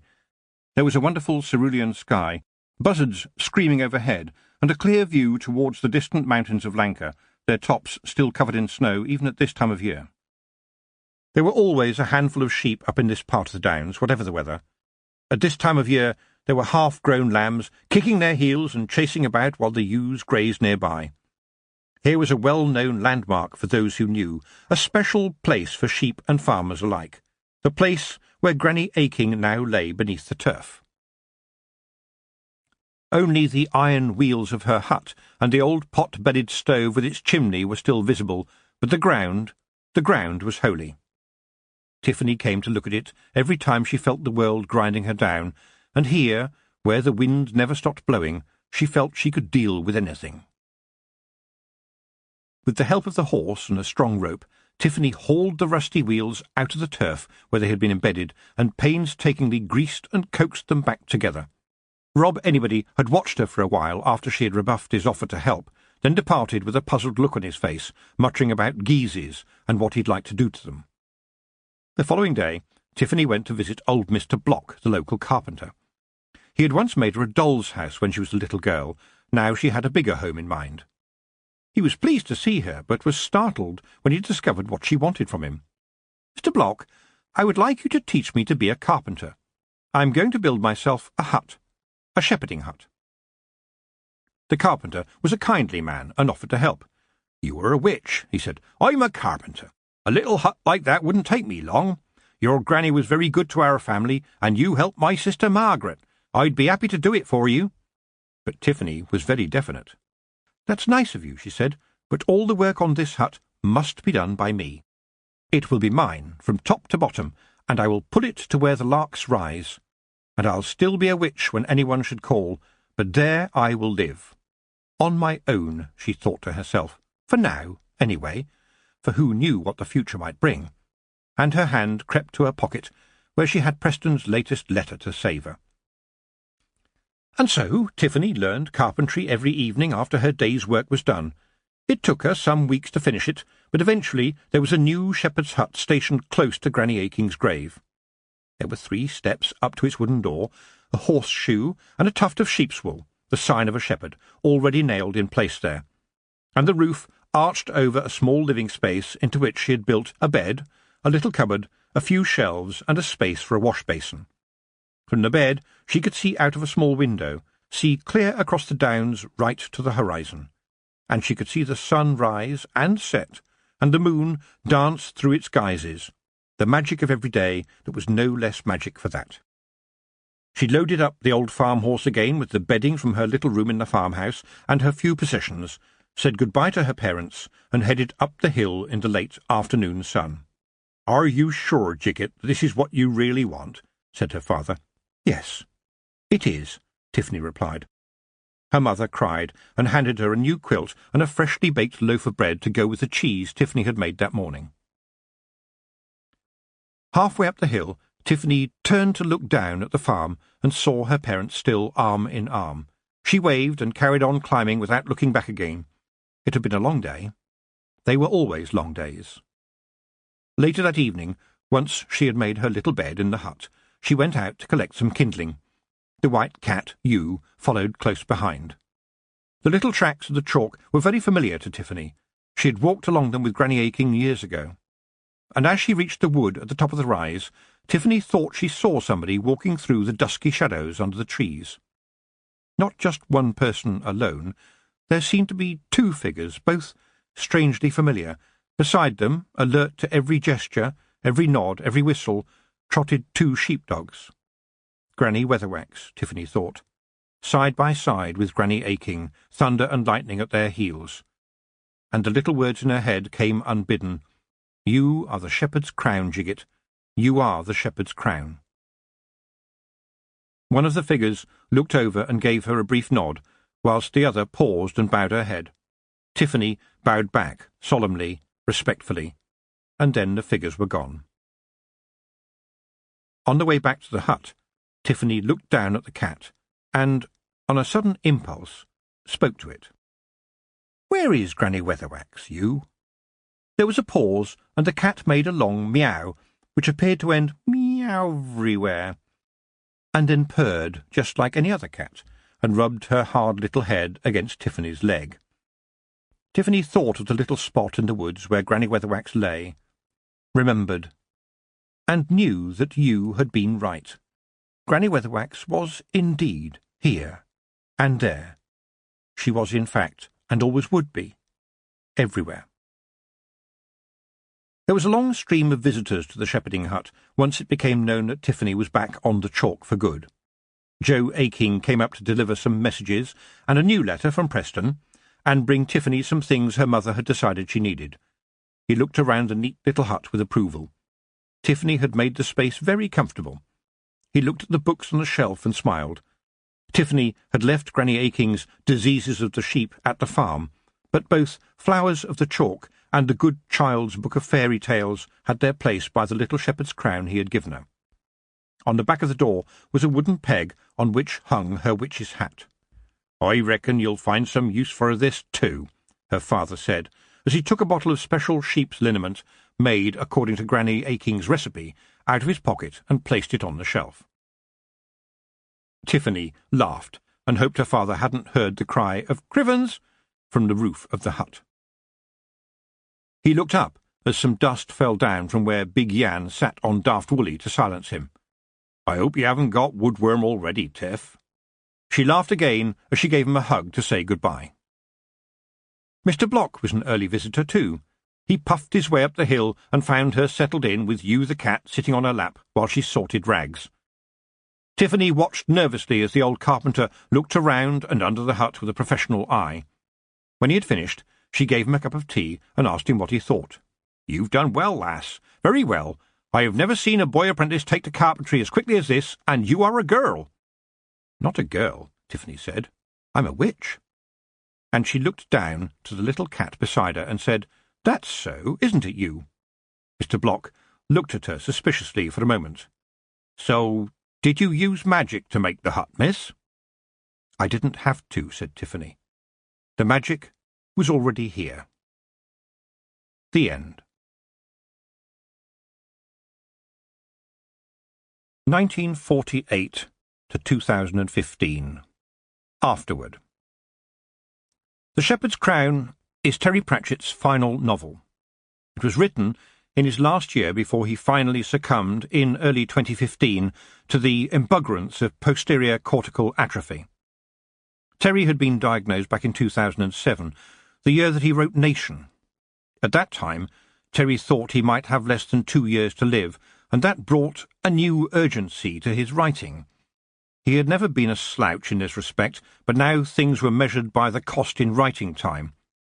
If demands for his presence took him away from writing, it had to be really worthwhile, such as feeding the chickens or attending to his tortoises. He had so many more books he wanted to write. It says a lot for Terry's resilience and determination not to go down without a fight that he wrote 5 more full-length best-selling novels between Nation and The Shepherd's Crown, as well as collaborating with Stephen Baxter on 5 Long Earth novels. And Terry was still developing new ideas for books right up to his final few months. We will not now know how the old folk of Twilight Canyons solved the mystery of a missing treasure and defeat the rise of a Dark Lord despite their failing memories, nor the secret of the Crystal Cave and the carnivorous plants in the Dark Incontinent, nor how Constable Feeney solves a whodunit amongst the congenitally decent and honest goblins, nor how the second book about the redoubtable Morris as a ship's cat might have turned out. And these are just a few of the ideas his office and family know about. Terry usually had more than one book on the go at a time, and he discovered what each was about as he went along. He would start somewhere, telling himself the story as he wrote it, writing the bits he could see clearly and assembling it all into a whole, like a giant literary jigsaw, when he was done. Once it was shaped, he would keep writing it too, adding to it, fixing bits, constantly polishing and adding linking sequences, tossing in just one more footnote or event. His publishers often had to prize the manuscript away from him, as there was always more he felt he could do, even though by then he would be well into the next story which was tugging at his elbow. Eventually the book was sent to the printer, and reluctantly Terry would let it go. Terry had been thinking about the key elements in Tiffany Aching and Granny Weatherwax's last story for a few years. He wrote the pivotal scenes while he was still writing Raising Steam, and then rewrote them several times as he shaped the rest of The Shepherd's Crown around them. The Shepherd's Crown has a beginning, a middle, and an end, and all the bits in between. Terry wrote all of those. But even so, it was, still, not quite as finished as he would have liked when he died. If Terry had lived longer, he would almost certainly have written more of this book. There are things we all wish we knew more about, but what we have is a remarkable book. Terry's final book. And anything you wish to know more about in here, you're welcome to imagine yourself. Rob Wilkins, May 2015, Salisbury, UK. Acknowledgements. Despite the effects of his Alzheimer's disease, Terry wanted to keep writing as long as possible, and was able to do so not least through the assistance of his fine editorial team. Lynn, Rhianna and Rob would most especially like to thank Philippa Dickinson and Sue Cook for their tireless help and encouragement that kept the words flowing. A Feegle Glossary, adjusted for those of a delicate disposition. A work in progress by Miss Perspicacia Tick, Witch. Big jobs, human beings. Big man, chief of the clan, usually the husband of the Kelder. Blethers, rubbish, nonsense. Boogle, see schemy. Boggin, to be desperate, as in, I'm bogging for a cup of tea. Brose, porridge with a drop of strong drink added, or more than a drop. Be warned, it will put hairs on your chest. Bunty, a weak person. Carlin, old woman. Cludgy, the privy. Corbies, big black birdies known by most people as crows. Crivens, a general exclamation that can mean anything from my goodness to I've just lost my temper and there is going to be trouble. Dree, your, my, his, her, weird, facing the fate that is in store for you, me, him, her. Een, eyes. Eldritch, weird, strange, sometimes means oblong too for some reason. Fash, worry, upset. Geese, a very important obligation backed up by tradition and magic. Not a bird. Gonagle, the bard of the clan, skilled in music and stories. Hag, a witch, of any age. Hag-a-hags, a very important witch. Hagging, haggling, anything a witch does. Hidlins, secrets. Kelder, the female head of the clan, and eventually the mother of most of it.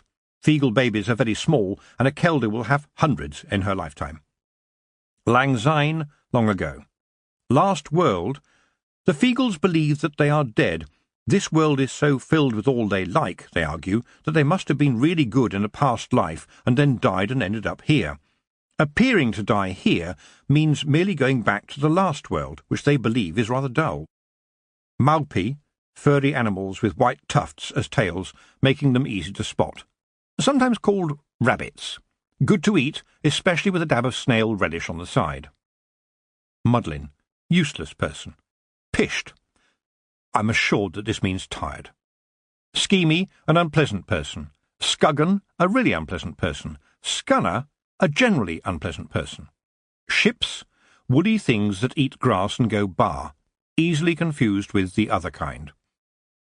Spavey, see Muddlin. Special sheep liniment, probably moonshine whisky, I'm very sorry to say. A favourite of the Feegles, do not try to make this at home. Spog, a small leather bag at the front of a Feegle's kilt, which covers whatever he presumably thinks needs to be hidden, and generally holds things like something he is halfway through eating, something he'd found now that therefore belongs to him, and whatever he was using as a handkerchief which might not necessarily be dead. Steamy, only found in the big Feegle mounds in the mountains where there's enough water to allow regular bathing. It's a kind of sauna. Feegles on the chalk tend to rely on the fact that you can only get so much dirt on you before it starts to fall off of its own accord. Waily, a general cry of despair.